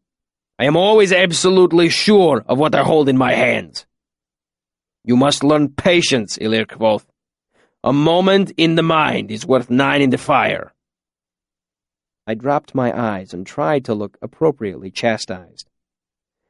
Kilvin reached out and extinguished the one remaining lamp, bringing the room to near total darkness. There was a pause. Then a distinctive reddish light welled from the hand lamp to shine against a wall. The light was very dim, less than that of a single candle. The action on the switch is graded, I said quickly. It's more of a rheostat than a switch, really. Kilvin nodded. Cleverly done. That is not something most bother with on a small lamp such as this. The light grew brighter, then dimmer, then brighter again. The sigildry itself seems quite good, Kilvin said slowly as he set the lamp down on the table. But the focus of your lens is flawed. There is very little diffusion. It was true. Instead of lighting the whole room, as was typical, my lamp revealed a narrow slice of the room, the corner of the work table and half of the large black slate that stood against the wall. The rest of the room remained dark. It's intentional, I said. There are lanterns like that, bullseye lanterns. Kilvin was little more than a dark shape across the table. Such things are known to me, Ilir quoth. His voice held a hint of reproach. They are much used for unsavory business. Business arcana should have no mingling with. I thought sailors used them, I said. Burglars use them, Kilvin said seriously. And spies, and other folk who do not wish to reveal their business during the dark hours of night. My vague anxiety grew suddenly sharper. I had considered this meeting mostly a formality. I knew I was a skilled artificer, better than many who had worked much longer in Kilvin's shop. Now I was suddenly worried that I might have made a mistake and wasted nearly 30 hours of work on the lamp, not to mention over a whole talent of my own money that I'd invested in materials. Kilvin made a non-committal grunt and muttered under his breath. The half-dozen oil lamps around the room sputtered back into life, filling the room with natural light. I marveled at the master's casual execution of a 6-way binding. I couldn't even guess where he had drawn the energy from. It's just that everyone makes a sympathy lamp for their first project, I said to fill the silence. Everyone always follows the same old schema. I wanted to do something different. I wanted to see if I could make something new. I expect you wanted to demonstrate your extreme cleverness, Kilvin said matter-of-factly. You wish to not only finish your apprenticeship in half the usual time, you wanted to bring me a lamp of your own improved design. Let us be frank, Ilir quoth. You're making this lamp as an attempt to show that you are better than the ordinary apprentice, is it not? As he said this, Kilvin looked directly at me, and for a moment there was none of his characteristic distraction lurking behind his eyes. I felt my mouth go dry. Underneath his shaggy beard and heavily accented A. Turin, Kilvin had a mind like a diamond. What had made me think I could lie to him and get away with it? Of course I wanted to impress you, Master Kilvin, I said, looking down. I would think that goes without saying. Do not grovel, he said. False modesty does not impress me. I looked up and squared my shoulders. In that case, Master Kilvin, I am better. I learn faster, I work harder, my hands are more nimble, my mind is more curious. However, I also expect you to know this for yourself without my telling you. Kilvin nodded. That is better. And you are right. I do know these things. He thumbed the lamp on and off while pointing it at different things around the room. And in all fairness, I am duly impressed with your skill. The lamp is tidily made. The sigildry is quite cunning. The engraving precise. It is clever work. I flushed with pleasure at the compliments. But there is more to artificing than simply skill, Kilvin said as he laid the lamp down and spread his huge hands out flat on either side of it. I cannot sell this lamp. It would gravitate to the wrong people. If a burglar were caught with such a tool, it would reflect badly on all arcanists. You have completed your apprenticeship and distinguished yourself in terms of skill. I relaxed a bit. But your greater judgment is still somewhat in question. The lamp itself we will melt down for metals, I suppose. You're going to melt down my lamp? I had worked for a full span on the lamp and invested almost all the money I had on the purchase of raw materials. I had been counting on making a tidy profit once Kilvin sold it. But now... Kilvin's expression was firm. We are all responsible for maintaining the university's reputation, Elirkvoth. An item like this in the wrong hands would reflect badly on all of us. I was trying to think of some way to persuade him when he waved a hand at me, shooing me toward the door. Go tell Manette your good news. Disheartened, I made my way out into the workshop and was greeted by the sounds of 100 hands busily chiseling wood, chipping stone, and hammering metal. The air was thick with the smell of etching acids, hot iron, and sweat. I spotted Manette off in the corner, loading tile into a kiln. I waited until he closed the door and backed away, mopping sweat off his forehead with the sleeve of his shirt. How did it go? He asked. Did you pass, or am I going to be stuck holding your hand for another term? I passed, I said dismissively. You were right about the modifications. He wasn't impressed. Told you, he said without any particular smugness. You have to remember that I've been here longer than any 10 students. When I tell you the masters are conservatives at heart, I'm not just making noise. I know. Manette ran a hand idly over his wild gray beard as he eyed the heat waves rolling off the brick kiln. Any thoughts on what you're going to do with yourself now that you're a free agent? I was thinking of doping a batch of the blue lamp emitters, I said. The money is good, Manette said slowly. Risky, though. You know I'm careful, I reassured him. Risky is risky, Manette said. I trained a fellow maybe 10 years back. What was his name? He tapped his head for a moment, then shrugged. He made a little slip. Manette snapped his fingers sharply. But that's all it takes. Got burned pretty badly and lost a couple fingers. Wasn't much of an artificer afterward.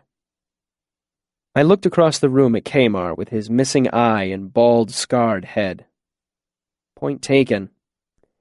I flexed my hands anxiously as I looked over at the burnished metal canister. People had been nervous around it for a day or two after Kilvin's demonstration, but it had soon become just another piece of equipment. The truth was, there were 10,000 different ways to die in the fishery if you were careless. Bone tar just happened to be the newest, most exciting way to kill yourself. I decided to change the subject. Can I ask you a question? Fire away, he said, glancing at the nearby kiln. Get it? Fire away? I rolled my eyes. Would you say you know the university as well as anyone? He nodded. As well as anyone alive. All the dirty little secrets. I lowered my voice a bit. So, if you wanted to, you could get into the archives without anyone knowing? Manette's eyes narrowed. I could, he said, but I wouldn't. I started to say something, but he cut me off with more than a hint of exasperation. Listen, my boy, we've talked about this before. Just be patient. You need to give Lauren more time to cool off. It's only been a term or so. It's been half a year. He shook his head. That only seems like a long time to you because you're young. Believe me, it's fresh in Lauren's mind. Just spend another term or so impressing Kilvin, then ask him to intercede on your behalf. Trust me, it'll work. I put on my best hangdog expression. You could just... He shook his head firmly. No, no, no. I won't show you. I won't tell you. I won't draw you a map. He softened his expression and lay a hand on my shoulder, obviously trying to take some of the sting out of his bald refusal. Hey, Lou, anyway. Why all the hurry? You're young. You have all the time in the world. He leveled a finger at me. But if you get expelled, it's forever. And that's what'll happen if you're caught sneaking into the archives. I let my shoulders slump, dejected. You're right, I suppose. That's right, I'm right, Manette said, turning back to look at the kiln. Now run along. You're giving me an ulcer. I walked away, thinking furiously about Manette's advice and what he had let slip in our conversation. In general, I knew his advice was good. If I were well behaved for a term or two, I would get access to the archives. It was the safe, simple route to what I wanted. Unfortunately, I couldn't afford patience. I was painfully aware of the fact that this term would be my last unless I could find a way to make a great deal of money rather quickly. No. Patience wasn't an option for me. On my way out, I peered inside Kilvin's office and saw him sitting at his work table, idly thumbing my lamp on and off. His expression was distracted again, and I didn't doubt that his vast machine of a brain was busy thinking about a half-dozen things all at once. I knocked on the doorframe to get his attention. "Master Kilvin?" He didn't turn to look at me. "Yes?" "Could I buy the lamp?" I asked. "I could use it to read at night. Right now I'm still spending money on candles." I briefly considered wringing my hands before deciding against it. Too melodramatic. Kilvin thought for a long moment. The lamp in his hand gave a soft tick as he switched it on again. "You cannot buy what your own hands build," he said. "The time and materials that made it were yours." He held it out to me. I stepped into the room to take it, but Kilvin drew his hand back and met my eye. "I must make clear one thing," he said seriously. "You cannot sell or lend this, not even to someone you trust. If it is lost, it would eventually end up in the wrong hands and be used for skulking about in the dark, doing dishonest things." "I give you my word, Master Kilvin, no one will be using it but me." As I left the shop, I was careful to keep my expression neutral, but inside, I was wearing a wide, satisfied smile. Manette had told me exactly what I needed to know. There was another way into the archives, a hidden way. If it existed, I could find it. Chapter 65. Spark. I lured Will and Sim to the Aeolian with the promise of free drinks, the one piece of generosity I could afford. You see, while Ambrose's interference might keep me from gaining a wealthy noble as a patron, there were still plenty of regular music lovers who bought me more drinks than I could comfortably consume on my own.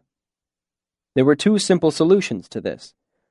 I could become a drunk, or use an arrangement that has been around for as long as there have been taverns and musicians.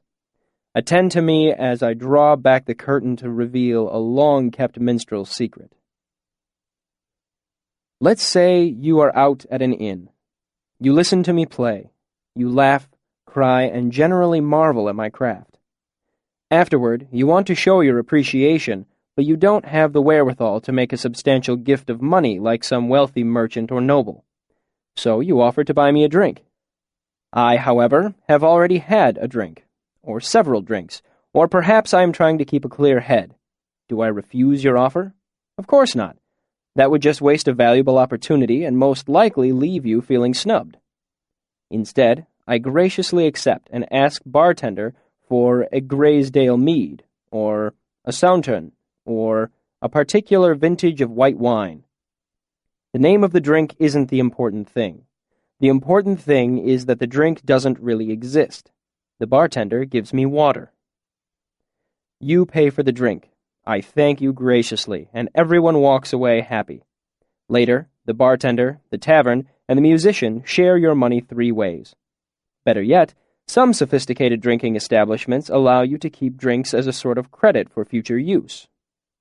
The Aeolian was just such a place. That is how, despite my poverty-stricken state, I managed to bring an entire dark bottle of Scutton back to the table where Will and Sim waited. Will eyed it appreciatively as I sat down. "What's the special occasion?" Kilvin approved my sympathy lamp. "You're looking at the Arcanum's newest journeyman artificer," I said a little smugly. Most students spend at least 3 or 4 terms finishing their apprenticeships. I kept my mixed success with the lamp to myself. "About time," Will said dryly. "Took you what, almost 3 months? People were beginning to say that you had lost your touch." "I thought you'd be more pleased," I said as I peeled the wax off the top of the bottle. "My days of being a pinchpenny might be coming to an end." Sim made a dismissive noise. "You stand your ground well enough," he said. "I drink to your continued success as an artificer," Will said, sliding his cup toward me. knowing it will lead to more drinks in the future. Plus, I said as I stripped the last of the wax away, there's always the chance that if I get you drunk enough, you'll let me slip into the archives someday when you're working the desk. I kept my tone carefully jovial as I glanced up at him to gauge his reaction. Will took a slow drink, not meeting my eye. I can't. Disappointment nestled sourly in the pit of my stomach. I made a dismissive gesture, as if I couldn't believe he'd taken my joke seriously. Oh, I know. I thought about it, Willem interrupted. Seeing as how you didn't deserve the punishment you got, and I know how much it's been bothering you. Will took a drink. Lauren occasionally suspends students. A handful of days for too loud talking in the tomes. A few span if they're careless with a book. But banned is different. That hasn't happened in years. Everyone knows. If anyone saw you... He shook his head. I'd lose my position as scribe. We could both get expelled. Don't beat yourself up, I said. Just the fact that you considered it means... We're getting maudlin here, Sim broke in, knocking his glass against the table. Open the bottle and we'll drink to Kilvin being so impressed that he talks to Lauren and gets you unbanned from the archives. I smiled and began to work a screw into the cork. I have a better plan, I said. I vote we drink to the perpetual confusation and botherment of a certain Ambrose Jackass. I think we can all agree to that, Will said, raising his glass. Great God, Simmons said in a hushed tone. Look what Dioc found. What's that? I asked, concentrating on getting the cork out all in one piece. He managed to get the most beautiful woman in the place again. Sim's grumble was uncharacteristically surly. It's enough to make you hate a man. Sim, your taste in women is questionable at best. The cork came free with a pleasing sound, and I held it up triumphantly for them to see. Neither of them paid me any attention, their eyes pinned to the doorway. I turned to look. Paused. That's Denna. Sim turned back to look at me. Denna? I frowned. Diane, Denna. She's the one I told you about before. The one who sang with me. She goes by a lot of different names. I don't know why. Willem gave me a flat look. That's your girl? He asked, his voice thick with disbelief. Dioc's girl, Simon amended gently. It seemed to be the case. Handsome, muscular Dioc was talking to her in that easy way he had. Denna laughed and put an arm around him in a casual embrace. I felt a heavy weight settle in my chest as I watched them talk. Then Dioc turned and pointed. She followed his gesture, met my eyes, and lit up as she smiled at me. I returned the smile by reflex alone. My heart began to beat again. I waved her over. After a quick word to Dioc, she began to make her way through the crowd toward us. I took a quick drink of Scutton as Simon turned to look at me with an almost reverent disbelief. I had never seen Denna dressed in anything other than traveling clothes, but tonight she was wearing a dark green dress that left her arms and shoulders bare. She was stunning. She knew it. She smiled. The three of us stood as she approached. I was hoping to find you here, she said. I gave a small bow. I was hoping to be found. These are two of my best friends. Simon, Sim smiled sunnily and brushed his hair away from his eyes. And Willem, Will nodded. This is Diane. She lounged into a chair. What brings such a group of handsome young men out on the town tonight? We're plotting the downfall of our enemies, Simon said, and celebrating, I hurried to add. Willem raised his glass in a salute. Confusion to the enemy. Simon and I followed suit, but I stopped when I remembered Denna didn't have a glass. I'm sorry, I said. Can I buy you a drink? I was hoping you would buy me dinner, she said, but I would feel guilty about stealing you away from your friends. My mind raced as I tried to think of a tactful way to extricate myself.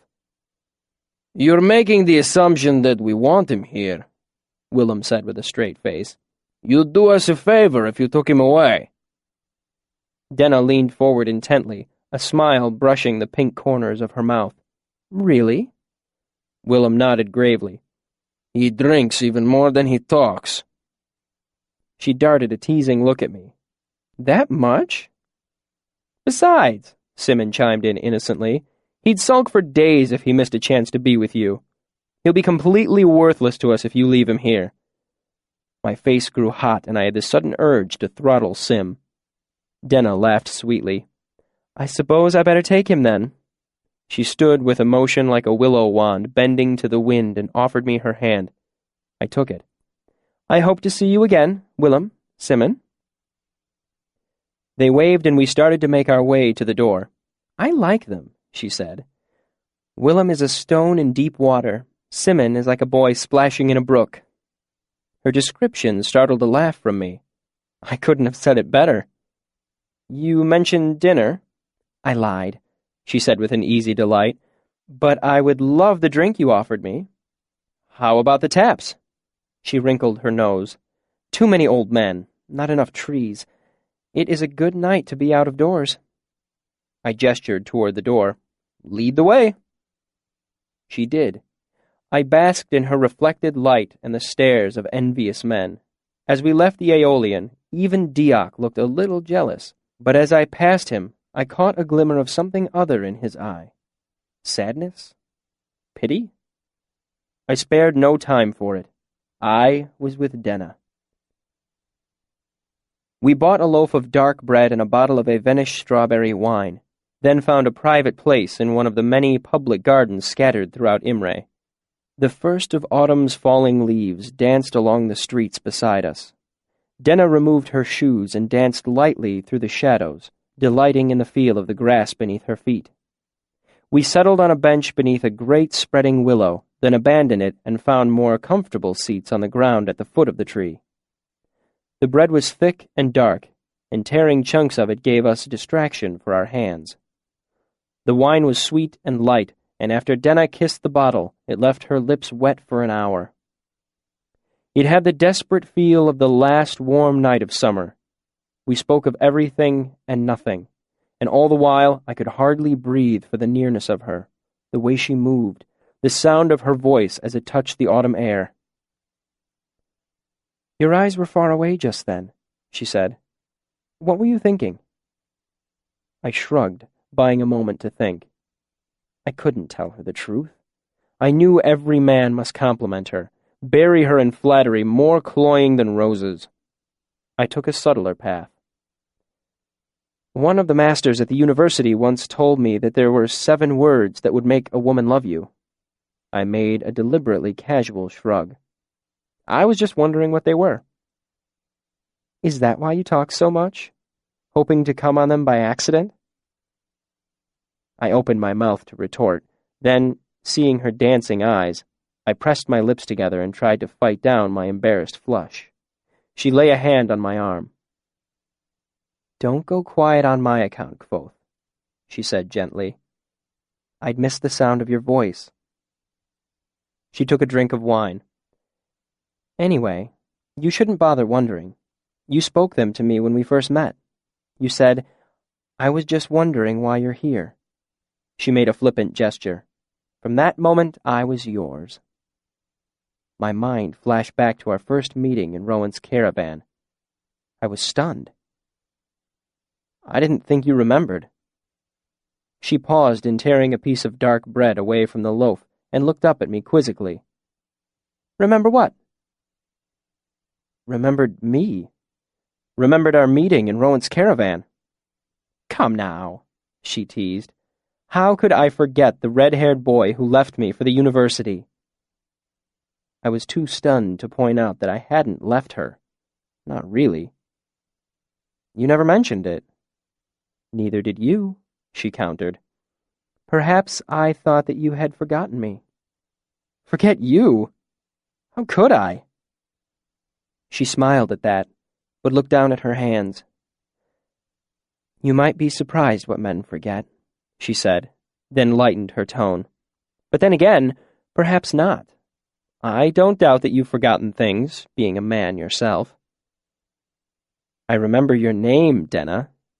It sounded good to say it to her. Why did you take a new one? Or was Denna just the name that you were wearing on the road to Annalyn? Denna, she said softly. I'd almost forgotten her. She was a silly girl. She was like a flower unfolding. I stopped being Denna years ago, it seems. She rubbed her bare arms and looked around as if she was suddenly uneasy that someone might find us here. Should I call you Diane, then? Would you like it better?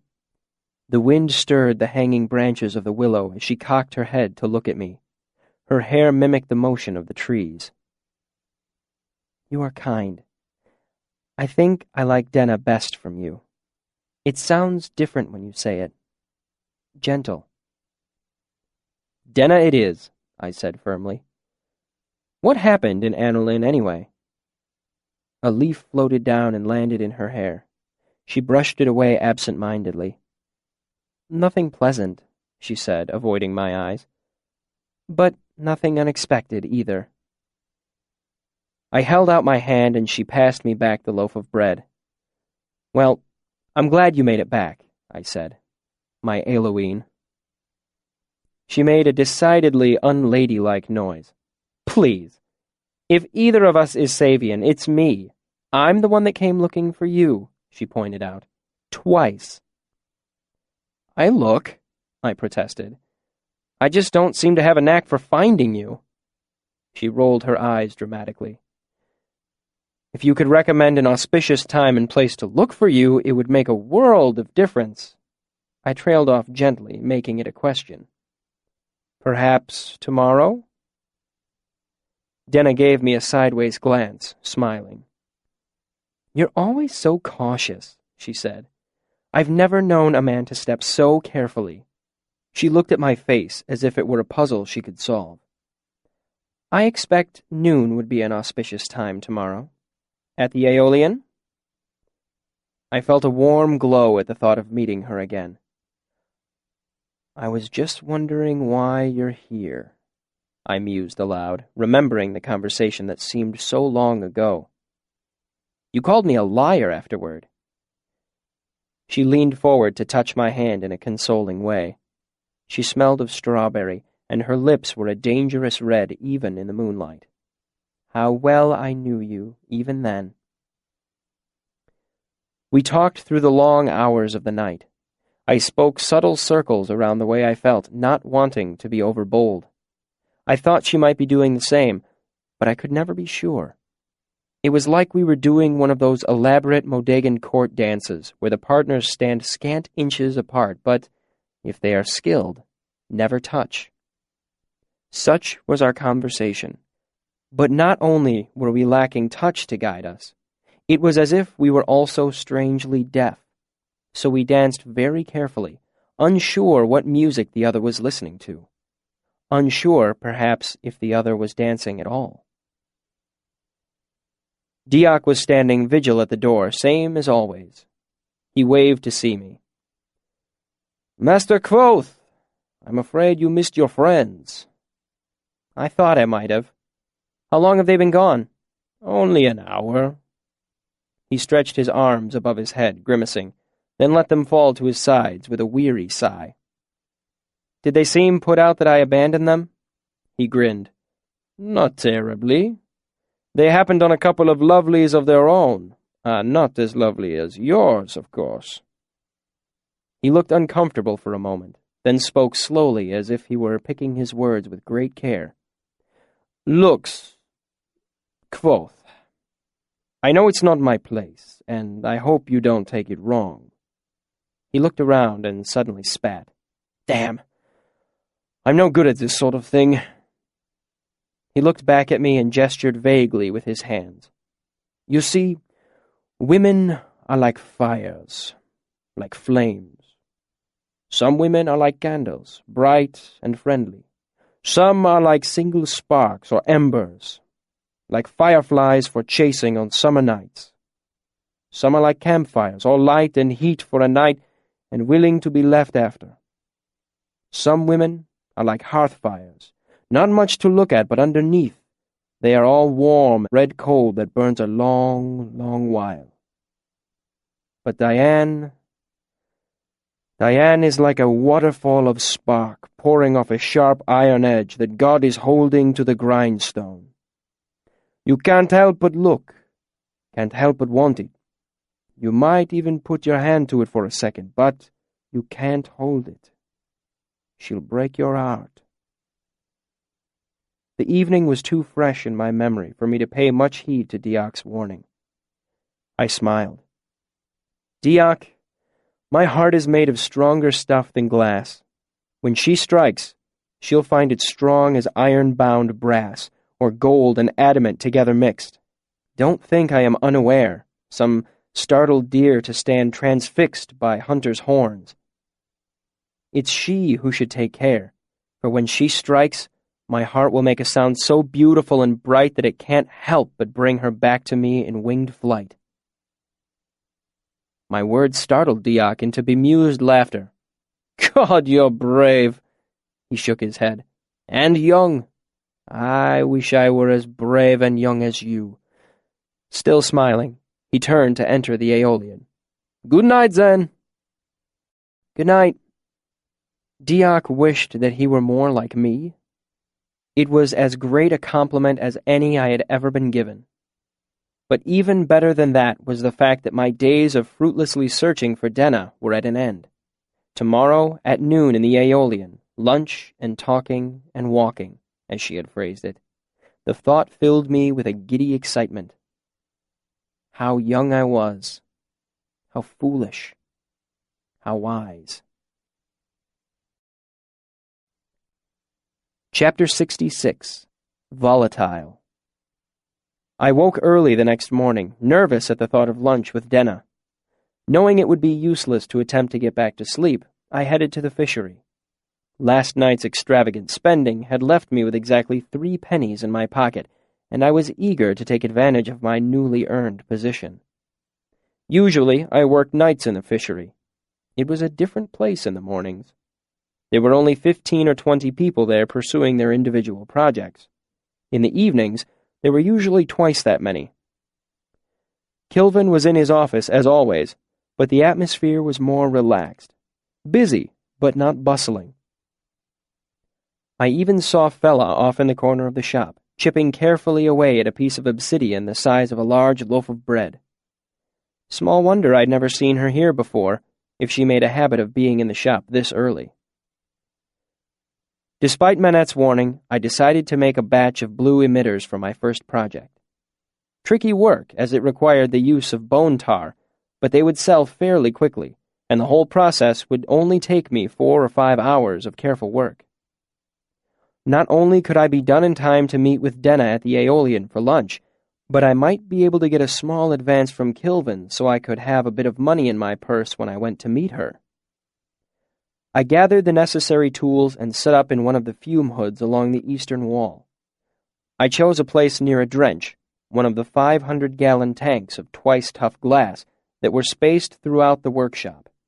If you'd spilled something dangerous on yourself while working in the hoods, you could simply pull the drench's handle and rinse yourself clean in a stream of cool water.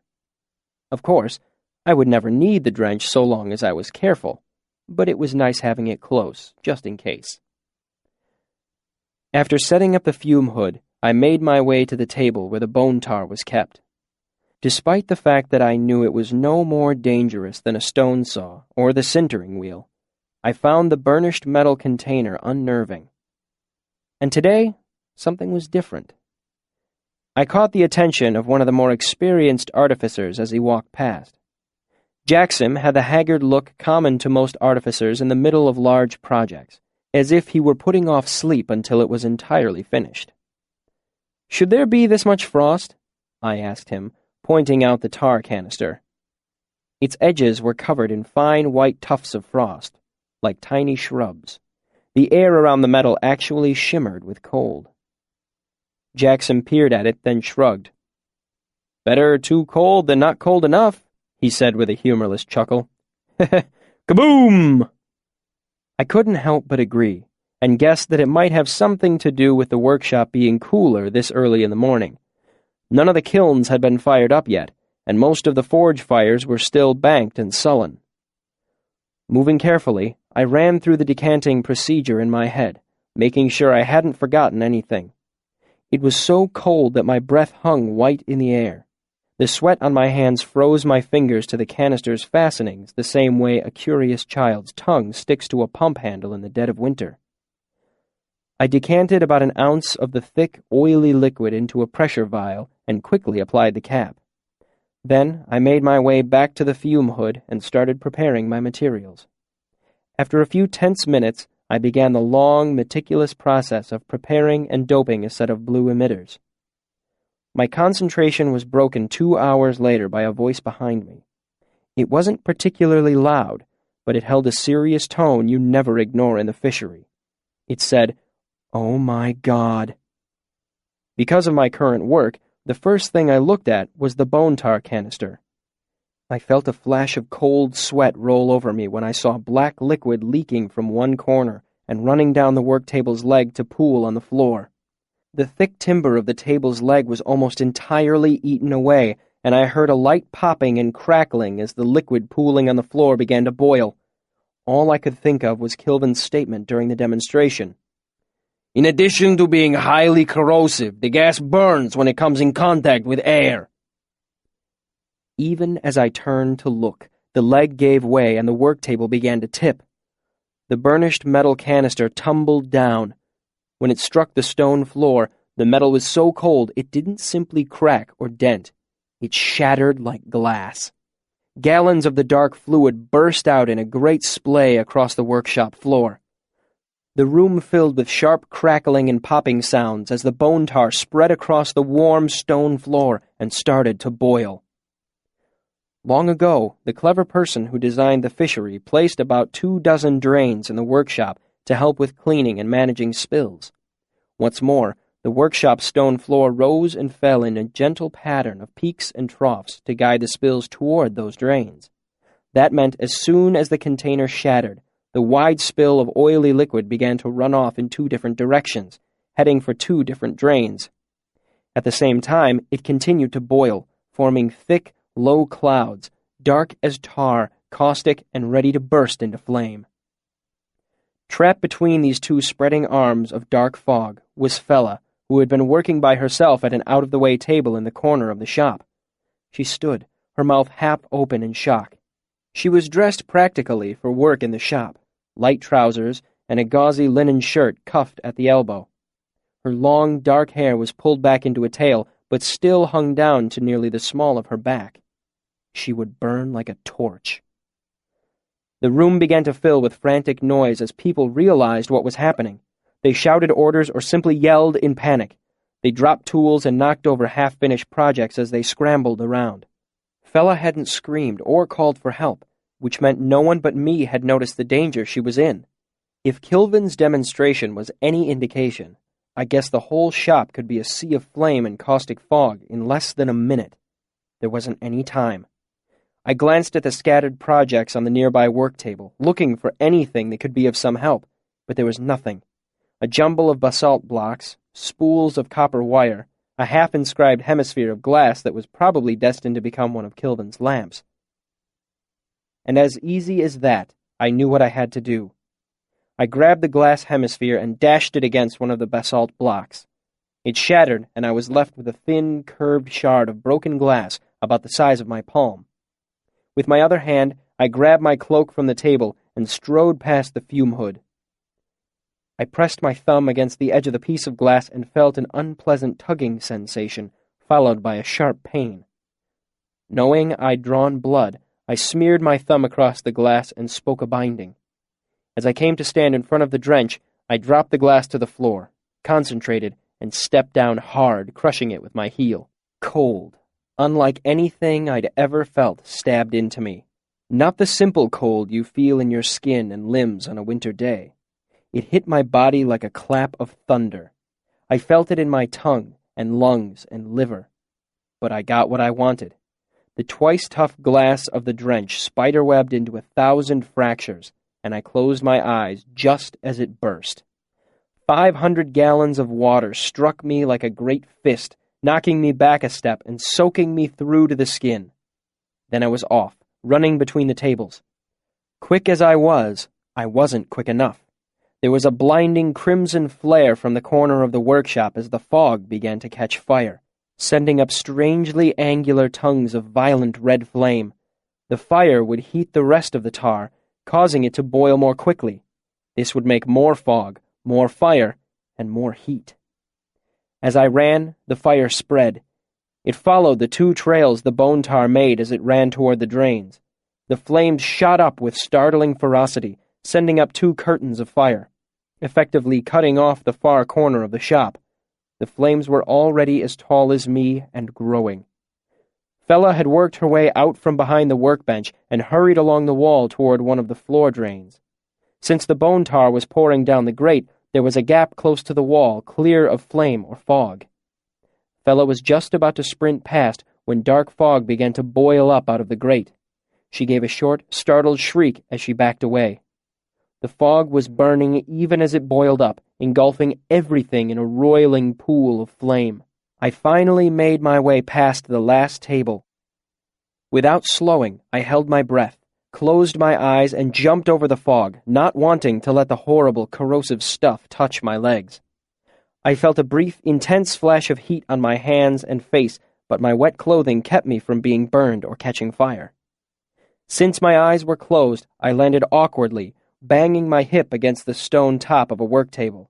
I ignored it and ran to Fella.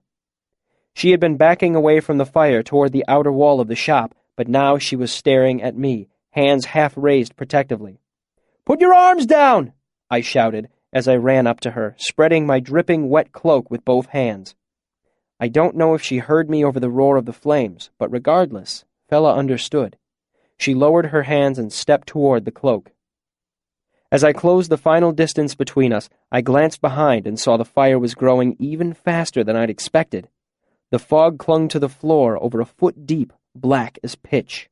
The flames were so high I couldn't see to the other side, let alone guess how thick the wall of fire had become. Just before Fella stepped into the cloak, I lifted it to completely engulf her head. "I'm going to have to carry you out!" I shouted as I bundled the cloak around her. "Your legs will burn if you try to wade through!" She said something in reply, but it was muffled by the layers of wet cloth, and I couldn't make it out over the roar of the fire. I picked her up, not in front of me like Prince Gallant out of some storybook, but over one shoulder, the way you carry a sack of potatoes. Her hip pressed hard into my shoulder, and I pelted toward the fire. The heat battered the front of my body, and I threw my free arm up to protect my face, praying the moisture on my pants would save my legs from the worst of the corrosive nature of the fog. I drew a deep breath just before I hit the fire, but the air was sharp and acrid. I coughed reflexively and sucked down another lungful of the burning air just as I entered the wall of flame. I felt the sharp chill of the fog around my lower legs, and there was fire all around me as I ran, coughing and drawing in more bad air. I grew dizzy and tasted ammonia.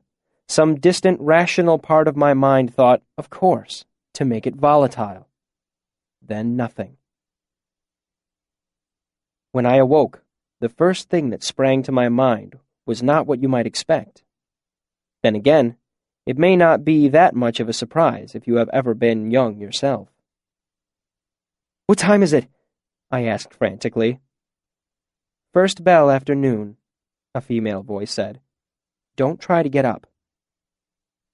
I slumped back against the bed. I was supposed to have met with Denna at the Aeolian an hour ago. Miserable and with a sour knot in my stomach, I took in my surroundings. The distinctive antiseptic tang in the air let me know that I was somewhere in the Medica. The bed was a giveaway, too. Comfortable enough to sleep in, but not so comfortable that you'd want to lie around. I turned my head and saw a familiar pair of striking green eyes, framed by close-cropped blonde hair. "Oh." I relaxed back onto the pillow. "Hello, Mola." Mola stood next to one of the tall counters that lined the edges of the room. The classic dark colors of those who worked at the Medica made her pale complexion seem even more so. "Hello, Quoth," she said, continuing to write her treatment report. I heard you finally got promoted to Alpha, I said. Congratulations.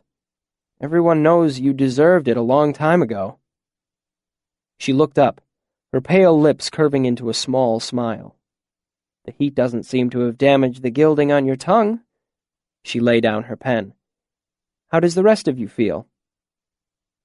My legs feel fine, but numb, so I'm guessing I got burned, but you've already done something about it. I lifted up the bedsheet, looked underneath it, then tucked it carefully back into place. I also seem to be in an advanced state of undress. I felt a momentary panic. Is Fella all right? Mola nodded seriously and moved closer to stand by the side of the bed. She has a bruise or two from when you dropped her, and is a little singed around the ankles, but she came out of it better than you did. How's everyone else from the fishery? Surprisingly good, all things considered. A few burns from heat or acid, one case of metal poisoning, but it was minor. Smoke tends to be the real troublemaker with fires, but whatever was burning over there didn't seem to give off any smoke. It did give off a sort of ammonia fume. I took a few deep experimental breaths. But my lungs don't seem to be burned, I said, relieved. I only got about 3 breaths of it before I passed out. There was a knock on the door, and Sim's head popped in. You're not naked, are you? Mostly, I said, but the dangerous parts are covered up. Willem followed in, looking distinctly uncomfortable. You're not nearly as pink as you were before, he said. I'm guessing that's a good sign. His legs are going to hurt for a while, but there's no permanent damage, she said. I brought fresh clothes, Sim said cheerfully. The ones you were wearing were ruined. I hope you chose something suitable from my vast wardrobe, I said dryly to hide my embarrassment. Sim shrugged off my comment. You showed up without shoes, but I couldn't find another pair in your room. I don't have a second pair, I said as I took the bundle of clothes from Sim. It's fine. I've been barefoot before. I walked away from my little adventure without any permanent damage. However, right now there wasn't a part of me that didn't hurt. I had flash burn across the backs of my hands and neck, and mild acid burns across my lower legs from where I'd waded through the fire fog. Despite all this, I made my limping way the long 3 miles across the river to Imre, hoping against hope that I might still find Denna waiting. Diak eyed me speculatively as I crossed the courtyard toward the Aeolian. He looked me up and down pointedly. Lord boy, you look like you fell off a horse. Where are your shoes? A good morning to you too, I said sarcastically. A good afternoon, he corrected with a significant glance up at the sun. I began to brush past him, but he held up a hand to stop me. She's gone, I'm afraid. Black sodding damn! I slumped, too weary to curse my luck properly. Diak gave me a sympathetic grimace. She asked about you, he said consolingly, and waited for a good long while, too. Almost an hour. Longest I've ever seen that one sit still. Did she leave with someone? Diak looked down at his hands, where he was toying with a copper penny, rolling it back and forth over his knuckles. She's not really the sort of girl who spends a lot of time alone. He gave me a sympathetic look. She turned a few away, but did eventually leave with a fellow. I don't think she was really with him, if you catch my meaning. She's been looking for a patron, and this fellow had this sort of look about him. White-haired, wealthy, you know the type. I sighed. If you happen to see her, could you tell her... I paused, trying to think of how I could describe what had happened. Can you make unavoidably detained sound a little more poetic? I reckon I can. I'll describe your hangdog look and shoeless state for her, too. Lay you a good solid groundwork for some groveling. I smiled despite myself. Thanks. Can I buy you a drink? He asked. It's a little early for me, but I can always make an exception for a friend. I shook my head. I should be getting back. I've got things to do. I limped back to Anchor's and found the common room buzzing with excited folk talking about the fire in the fishery. Not wanting to answer any questions, I slunk into an out-of-the-way table and got one of the serving girls to bring me a bowl of soup and some bread. As I ate, my finely tuned eavesdropper's ears picked out pieces of the stories people were telling. It was only then, hearing it from other people, that I realized what I had done. I was used to people talking about me. As I've said, I had been actively building a reputation for myself. But this was different. This was real. People were already embroidering the details and confusing parts, but the heart of the story was still there. I had saved Fela, rushed into the fire and carried her to safety, just like Prince Gallant out of some storybook. It was my first taste of being a hero. I found it quite to my liking. Chapter 67. A Matter of Hands.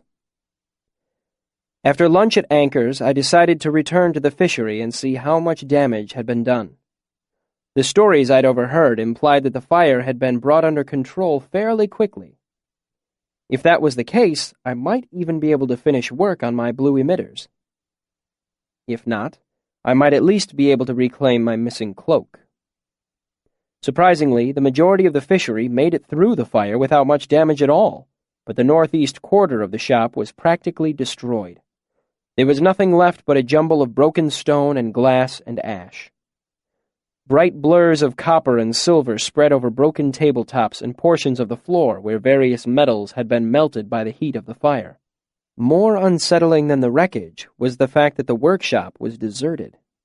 I'd never seen the place empty before.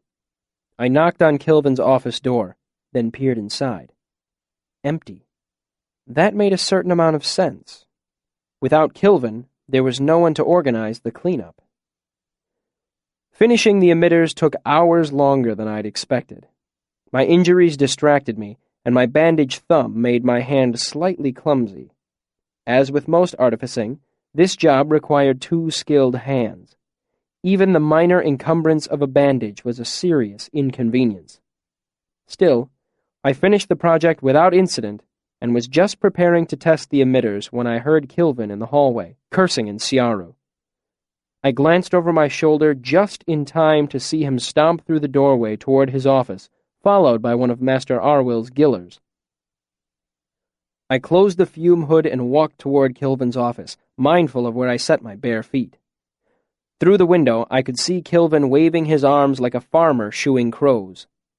His hands were swathed in white bandages nearly to the elbow. "Enough," he said. "I will tend them myself." The man caught hold of one of Kilvin's arms and made adjustments to the bandages. Kilvin pulled his hands away and held them high in the air, out of reach. "Linsatva! Enough is enough!" The man said something too quiet for me to hear, but Kilvin continued to shake his head. "No! And no more of your drugs! I have slept long enough!" Kilvin motioned me inside. "Ilir Kvothe! I need to speak to you!" Not knowing what to expect, I stepped into his office. Kilvin gave me a dark look. "Do you see what I find after the fire is quenched?" he asked, gesturing toward a mass of dark cloth on his private work table. Kilvin lifted one corner of it carefully with a bandaged hand, and I recognized it as the charred remains of my cloak. Kilvin shook it once, sharply, and my hand lamp tumbled free, rolling awkwardly across the table. "We spoke about your thieves' lamp not more than 2 days ago. Yet today, I find it lying about where anyone of questionable character might take it for their own." He scowled at me. "What do you have to say for yourself?" I gaped. "I'm sorry, Master Kilvin. They took me away." He glanced at my feet, still scowling. "And why are you unshod? Even an Ilir should have better sense than to wander naked-footed in a place such as this. Your behavior lately has been quite reckless. I am dismayed." As I fumbled about for an explanation, Kilvin's grim expression spread into a sudden smile. "I am joking with you, of course," he said gently, I owe you a great weight of thanks for pulling Relar fella from the fire today. He reached out to pat me on the shoulder, then thought better of it when he remembered the bandages on his hand. I felt my body go limp with relief. I picked up the lamp and turned it over in my hand.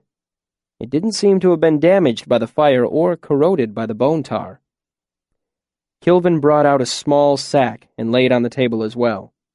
These things were also in your cloak, he said. Many things. Your pockets were full as a tinker's pack. You seem in a good mood, Master Kilvin, I said cautiously, wondering what painkiller he had been given at the Medica. I am, he said cheerfully. Do you know the saying, Chan Van Eden Coat? I tried to puzzle it out. 7 years... I don't know coat. Expect disaster every 7 years, he said. It's an old saying and true enough. This has been 2 years overdue. He gestured to the wreckage of his shop with a bandaged hand. And now that it has come, it proves a mild disaster. My lamps were undamaged. No one was killed. Of all the small injuries, mine were the worst, as it should be. I eyed his bandages, my stomach clenching at the thought of something happening to his skilled artificer's hands. How are you? I asked carefully. Second-grade burns, he said, then waved away my concerned exclamation before it hardly began. Just blisters. Painful but no charring. No long-term loss of mobility. He gave an exasperated sigh. Still, I will have a damn time getting any work done for the next 3 span. If all you need is hands, I could lend them, Master Kilvin. He gave a respectful nod. That is a generous offer, Elir. If it were merely a matter of hands, I would accept. But much of my work involved sigildry. That would be... He paused, choosing his next words carefully. Unwise for an Elir to have contact with. Then you should promote me to Relar, Master Kilvin, I said with a smile, so I might better serve you. He gave a deep chuckle. I may at that, if you continue your good works. I decided to change the subject rather than push my luck. What went wrong with the canister?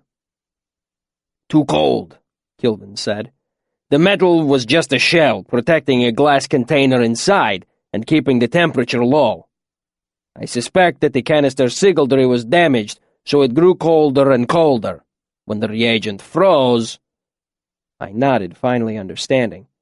He cracked the inner glass container, like a bottle of beer when it freezes, then ate through the metal of the canister. Kilvin nodded. Jackson is currently under the weight of my displeasure, he said darkly. He told me you brought it to his attention. I was sure the whole building would burn to the ground, I said. I can't imagine how you managed to get it under control so easily. Easily? He asked, sounding vaguely amused. Quickly, yes, but I did not know it was easily. How did you manage it? He smiled at me. Good question. How do you think? Well, I heard one student say that you strode out of your office and called the fire's name, just like Taborlin the Great. You said, "Fire, be still," and the fire obeyed. Kilvin gave a great laugh. I like that story, he said, grinning wildly behind his beard. But I have a question for you. How did you make it through the fire? The reagent produces a most intense flame. How is it you are not burned? I used a drench to wet myself, Master Kilvin. Kilvin looked thoughtful. Jackson saw you leaping through the fire just moments after the reagent spilled. The drench is quick, but not so quick as that. I'm afraid I broke it, Master Kilvin. It seemed the only way. Kilvin squinted through the window of his office, frowned, then left and walked to the other end of the shop toward the shattered drench. Kneeling down, he picked up a jagged piece of glass between his bandaged fingers. How in all the 4 corners did you manage to break my drench, Ilir quoth? His tone was so puzzled that I actually laughed. Well, Master Kilvin, according to the students, I staved it in with a single blow from my mighty hand. Kilvin grinned again. I like that story too, but I do not believe it. More reputable sources claim I used a piece of bar iron from a nearby table. Kilvin shook his head. You are a fine boy, but this twice-tough glass was made by my own hands. Broad-shouldered Kemar could not break it with an anvil hammer. He dropped the piece of glass and came back to his feet. Let the others tell whatever stories they wish, but between us, let us share secrets. It's no great mystery, I admitted. I know the sigildry for twice-tough glass. What I can make, I can break. But where was your source? Kilvin said. You could have nothing ready on such short notice. I held up my bandaged thumb. Blood? He said, sounding surprised. Using the heat of your blood could be called reckless, Ilirkvoth. What of binder's chills? What if you had gone into hypothermic shock? My options were rather limited, Master Kilvin, I said.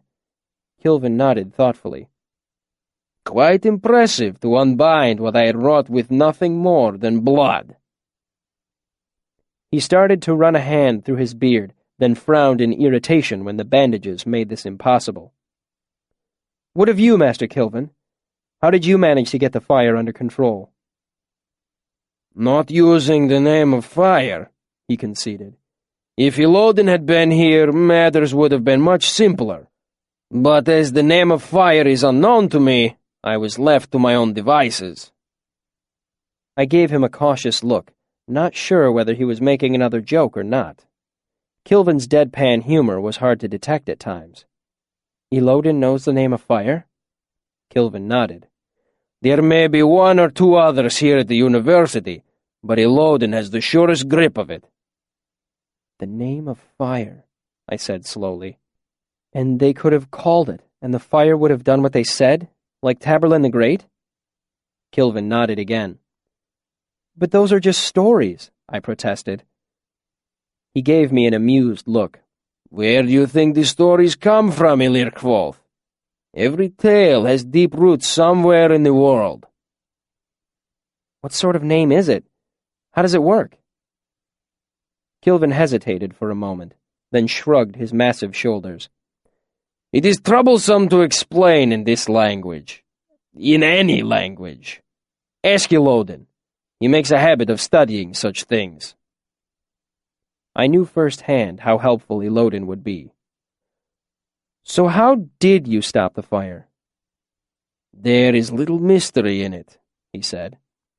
I was prepared for such an accident and had a small vial of the reagent in my office. I used it as a link and drew heat from the spill. The reagent grew too cold to boil and the remaining fog burned away. The lion's share of the reagent drained down the grates while Jackson and the others scattered lime and sand to control what was left. You can't be serious, I said. It was a furnace in here. You couldn't have moved that many thoms of heat. Where would you have put it? I had an empty heat eater ready for just such an emergency. Fire is the simplest of troubles I have prepared for. I waved his expression aside. Even so, there's no way. It must have been... I tried to calculate how much heat he would have had to move, but stalled out, not knowing where to begin. I estimate 850 million thoms, Kilvin said, though we must check the trap for a more accurate number. I was speechless. But how? Quickly. He made a significant gesture with his bandaged hands, but not easily. Chapter 68. The Ever-Changing Wind. I trudged through the next day barefoot, cloakless, and thinking grim thoughts about my life. The novelty of playing hero faded quickly in light of my situation. I had one ragged suit of clothes. My flash burns were minor but incessantly painful. I had no money to buy painkillers or new clothes. I chewed bitter willow bark, and bitter was my mood.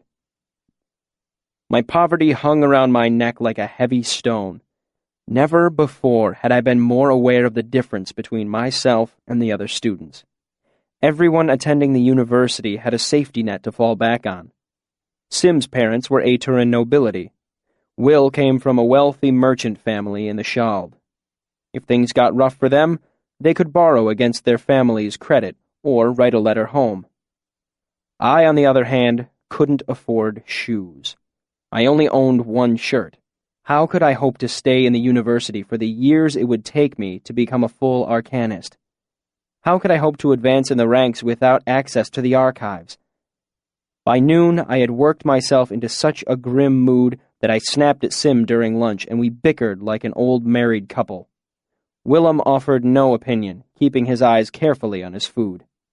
Finally, in a blatant attempt to dispel my foul mood, they invited me to go see 3 Pennies for Wishing across the river tomorrow evening.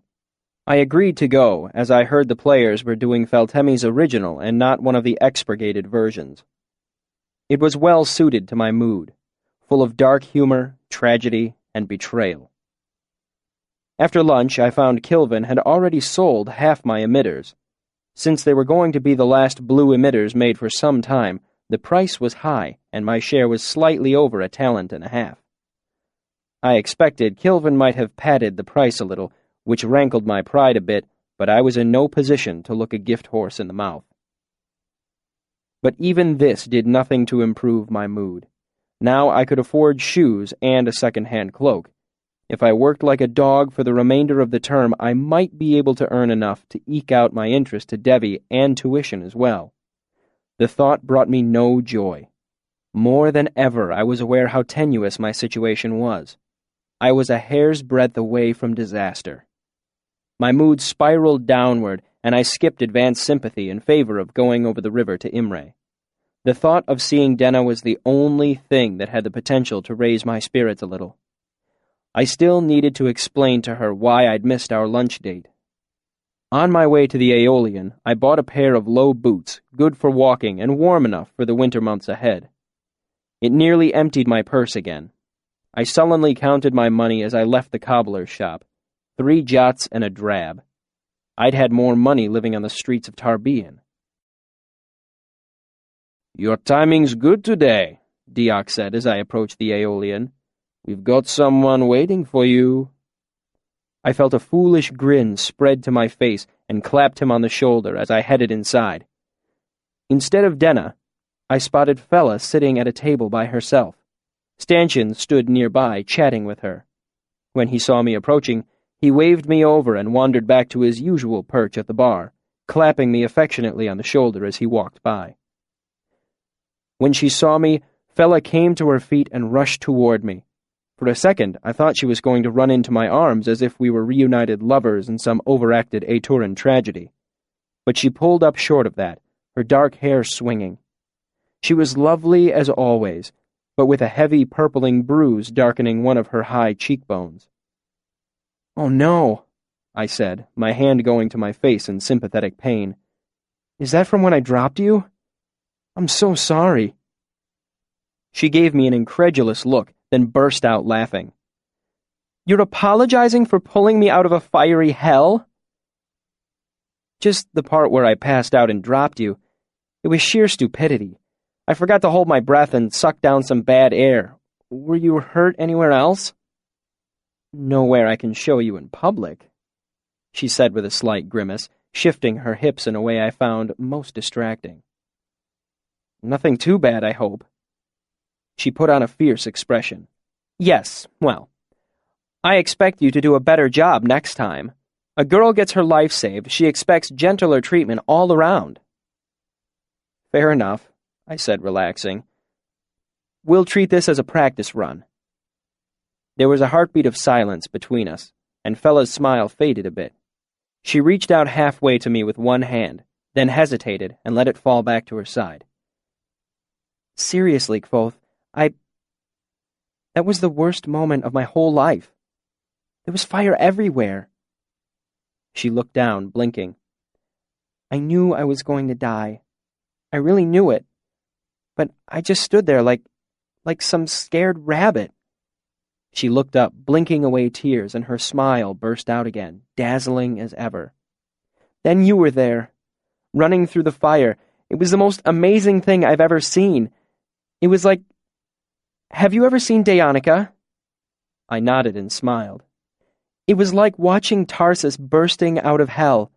You came through the fire and I knew everything was going to be all right." She took a half step toward me and rested her hand on my arm. I could feel the warmth of it through my shirt. "I was going to die there." She broke off, embarrassed. "I'm just repeating myself now." I shook my head. "That's not true. I saw you. You were looking for a way out." "No, I was just standing there, like one of those silly girls in those stories my mother used to read to me. I always hated them. I used to ask, why doesn't she just push the witch out the window? Why doesn't she poison the ogre's food?" Fella was looking down at her feet now, her hair falling to hide her face. Her voice grew softer and softer until it was barely louder than a sigh. Why does she just sit there waiting to be saved? Why doesn't she save herself? I lay my hand on top of hers in what I hoped was a comforting way. When I did, I noticed something. Her hand wasn't the delicate, fragile thing I had expected. It was strong and calloused, a sculptor's hand that knew hard hours of work with hammer and chisel. "This isn't a maiden's hand," I said. She looked up at me, her eyes luminous with the beginning of tears. She gave a startled laugh that was half sob. What?" I flushed with embarrassment as I realized what I'd said, but pushed ahead. "This isn't the hand of some swooning princess who sits tatting lace and waiting for some prince to save her. This is the hand of a woman who would climb a rope of her own hair to freedom, or kill a captor ogre in his sleep." I looked into her eyes. "And this is the hand of a woman who would have made it through the fire on her own if I hadn't been there. Singed, perhaps, but safe." I brought her hand to my lips and kissed it. It seemed like the thing to do. "All the same, I am glad I was there to help." I smiled. "So, like Tarsus?" Her smile dazzled me again. "Like Tarsus, Prince Gallant, and Orin Velseter all rolled into one," she said, laughing. She gripped my hand. "Come see. I have something for you." Fella pulled me back to the table where she'd been sitting and handed me a bundle of cloth. "I asked Will and Sim what I could get you as a gift, and it seemed somehow appropriate." She paused, suddenly shy. It was a cloak. It was a deep forest green, rich cloth, fine cut. It hadn't been bought off the back of some fripperer's cart, either. This was the sort of clothing I could never hope to afford for myself. "I had the tailor sew a bunch of little pockets into it," she said nervously. "Will and Sim both mentioned how that was important." "It's lovely," I said. Her smile beamed out again. "I had to guess at the measurements," she admitted. "Let's see if it fits." She took the cloak out of my hands and stepped close to me, spreading it over my shoulders, her arms circling me in something very near to an embrace. I stood there, to use Fella's words, like a scared rabbit. She was close enough that I could feel the warmth of her, and when she leaned to adjust the way the cloak lay across my shoulder, one of her breasts brushed my arm. I stood still as a statue. Over Fella's shoulder, I saw Dioc grin from where he leaned in the doorway across the room. Fella stepped back, eyed me critically, then stepped close again and made a small adjustment to the way the cloak fastened across my chest. "It suits you," she said. "The color brings out your eyes. Not that they need it. They're the greenest thing I've seen today. Like a piece of spring." As Fella stepped back to admire her handiwork, I saw a familiar shape leaving the Aeolian through the front door. Denna. I only caught a brief glimpse of her profile, but I recognized her as surely as I know the backs of my own hands. What she had seen and what conclusions she had drawn from it, I could only guess. My first impulse was to bolt out the door after her, to explain why I had broken our date 2 days ago, to say I was sorry, to make it clear that the woman with her arms around me had just been giving me a gift, nothing more. Fella smoothed the cloak over my shoulder and looked at me with eyes that only moments before had been luminous with the beginnings of tears. "It fits perfectly," I said, taking the cloth between my fingers and fanning it out to the side. "It's much better than I deserve, and you shouldn't have, but I thank you. I wanted to show you how much I appreciated what you did." She reached out to touch my arm again. "This is nothing, really. If there's anything I can ever do for you, any favor, you should stop by." She paused, looking at me quizzically. "Are you all right?" I glanced past her toward the doorway. Denna could be anywhere by now. I'd never be able to catch her. "I'm fine," I lied. Fella bought me a drink, and we chatted for a while about small things. I was surprised to learn that she'd been working with Elodin for the last several months. She did some sculpting for him, and in exchange, he occasionally tried to teach her. She rolled her eyes. He woke her in the middle of the night and took her to an abandoned quarry north of town. He put wet clay in her shoes and made her spend the entire day walking around in them. He even... She flushed and shook her head, breaking off the story. Curious but not wanting to make her uncomfortable, I didn't pursue it any further, and we agreed between the two of us that he was more than half mad. All the while I sat facing the door, vainly hoping that Denna might return and I could explain the truth of matters to her. Eventually, Fella headed back to the university for abstract maths. I stayed at the Aeolian, nursing a drink and trying to think how I could make things right between Denna and myself. I would have liked to have had a good, maudlin drunk, but I couldn't afford it. So I made my slow, limping way back across the river as the sun was setting. It wasn't until I was getting ready to make one of my regular trips to the roof of Maine's that I realized the significance of something Kilvin had said to me. If the majority of the bone tar had gone down the grates... Ari. She lived in the tunnels underneath the university. I bolted to the Medica, moving as quickly as I could despite my weary, footsore state. Halfway there, I had a stroke of luck and spotted Mola crossing the courtyard. I shouted and waved to get her attention. Mola eyed me suspiciously as I approached. "You're not going to serenade me, are you?" I shifted my lute self-consciously and shook my head. "I need a favor," I said. "I have a friend that might be hurt." She gave a weary sigh. I can't go to the Medica for help." I let my anxiety creep into my voice. "Please, Mola.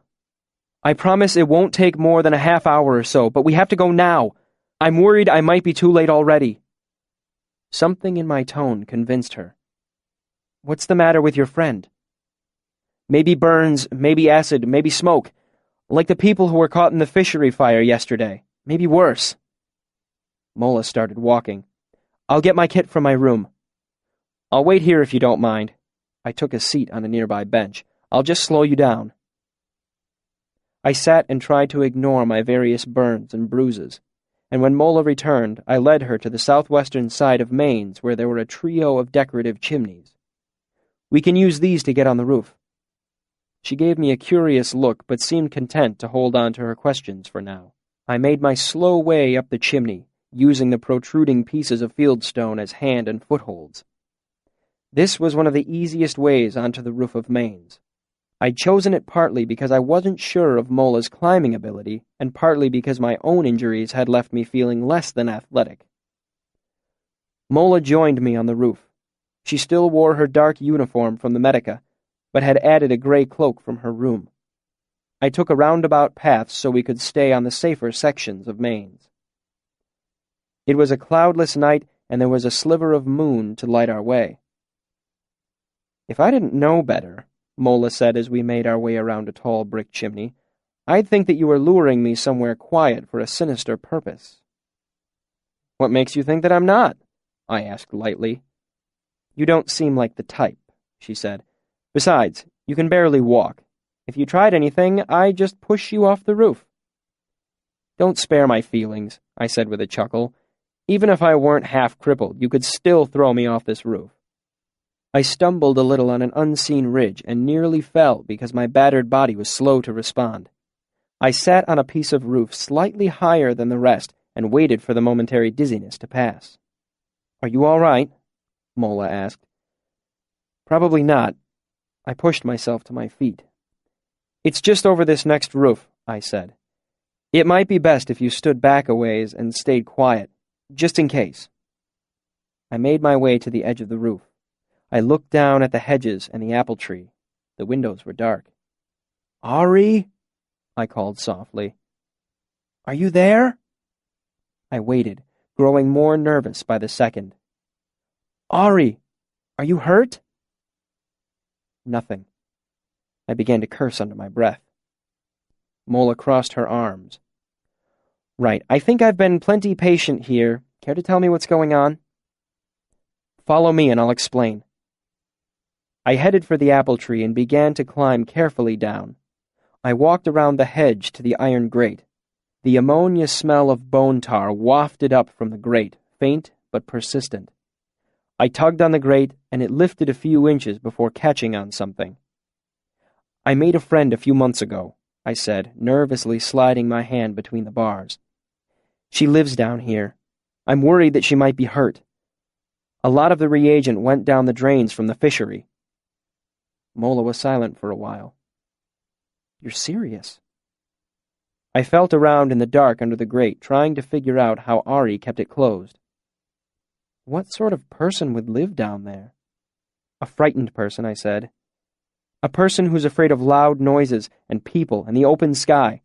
It took me nearly a month to coax her out of the tunnels, let alone get close enough to talk." Mola sighed. "If you don't mind, I'll have a seat." She walked over to the bench. "I've been on my feet all day." I continued to feel around under the grate, but try as I might, I couldn't find a clasp anywhere.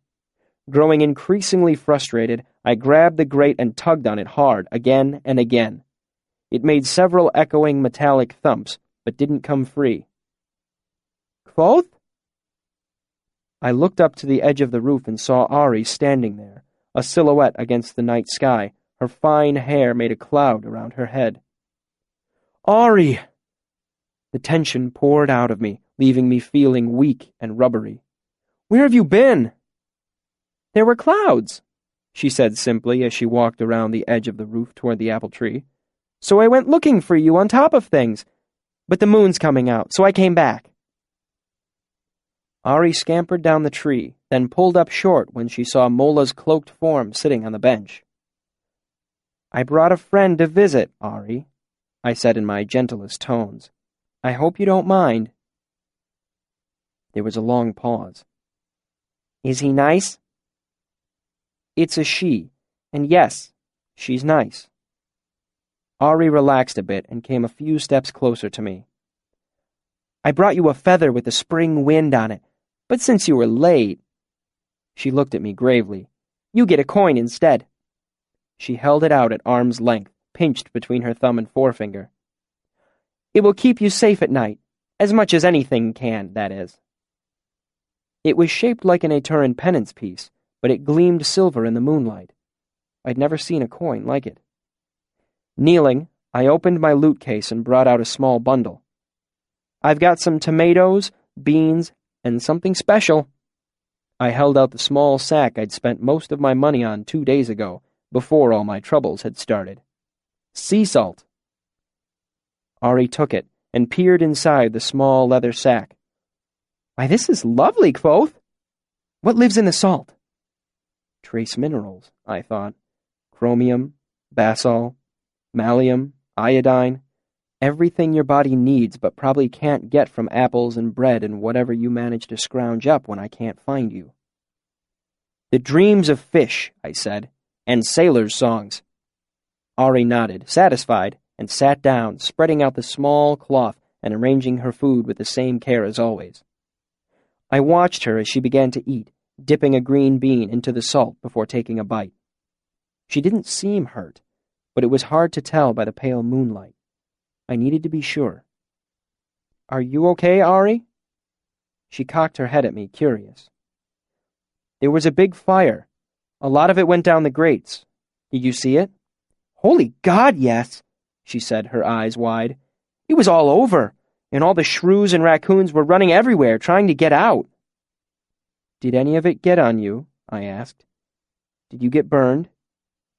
She shook her head, grinning a child's sly smile. "Oh, no. It couldn't catch me." "Were you close to the fire?" I asked. "Did you breathe any of the smoke?" "Why would I breathe smoke?" Ari looked at me as if I were simple. "The whole underthing smells like cat piss now." She wrinkled her nose. "Except by Downing, and in the belows." I relaxed a bit, but I saw Mola began to fidget where she was sitting on the bench. "Ari, can my friend come over?" Ari froze with a bean halfway to her mouth, then relaxed and bobbed her head once, sending her fine hair swirling around her. I beckoned to Mola, who began to walk slowly toward us. I was a little uneasy at how their meeting would go. It had taken me over a month of gentle coaxing to draw Ari out from the tunnels underneath the university where she lived. I worried that a bad reaction from Mola might startle her back underground where I would have no chance of finding her. I gestured to where Mola stood. "This is my friend, Mola." "Hello, Mola." Ari looked up and smiled. "You have sunny hair like me. Would you like an apple?" Mola's expression was carefully blank. "Thank you, Ari. I'd like that." Ari jumped up and ran back to where the apple tree overhung the edge of the roof, then ran back toward us, her hair flying behind her like a flag. She handed Mola an apple. "This one has a wish inside it," she said matter-of-factly. "Make sure you know what you want before you take a bite." That said, she settled back down and ate another bean, chewing primly. Mola looked over the apple for a long moment before taking a bite. Ari finished her meal quickly after that and tied up the bag of salt. "Now play," she said, excited. "Play!"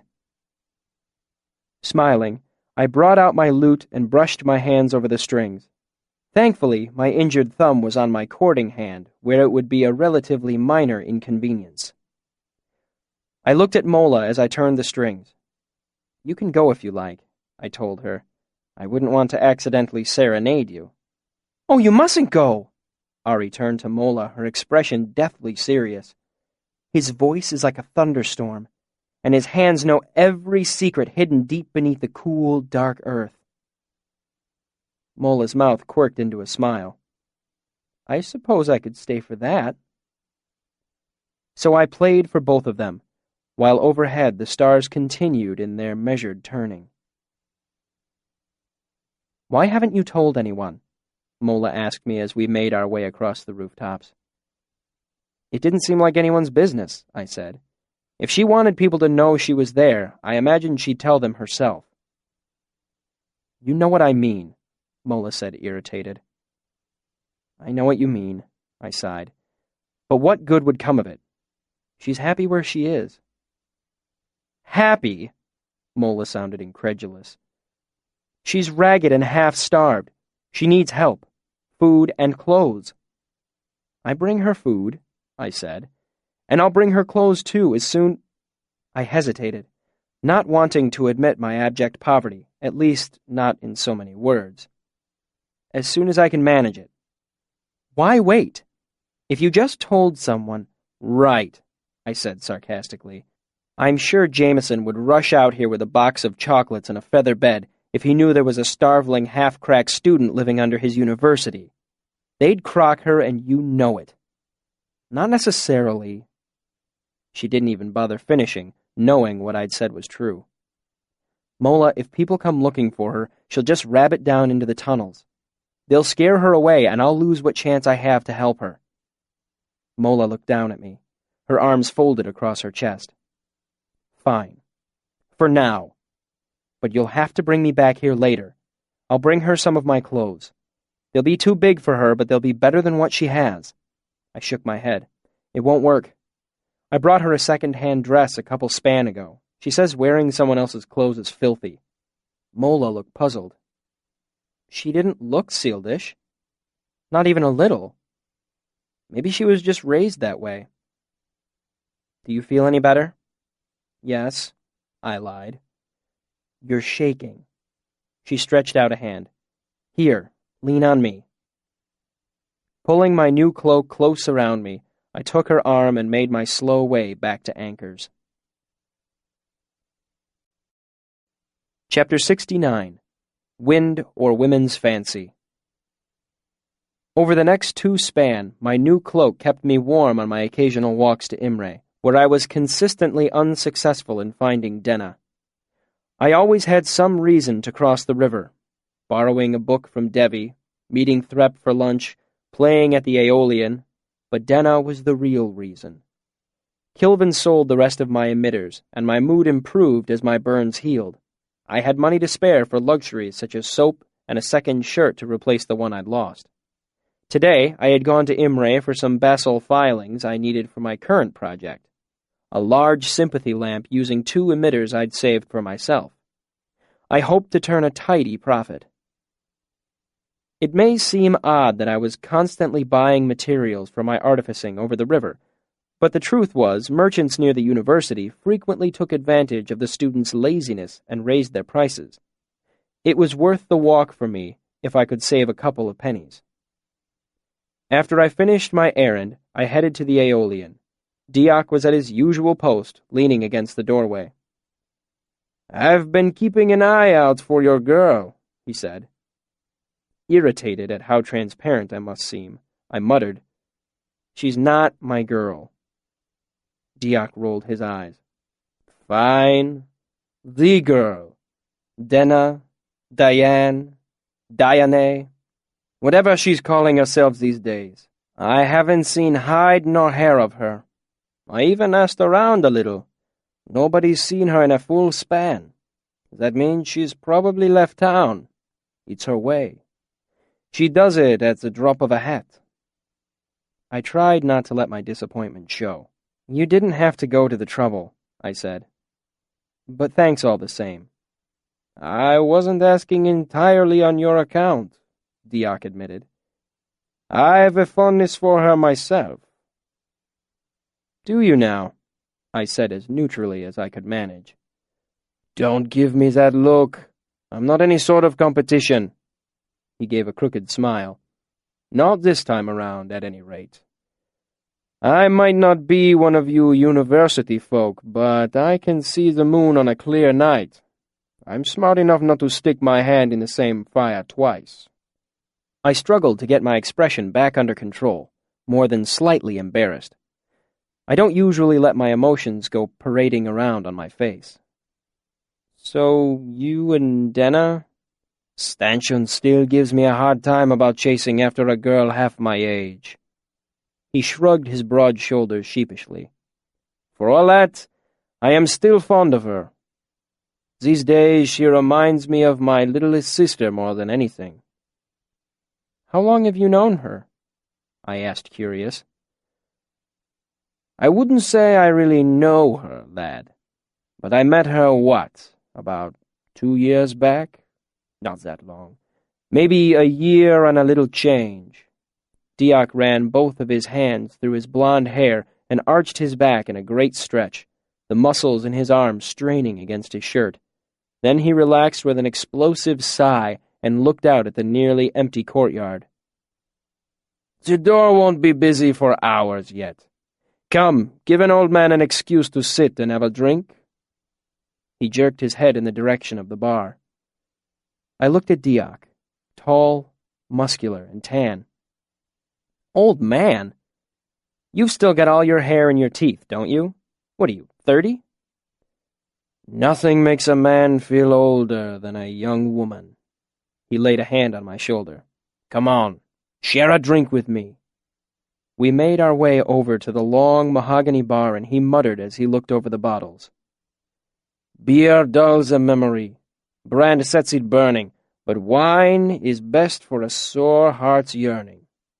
He paused and turned to look at me, his brow furrowed. "I can't remember the rest of that. Can you?" Never heard it before, I said. But Tecum claims that out of all the spirits, only wine is suited to reminiscence. He said a good wine allows clarity and focus, while still allowing a bit of comforting coloration of the memory. Fair enough, he said, picking through the racks before drawing out a bottle and holding it up to a lamp, peering through it. Let's view her in a rosy light, shall we? He grabbed 2 glasses and led us off to a secluded booth in the corner of the room. So, you've known Denna for a while, I prompted as he poured each of us a glass of pale red wine. He slouched back against the wall. Off and on. More off, honestly. What was she like back then? Diak spent several long moments pondering his answer, giving the question more serious consideration than I'd expected. He sipped his wine. The same, he said at last. I suppose she was younger, but I can't say she seems any older now. She always struck me as being older than her years. He frowned. Not old, really, more mature, I suggested. He shook his head. No, I don't know a good word for it. It's like if you look at a great oak tree. You don't appreciate it because it's older than the other trees, or because it's taller. It just has something that the other younger trees don't. Complexity, solidity, significance. Diak scowled, irritated. Damn if that isn't the worst comparison I've ever made. A smile broke onto my face. It's nice to see I'm not the only one who has trouble pinning her down with words. She's not much for being pinned down, Diak agreed and drank off the rest of his wine. He picked up the bottle and tapped the mouth of it lightly against my glass. I emptied it, and he poured again for both of us. Diak continued. She was just as restless then, and wild, just as pretty, prone to startle the eye and stutter the heart. He shrugged again. As I said, largely the same. Lovely voice, light of foot, quick of tongue, men's adoration and woman's scorn in roughly equal amounts. Scorn? I asked. Diak looked at me as if he didn't understand what I was asking. Women hate Denna, he said plainly, as if repeating something we both already knew. Hate her? The thought baffled me. Why? Diak looked at me incredulously, then burst out laughing. Good Lord, you really don't know anything about women, do you? I would ordinarily have bristled at his comment, but Diak was nothing but good-natured. Think of it. She's pretty and charming. Men crowd around her like stags in a rut. He made a flippant gesture. Women are bound to resent it. I remembered what Sim had said about Diak not a span ago. He's managed to get the most beautiful woman in the place again. It's enough to make you hate a man. I've always felt she was rather lonely, I volunteered. Maybe that's why. Diak nodded solemnly. There's truth to that. I never see her in the company of other women folk, and she has about as much luck with men as... He paused, groping for a comparison. As... Damn! He gave a frustrated sigh. Well, you know what they say. Finding the right analogy is as hard as... I put on a thoughtful expression. As hard as... I made an inarticulate, grasping gesture. Diak laughed and poured more wine for both of us. I began to relax. There is a sort of camaraderie that rarely exists except between men who have fought the same enemies and known the same women.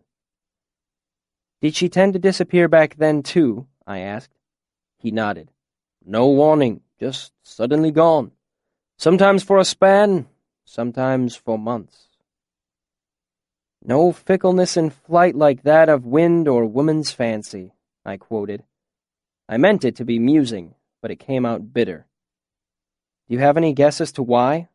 I've given some thought to that, Diak said philosophically. In part, I think it's her nature. It could be she simply has wandering blood, My irritation cooled a bit at his words.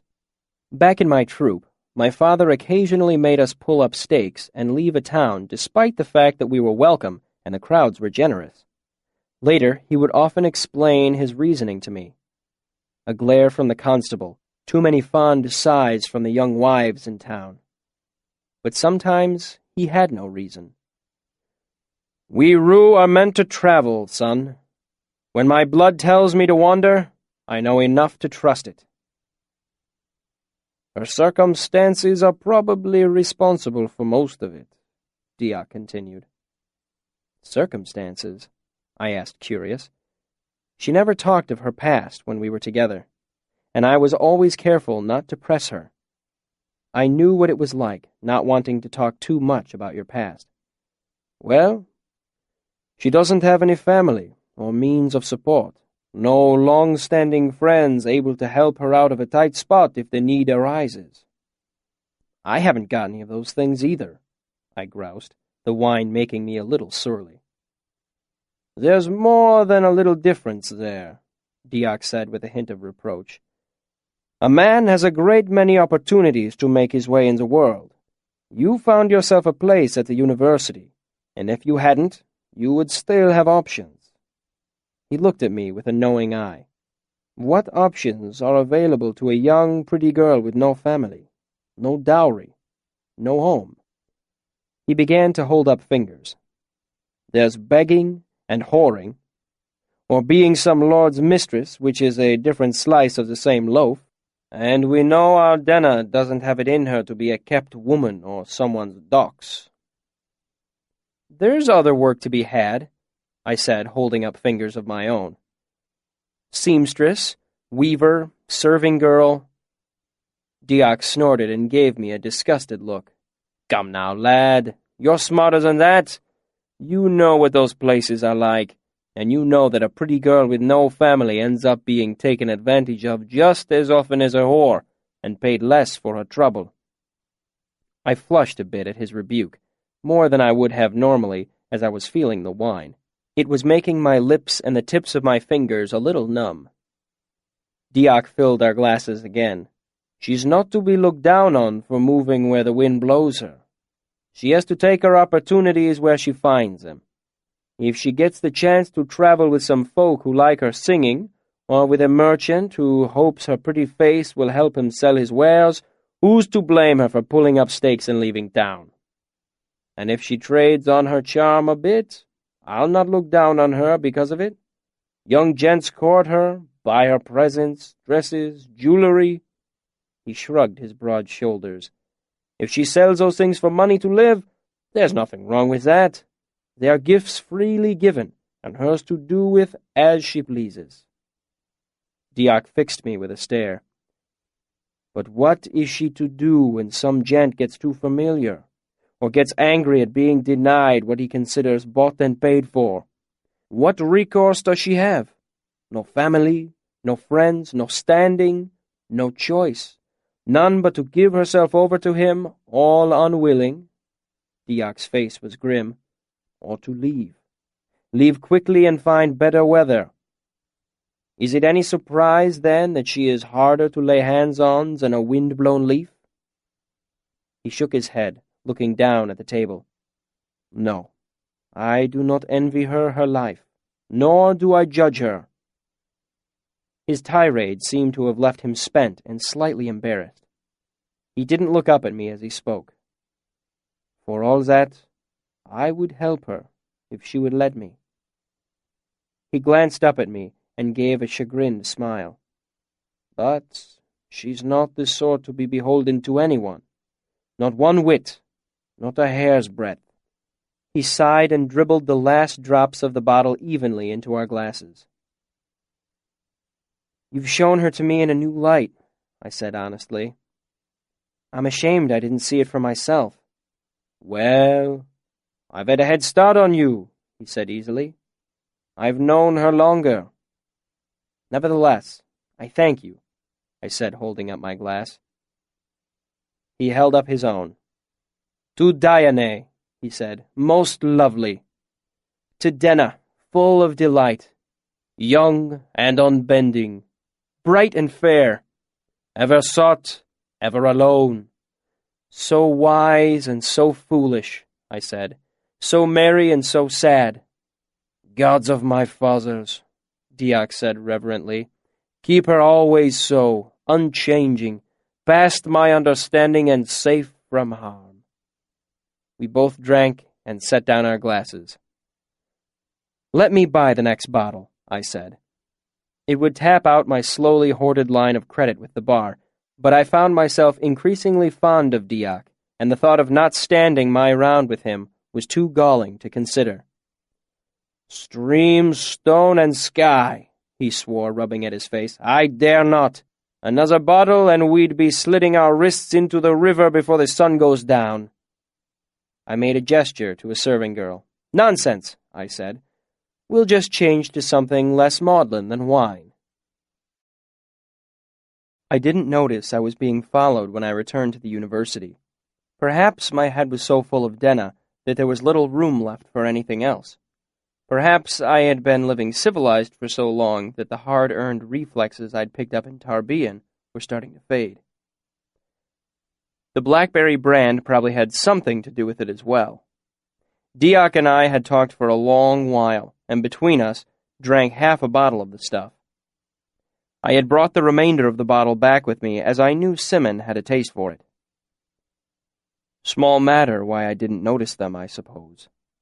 The result was the same. I was strolling down a poorly lit part of Newhall Lane when something blunt struck me on the back of the head, and I was bundled off into a nearby alley, half senseless. I was only stunned for a moment, but by the time I had regathered my wits, I had a heavy hand clamped over my mouth. "All right, Cully," the huge man behind me spoke into my ear. "I've got a knife on you. You struggle, I stick you. That's all there is to it." I felt a gentle prod against my ribs under my left arm. "Check the finder," he said to his companion. A tall shape was all I could see in the dim light of the alley. He bowed his head, looking at his hand. "I can't tell." "Light a match, then. We have to be sure." My anxiety began to blossom into full-blown panic. This wasn't some back-alley coshing. They hadn't even checked my pockets for money. This was something else. "We know it's him," the tall one said impatiently. "Let's just do this and have it over with. I'm cold." "Like hell. Check it now while he's close. We've lost him twice already. I'm not having another cock-up like in Annalyn." "I hate this thing," the tall man said as he went through his pockets, presumably looking for a match. "You're an idiot," the one behind me said. "It's cleaner this way. Simpler. No confusing descriptions, no names, no worrying about disguises. Follow the needle, find our man, and have done with it." The matter-of-fact tone of their voices terrified me. These men were professionals. I realized with sudden certainty that Ambrose had finally taken steps to ensure I would never bother him again. My mind raced for a moment, and I did the only thing I could think of. I dropped the half-full bottle of brand. It shattered on the cobblestones, and the night air was suddenly filled with the smell of blackberries. "That's great," the tall man hissed. "How about you let him ring a bell while you're at it?" The man behind me tightened his grip on my neck and shook me hard just once, the same way you would do to a naughty puppy. "None of that," he said, irritated. I went limp, hoping to lull him, then concentrated and muttered a binding against the man's thick hand. "Tough tits," the man replied.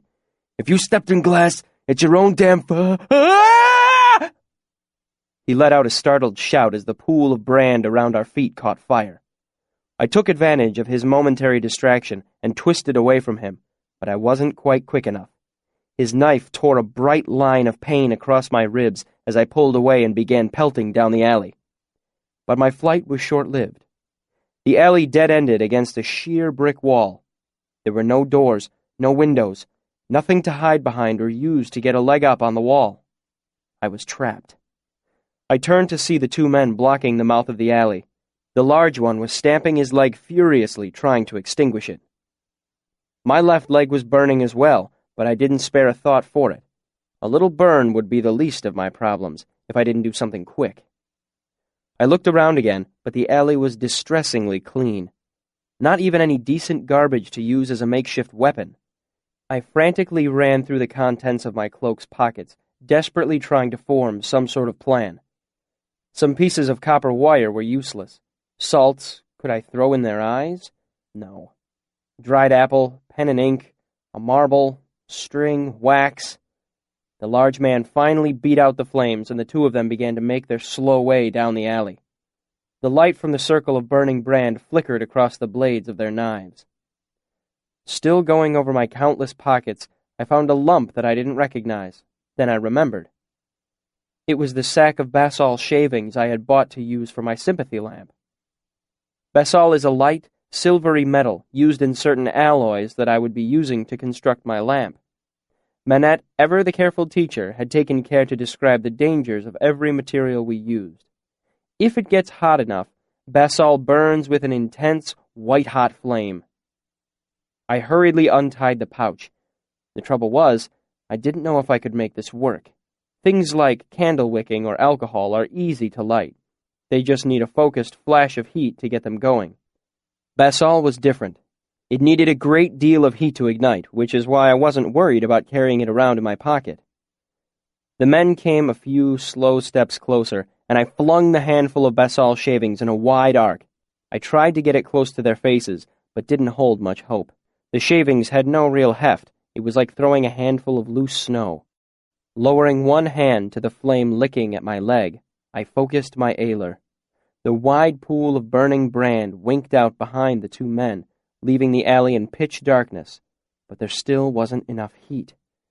Reckless with desperation, I touched my bloody side, concentrated, and felt a terrible cold tear through me as I pulled more heat from my blood. There was an explosion of white light, blinding in the dark of the alley. I'd closed my eyes, but even through my lids, the burning basalt was piercingly bright. One of the men screamed, high and terrified. When I opened my eyes, I could see nothing but blue ghosts dancing over my vision. The scream faded to a low moaning, and I heard a thump as if one of the men had stumbled and fallen. The tall man began to babble, his voice little more than a terrified sobbing. "Oh, God! Damn, my eyes! I'm blind!" As I listened, my vision cleared enough for me to see the vague outlines of the alley. I could see the dark shapes of both men. One was kneeling with his hands in front of his face. The other was sprawled motionless on the ground farther down the alley. It looked like he had run headlong into a low rafter beam at the mouth of the alley and knocked himself unconscious. Scattered around the cobblestones, the remnants of basalt were sputtering out like tiny blue-white stars. The kneeling man was only flash-blind, but it would last for several minutes, long enough for me to get well away from here. I moved slowly around him, being careful to step quietly. My heart leapt into my throat as he spoke up again. "Tam?"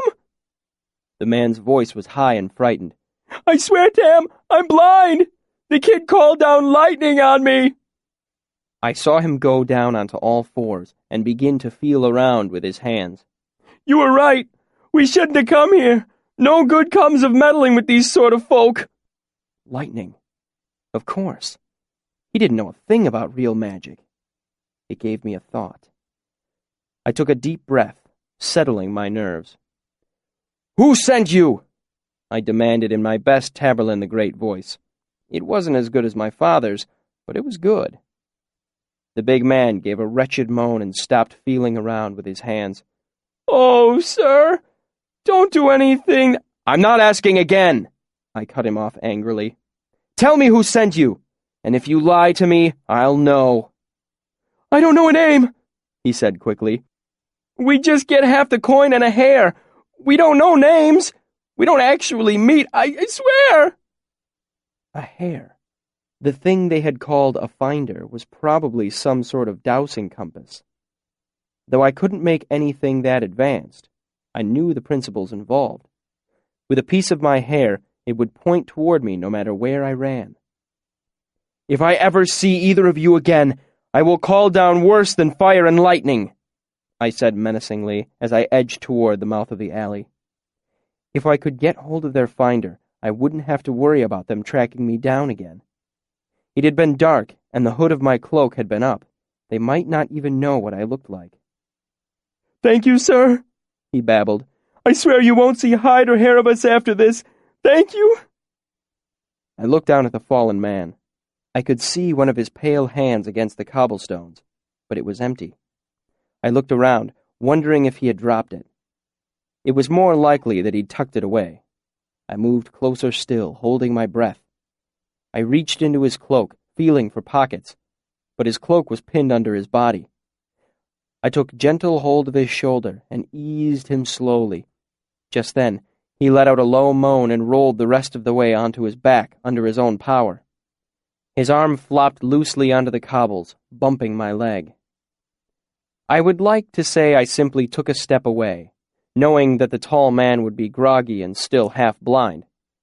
I'd like to tell you I remained calm and did my best to intimidate them further, or at the very least, that I said something dramatic or witty before I left. But that would not be the truth. The truth was, I ran like a frightened deer. I made it nearly a quarter of a mile before the darkness and my dazzled vision betrayed me, and I ran headlong into a horse tether, crumpling to the ground in a painful heap. Bruised, bleeding, and half-blind, I lay there. Only then did I realize I wasn't being chased at all. I dragged myself to my feet, cursing myself for a fool. If I'd kept my wits about me, I could have taken their dowsing compass away, ensuring my safety. As it was, I'd have to take other precautions. I made my way back to Anchor's, but when I arrived, all the inn's windows were dark and the door was locked. So, half drunk and wounded, I made my way up to my window, tripped the latch, and tugged. But it wouldn't open. It had been at least a span of days since I'd come back to the inn so late that I'd been forced to use my window route. Had the hinges rusted? Bracing myself against the wall, I drew out my hand lamp and thumbed it on to its dimmest setting. Only then did I see something lodged firmly into the crack of the window frame. Had Anchors wedged my window shut? But when I touched it, I realized it wasn't wood. It was a piece of paper, much folded over. I tugged it free, and the window came open easily. I clambered inside. My shirt was ruined, but when I stripped it off, I was relieved by what I saw. The cut wasn't particularly deep, painful and messy, but less serious than when I'd been whipped. Fella's cloak was torn too, which was irritating. But, everything said, it would be easier to patch that than my kidney. I made a mental note to thank Fella for choosing a nice, thick fabric. Stitching it up could wait. For all I knew, the two men had recovered from the little scare I'd given them and were already dousing for me again. I left through the window, leaving my cloak behind so as not to get any blood on it. I hoped the lateness of the hour and my natural stealth would keep me from being seen. I couldn't begin to guess what rumors would start if someone saw me running across the rooftops late at night, bloody and naked to the waist. I gathered up a handful of leaves as I made my way to the roof of a livery overlooking the pennant courtyard near the archives. In the dim moonlight, I could see the dark, shapeless shadows of leaves swirling over the gray of the cobblestones below. I ran my hand roughly through my hair, ending up with a few loose strands. Then I dug at a seam of tar on the roof with my fingernails and used some to stick the hair to a leaf. I repeated this a dozen times, dropping the leaves off the roof, watching as the wind took them away in a mad dance back and forth across the courtyard. I smiled at the thought of anyone trying to douse for me now, trying to make sense of the dozens of contradictory signals as the leaves swirled and spun in a dozen different directions. I'd come to this particular courtyard because the wind moved oddly here. I'd only noticed it after the autumn leaves began to fall. They moved in a complex, chaotic dance across the cobblestones, first one way, then another, never falling into a predictable pattern. Once you noticed the wind's odd swirlings, it was hard to ignore. In fact, viewed from the roof like this, it was almost hypnotic. the same way flowing water or a campfire's flames can catch your eye and hold it. Watching it tonight, weary and wounded, it was rather relaxing. The more I watched it, the less chaotic it seemed. In fact, I began to sense a greater underlying pattern to the way the wind moved through the courtyard. It only looked chaotic because it was vastly, marvelously complex. What's more, it seemed to be always changing. It was a pattern made of changing patterns. It was, "You're up studying awfully late," said a quiet voice from behind me. Startled out of my reverie, my body tensed, ready to bolt. How had someone managed to get up here without my noticing? It was Elodin. Master Elodin. He was dressed in a patched set of pants and a loose shirt. He waved idly in my direction and crouched down to sit cross-legged on the edge of the roof as casually as if we were meeting for a drink in a pub. He looked down into the courtyard. "It's particularly good tonight, isn't it?" I folded my arms, ineffectually trying to cover my bare, bloody chest. Only then did I notice the blood on my hands was dry. How long had I been sitting here motionless, watching the wind? "Master Elodin," I said, then stopped. I had no idea what I could possibly say in a situation like this. "Please, we're all friends here. Feel free to call me by my first name, Master." He gave a lazy grin and looked back down toward the courtyard. Hadn't he noticed the state I was in? Was he being polite? Maybe. I shook my head. There was no use guessing with him. I knew better than anyone that Elodin was cracked as the potter's cobbles. "Long ago," Elodin said conversationally, not taking his eyes from the courtyard below, "when folks spoke differently, this used to be called the Quoyen Hale. Later, they called it the Questioning Hall, and students made a game of writing questions on slips of paper and letting them blow about. Rumor had it you could divine your answer by which way the paper left the square." He pointed to the roads that left gaps between the gray buildings. "Yes, no, maybe, elsewhere, soon." He shrugged. It was all a mistake, though. Bad translation. They thought Quoyen was an early root of Quatenten, question, but it isn't. Quoyen means wind. This is rightly named the House of the Wind. I waited a moment to see if he intended to say any more. When nothing was forthcoming, I got slowly to my feet. "That's interesting, Master." I hesitated, not sure how serious he had been before. "But I should be going." Elodin nodded absently and gave a wave that was half farewell, half dismissal. His eyes never left the courtyard below, following the ever-changing wind. Back in my room at Anchor's, I sat on my bed for a long minute in the dark, trying to decide what to do. My thoughts were muddy. I was weary, wounded, and still a little drunk. The adrenaline that had kept me going earlier was slowly turning sour, and my side burned and stung. I took a deep breath and tried to focus my thoughts. I'd been moving on instinct so far, but now I needed to think things through carefully. Could I go to the masters for help? For a moment, hope rose in my chest, then fell. No. I had no proof that Ambrose was responsible. What's more, if I told them the whole story, I would have to admit that I used sympathy to blind and burn my attackers. Self-defense or no, what I'd done was unquestionably malfeasance. Students had been expelled for less than that just to preserve the university's reputation. No, I couldn't risk being expelled over this. And if I went to the Medica, there would be too many questions, and word of my injury would get around if I went in to get stitched. That meant Ambrose would know how close he had come to succeeding. It would be better to give the impression that I had walked away unscathed. I had no idea how long Ambrose's hired killers had been following me. One of them had said, "We already lost him twice." That means they could know I had a room here at Anchor's. I might not be safe here. I locked the window and drew the curtain before turning on my hand lamp. The light revealed the forgotten piece of paper that had been wedged into my window. I unfolded it and read, Quoth, Getting up here is every bit as much fun as you made it look. However, springing your window took some time. Finding you not at home, I hope you do not mind me borrowing paper and ink enough to leave this note. As you are not playing downstairs or peacefully abed, a cynical person might wonder what you are doing at this late hour, and if you are up to no good. Alas, I shall have to walk back home tonight without the comfort of your escort or the pleasure of your company. I missed you this felling past at the Aeolian, but though denied your company, I had the good fortune to meet someone quite interesting. He is a quite singular fellow, and I am eager to tell you what little I can of him, when next we meet. I currently have rooms at the Swan and Swale. Swale? In Imre. Please call on me before the 23rd of this month, and we will have our lunch, belated. After that, I will be about on my business.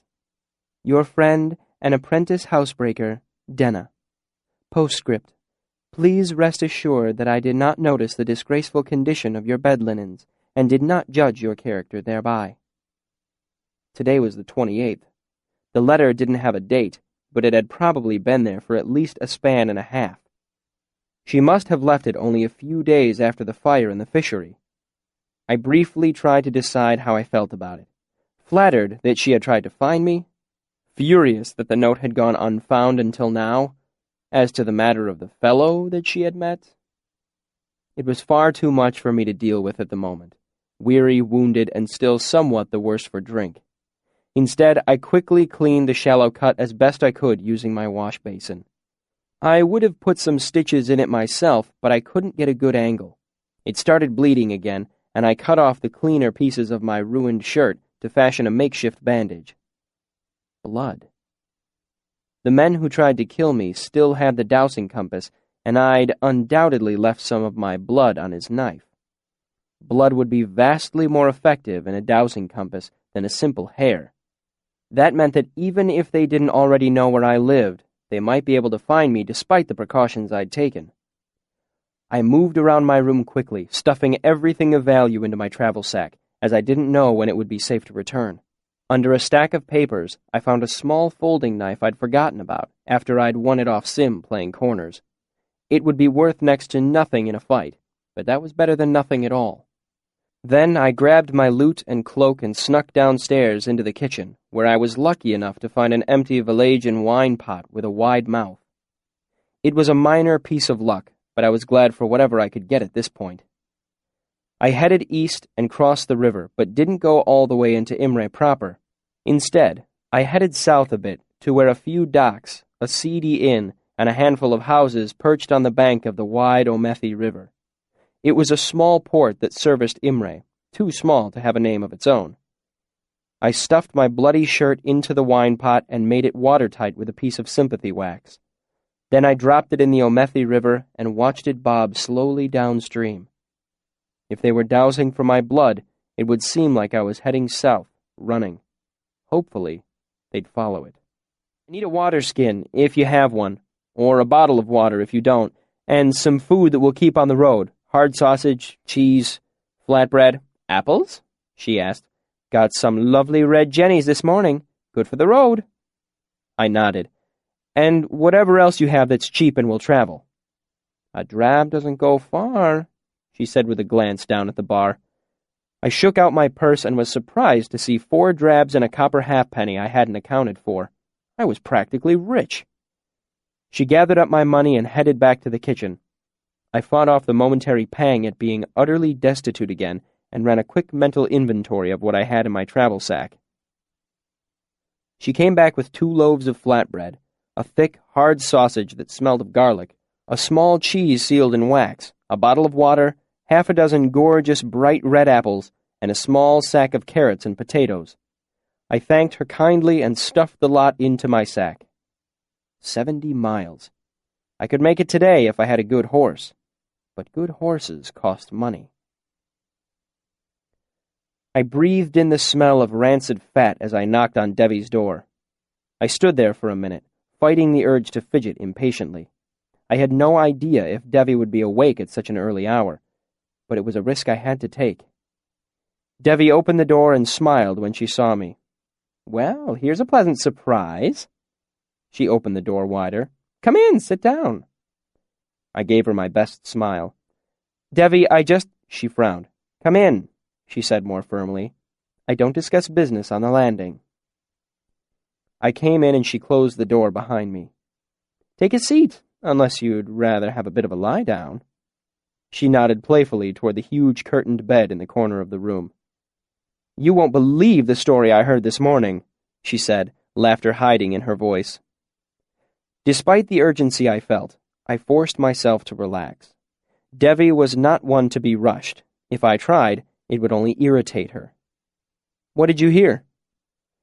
She sat on her side of the desk and folded her hands. "Apparently, last night, a pair of ruffians tried to lift a purse off a young student. Much to their dismay, it turns out he's the next Taberlin in training. He called down fire and lightning, blinded one, and gave the other such a mighty blow to the head that he still hasn't woken up."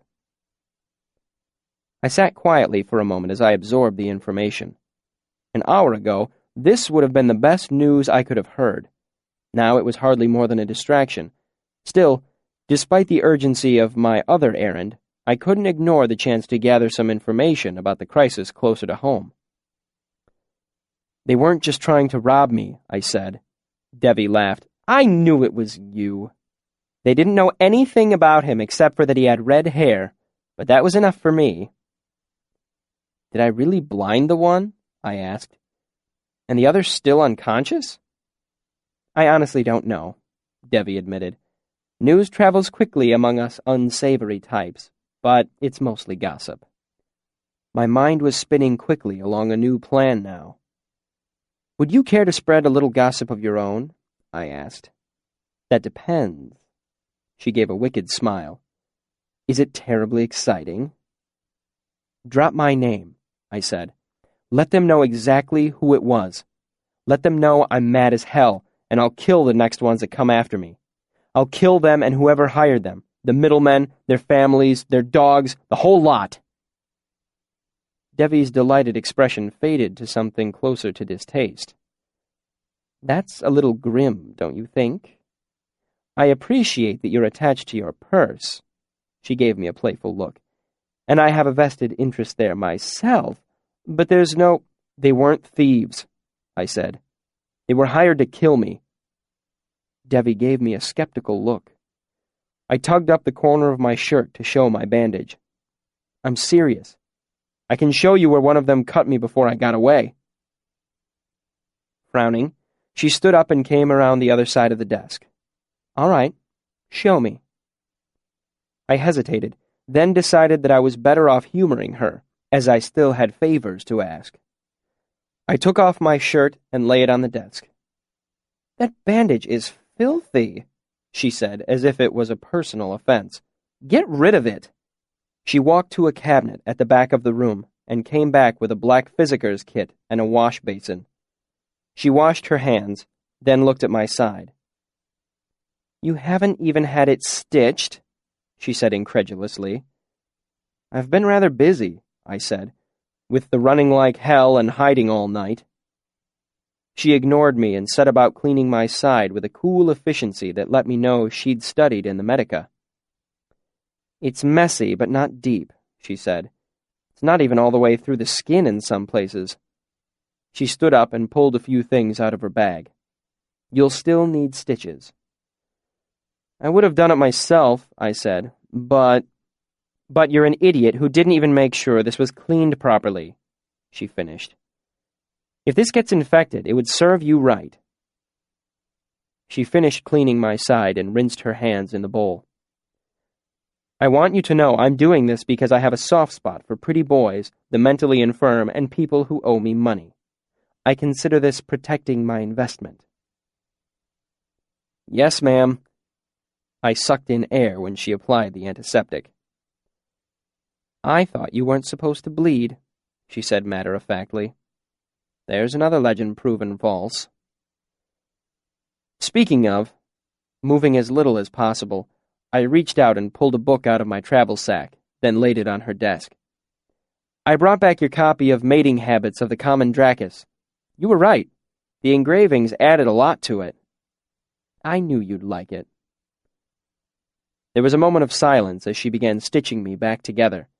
When she spoke again, most of the playfulness was gone from her voice. Were these fellows really hired to kill you, Kvothe? I nodded. They had a dowsing compass in some of my hair.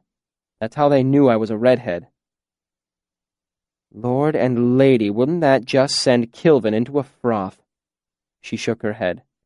Are you sure they weren't just hired to scare you? Rough you up a little to teach you to mind your betters? She paused in her stitching and looked up at me.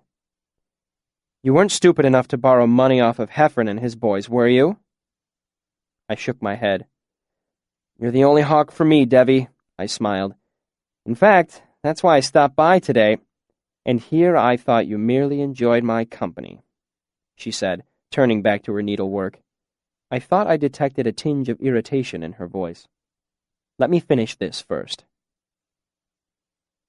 I thought about what she'd said for a long moment.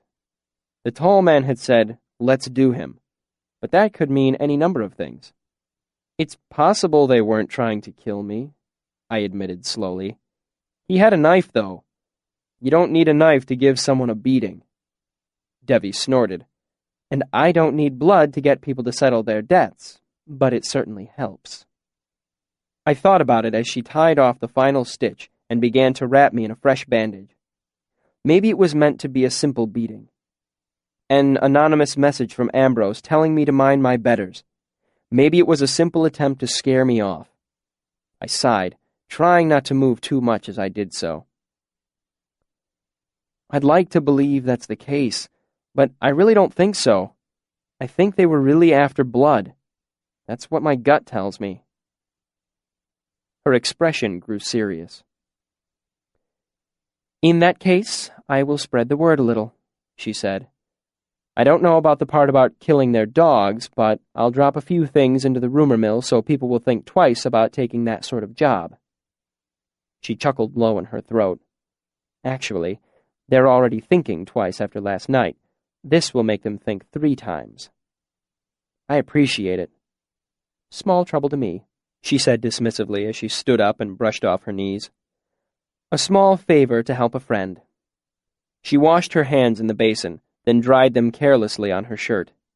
Let's hear it, she said as she sat behind the desk, her expression suddenly businesslike. I need money for a fast horse, I said. Leaving town? She arched a pale eyebrow. You never struck me as the running away sort. I'm not running, I said, but I need to cover some ground.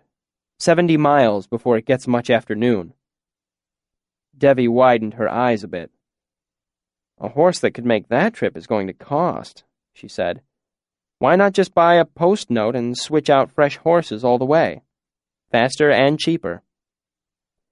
There's no post stations where I'm going, I said. Upriver, then into the hills. Little town called Traben. All right, she said. How much are you looking for?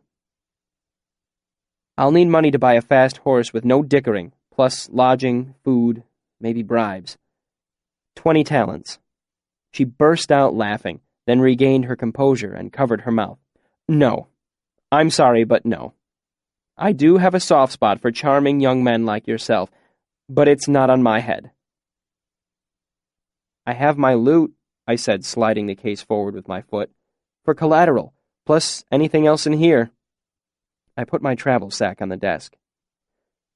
She drew a breath as if to refuse me out of hand, then shrugged and looked into the bag, poking around. She pulled out my copy of Rhetoric and Logic, and a moment later, my handheld sympathy lamp.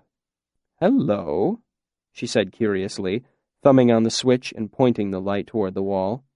This is interesting. I grimaced. Anything except that, I said. I promised Kilvin I wouldn't ever let that out of my hands.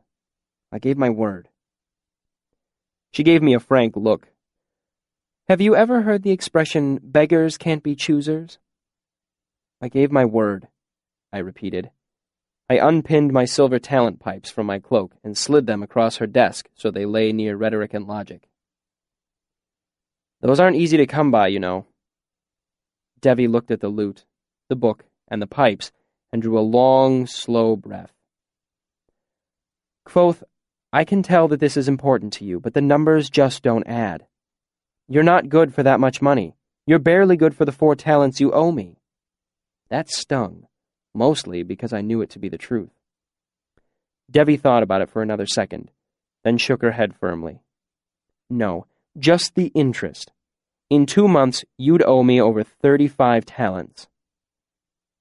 Or something equally valuable in trade, I said. She gave me a gentle smile. And what do you have worth 35 talents? Access to the archives. Devi sat, her slightly patronizing smile frozen on her face. You're lying. I shook my head. I know there's another way in. I haven't found it yet, but I will. That's a lot of if. Devi's tone was skeptical, but her eyes were full of something more than simple desire. It was closer to hunger, or lust. I could tell she wanted into the archives just as badly as I did. Perhaps even more so. That's what I'm offering, I said. If I can pay you back, I will. If not, when I find a way into the archives, I'll share it with you. Devi looked up at the ceiling as if calculating odds in her head. With these things as collateral, and the possibility of access to the archives, I can loan you 12 talents. I stood up and swung my travel sack over my shoulder. I'm afraid we're not bargaining here, I said. I'm just informing you as to the conditions of the loan. I gave her an apologetic smile. It's 20 talents or nothing. I'm sorry, I didn't make that clear from the beginning. Of course, the tone of your voice is the important thing. You've come a long way. You should have a proud name so folk won't think of you as common. Was your previous owner Sealdish? I asked. Vivanaloy. Deuterium Keta? Palante? I could sense him relax a bit at the sound of the familiar language. I walked onto his other side, still looking him over carefully and letting him get used to my presence. Tugetha? I asked him. Are you coal? Tumane? Are you a shadow? I wanted to say twilight, but I couldn't bring the Siaru word to mind. Rather than pause, I just bulled ahead, faking it as best I could as I eyed his hooves to see if they were chipped or cracked. Tukethsalen? Are you first night? The big black lowered his head and nuzzled me. You like that one, do you? I said with a bit of a laugh, knowing that what really happened was that he had caught scent of the package of dried apple I had tucked in one of the pockets of my cloak. The important thing was that he had a feel for me now. If he was comfortable enough to nuzzle at me for food, we could get along well enough for a hard day's ride. Kethsalen seems to suit him for a name, I said, turning back to Kierva. Anything else I need to know? Kierva seemed disconcerted. He shies a bit on his right side. A bit? Just a bit. It stands to reason that he's probably a bit prone to spooking on that side too, but I haven't seen him do it. How's he trained? Close rein or trooper style? Close. Fine. You've got 1 minute left to make this deal. He's a good animal, but I'm not paying 20 talents for him. I spoke with certainty in my voice, but no hope in my heart. He was a gorgeous animal, and his coloring made him worth at least 20 talents. Still, I'd go through the motions and hope to squeeze the man down to 19. That at least would leave me money for food and lodging when I got to Traben. Very well, Kierva said. 16. Only my years of stage training kept me from gaping openly at his sudden drop. 15, I said, feigning irritation. And that will include the saddle, tack, and a bag of oats. I began pulling money out of my purse as if the deal was already finished. Unbelievably, Kierva nodded and called for one of the boys to bring a saddle and tack. I counted the money into Kierva's hand as his assistant saddled the big black. The sealed seemed uncomfortable meeting my eye. If I didn't know horses as well as I do, I would have thought I was being swindled. Maybe the horse was stolen, or the man was desperate for money. Whatever the reason, I didn't care. I was due a bit of good luck. Best of all, this meant that I might be able to resell the horse at a bit of a profit after I reached Traben. Honestly, I would need to sell him as soon as I could manage, even if I lost money on the deal. Stabling, food, and grooming for a horse like this would cost me a penny a day. I couldn't afford to keep him. I strapped my travel sack into a saddlebag, checked the cinch and stirrups, then swung myself up onto Kethsalen's back. He danced slightly to the right, eager to be off. That made two of us. I twitched the reins, and we were on our way.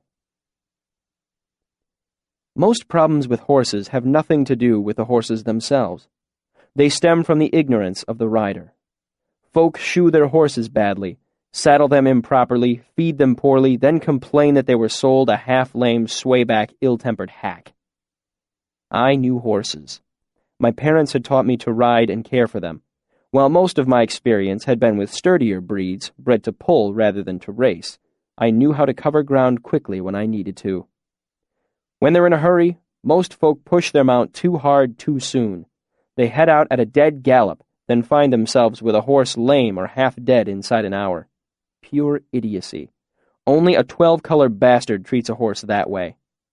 But to be entirely truthful, I would have ridden Kethsalen to death if it would have brought me to Traben in a timely fashion. There are some times when I'm willing to be a bastard. I would have killed a dozen horses if it would have helped me get more information about the Chandrian and why they had killed my parents. But ultimately, there was no sense in thinking that way. A dead horse wouldn't get me to Traben. A live one would. So I started Kethsalen at a nice walk to warm him up.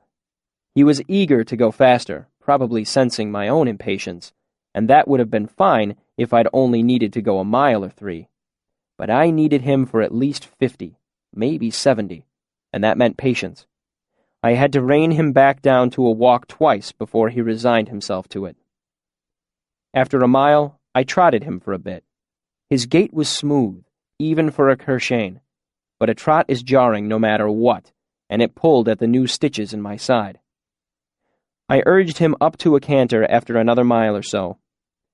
Only after we were 3 or 4 miles out of Imre and we came to a good straight stretch of flat road did I nudge him up to a gallop.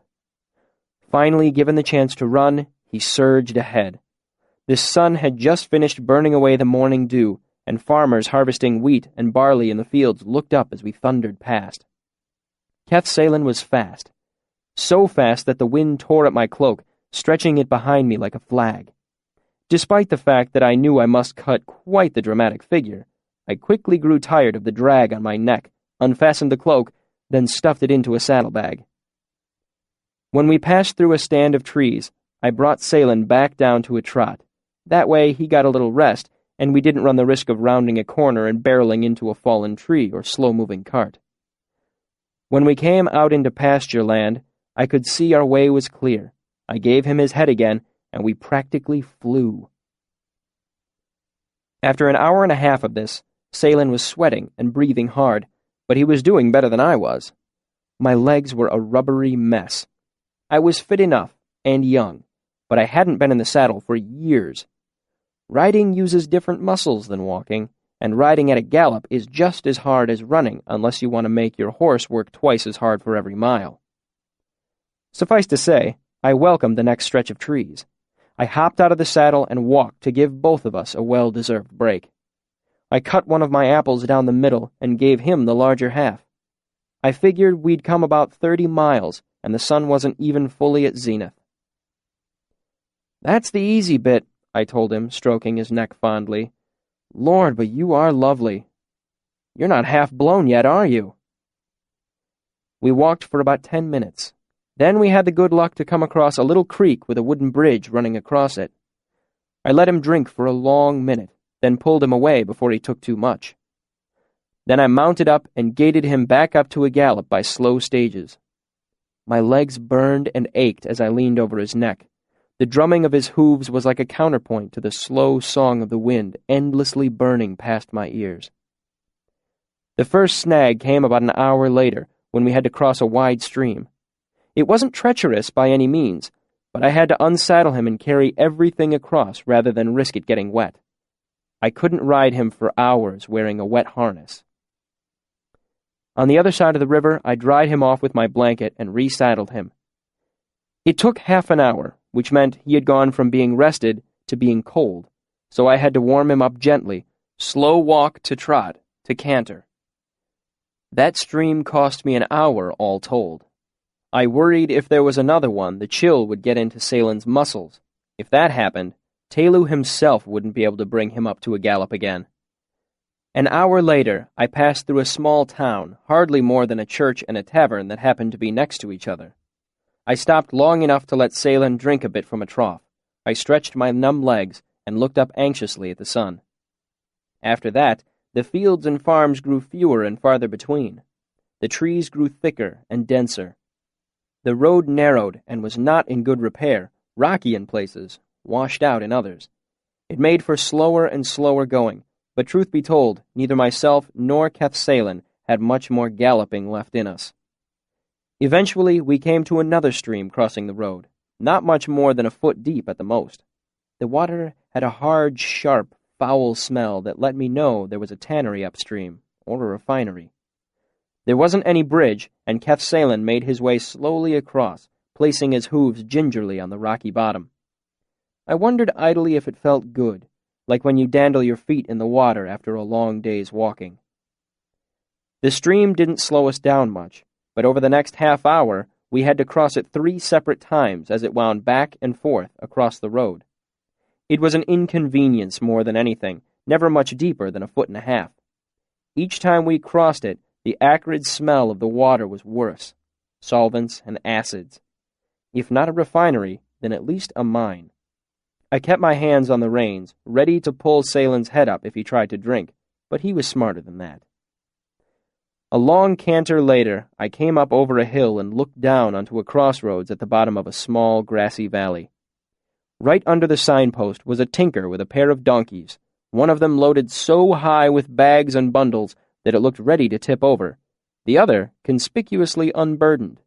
It stood by the side of the dirt road, grazing with a small mountain of gear piled beside it. The tinker sat on a small stool at the side of the road, looking dispirited. His expression brightened when he saw me riding down the hill. I read the signpost as I came closer. North was Traben. South was Tem Falls. I reined in as I approached.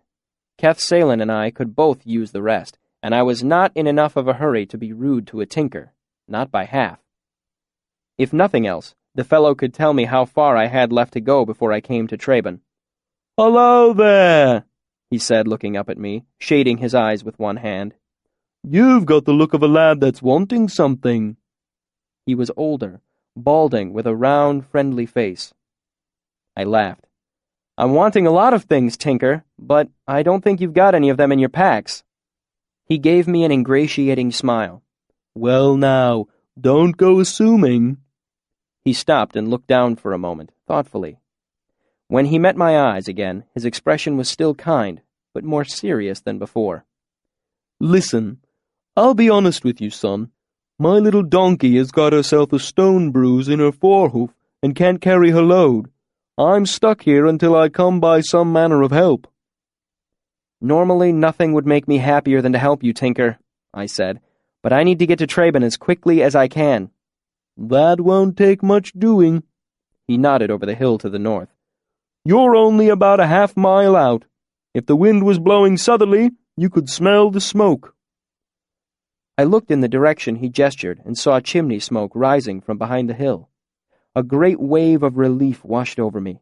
I'd made it, and it was barely an hour after noon. The tinker continued. "I need to get to the Eaves Down docks." He nodded to the east. "I've made arrangements to ship down river, and I'd dearly love to catch my boat." He eyed my horse significantly. "But I'll need a new pack animal to carry my gear." It seems my luck had finally turned. Salen was a fine horse, but now that I was in Traben, He would be little more than a constant drain on my limited resources. Still, it's never wise to look eager to sell.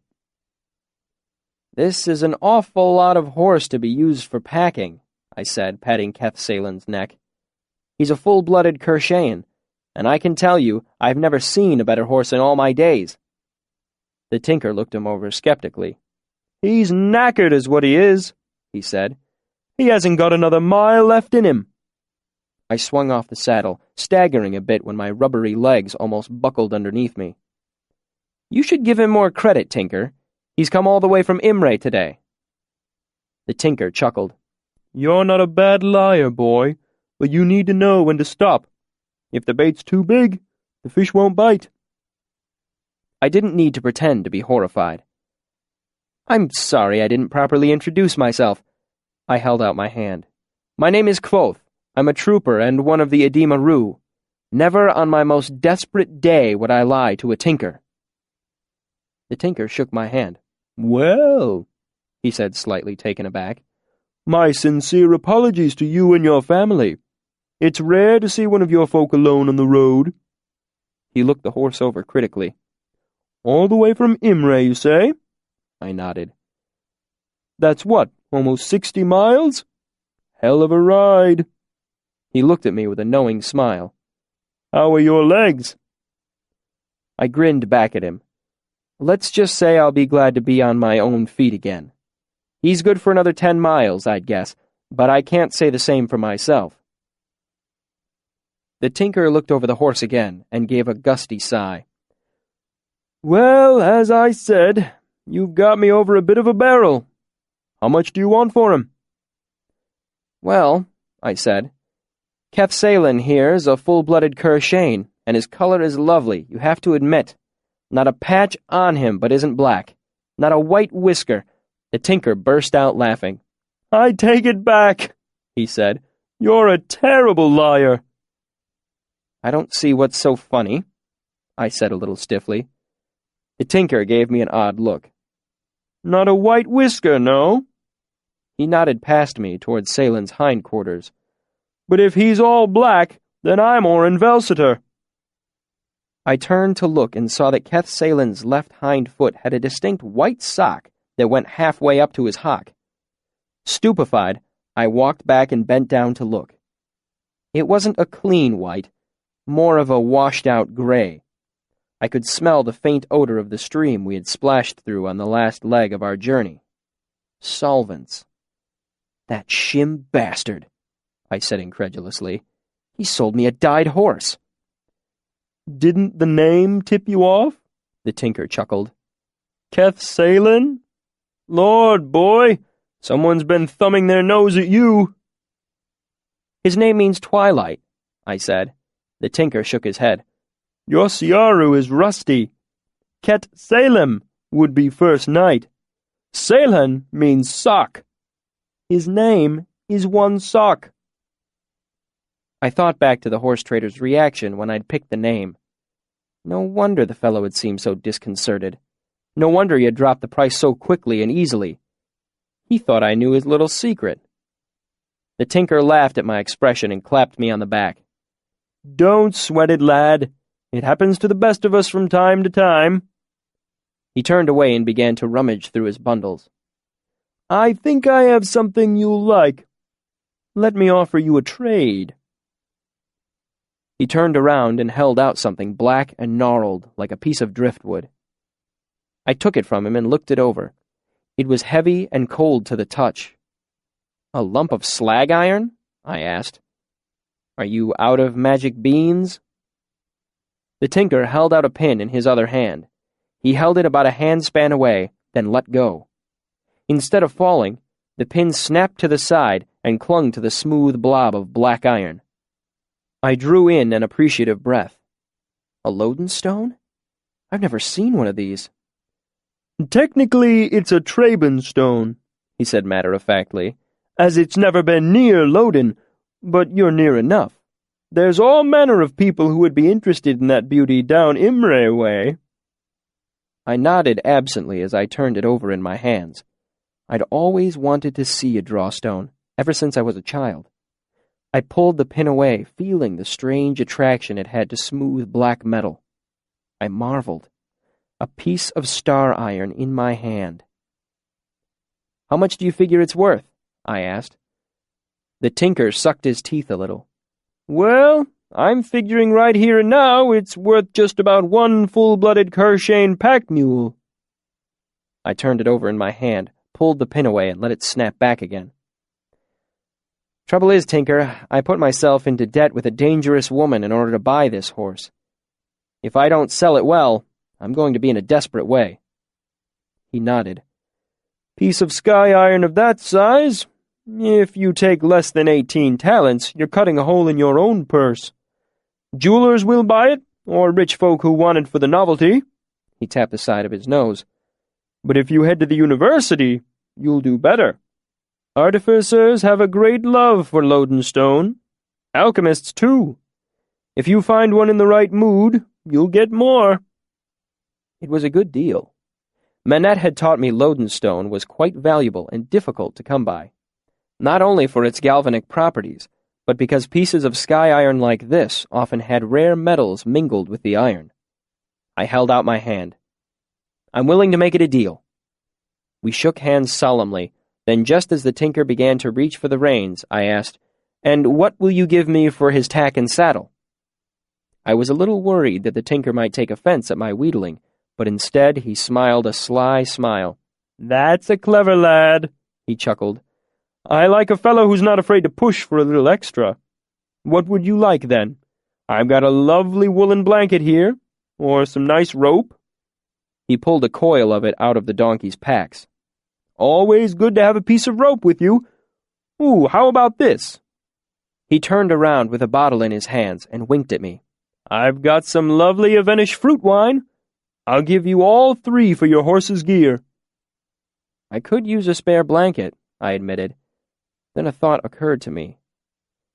"Do you have any clothes near my size? I seem to be going through a lot of shirts lately." The old man paused, holding the rope and bottle of wine, then shrugged and began to dig around in his packs. "Have you heard anything about a wedding around these parts?" I asked. Tinkers always have their ears to the ground. "The Mothin wedding?"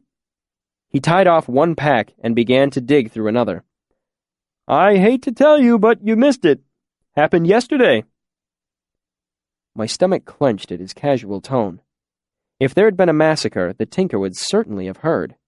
I suddenly had the horrible thought that I'd put myself in debt and run halfway to the mountains on a goose chase. "Were you there? Did anything odd happen?" "Here we are." The tinker turned around, holding up a shirt of plain gray homespun. "Nothing fancy, I'm afraid, but it's new. Well, newish." He held it up to my chest to judge the fit. "The wedding?" I prompted. "What? Oh, no, I wasn't there. Bit of an event, though, from what I understand. Mothin's only daughter, and they were sending her off proper. Been planning it for months." "So you didn't hear of anything odd happening?" I asked, a sinking feeling in my gut. He shrugged helplessly. "Like I said, I wasn't there. I've been up around the ironworks the last couple days." He nodded to the west. "Trading with panners and folk up in the high rock." He tapped the side of his head as if he just remembered something. "That reminds me, I found a brassy up in the hills." He rummaged in his packs again and brought out a flat, thick bottle. "If you don't care for wine, maybe something a little stronger." I started to shake my head, then realized that some homemade brand would be useful cleaning my side tonight. "I might be," I said, "depending on the offer on the table." "Honest young gent like yourself," he said grandly. "I'll give you blanket, both bottles, and the coil of rope." "You're generous, Tinker, but I'd rather have the shirt than the rope and the fruit wine. They'd just be dead weight in my bag, and I've got a lot of walking ahead of me." His expression soured a little, but he shrugged. "Your call, of course.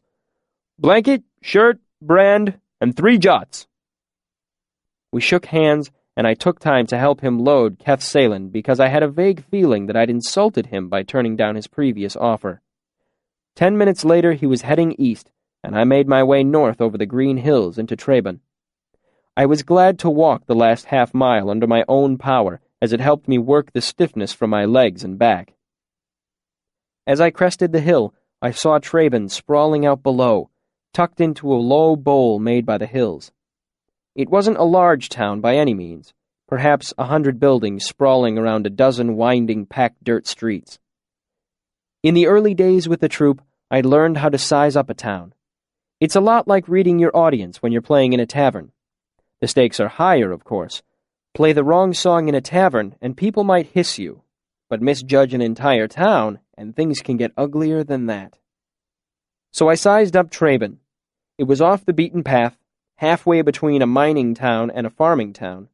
They weren't likely to be instantly suspicious of strangers, but it was small enough that everyone knew by looking at you that you weren't one of the locals. I was surprised to see people setting up straw-stuffed shamblemen outside their homes. That meant that despite the proximity to Imre and the university, Traben was truly a backwater community. Every town has a harvest festival of some sort, but these days, most folks settle for having a bonfire and getting drunk. The fact that they were following old folk traditions meant people in Traben were more superstitious than I would usually expect. Despite that, I liked seeing the shamblemen. I have a fondness for the traditional harvest festivals, superstitions and all. They're a type of theater, really. The Tailing Church was the nicest building in town, 3 stories tall and made of quarried stone. Nothing odd about that, but bolted above the front doors, high above the ground, was one of the biggest iron wheels I'd ever seen. It was real iron, too, not just painted wood. It was 10 feet tall and must have weighed a solid ton. Ordinarily, such a display would have made me nervous, but since Traben was a mining town, I guessed it showed civic pride more than fanatic piety. Most of the other buildings in town were low to the ground, built of rough timber with cedar shingle roofs. The inn was respectable, though, 2 stories tall, with plaster walls and red clay tiles on the roof. There was bound to be someone in there who would know more about the wedding. There was a bare handful of people inside. Not surprising, as harvest was in full swing, and there were still 5 or 6 hours of good daylight left. I put on my best anxious expression as I made my way over to the bar where the innkeeper stood. "Excuse me," I said. "I hate to trouble you, but I'm looking for someone." The innkeeper was a dark-haired man with a perpetual scowl. "Who's that, then?" "My cousin was here for a wedding," I said, "and I heard there was some trouble." At the word wedding, the innkeeper's scowl turned stony. I could feel the 2 men farther down the bar not looking at me, pointedly not looking anywhere in my direction. It was true, then. Something terrible had happened. I saw the innkeeper reach out and press his fingers onto the bar. It took me a second to realize he was touching the iron head of a nail driven into the wood. "Bad business," he said shortly. "Nothing I care to say about it." "Please," I said, letting worry bleed into my tone. "I was visiting family in Thames Falls when the rumor came down that something had happened. They're all busy pulling in the last of the wheat, so I promised I'd come up and see what the trouble was." The innkeeper looked me up and down. A gawker, he could turn away, but he couldn't deny me the right to know what had happened to a family member. "There's the one upstairs who was there," he said shortly. "Not from around here. Might be your cousin." A witness. I opened my mouth to ask another question, but he shook his head. "I don't know a thing about it," he said firmly. "Don't care to either." He turned and made himself suddenly busy with the taps of his beer barrels. "Up at the far end of the hall, on the left." I headed across the room and up the stairs. I could feel everyone not looking at me now. Their silence and the innkeeper's tone made it clear that whoever was upstairs was not one of the many who had been there. It was the one survivor. I went to the end of the hallway and knocked on the door. First softly, then again, louder. I opened the door slowly so as not to startle whoever might be inside. It was a narrow room with a narrow bed. A woman lay on it, fully clothed, one arm wrapped in a bandage. Her head was turned toward the window, so I could only see her profile. Still, I recognized her. Denna. I must have made some noise because she turned to look at me. Her eyes went wide, and for once she was the one who was at a loss for words. "I heard you were in some trouble," I said nonchalantly, "so I thought I'd come and help." Her eyes went wide for a moment, then narrowed. "You're lying," she said with a wry twist to her lips. "I am," I admitted, "but it's a pretty lie." I took a step into the room and closed the door softly.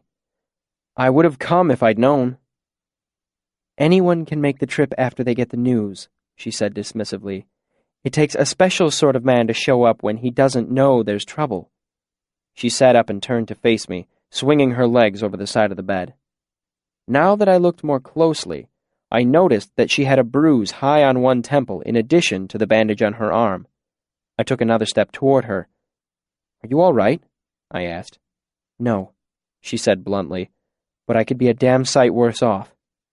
She came to her feet slowly, as if she was unsure how steady she would be. She took a cautious step or two and seemed more or less satisfied. "Right, I can walk. Let's get out of here."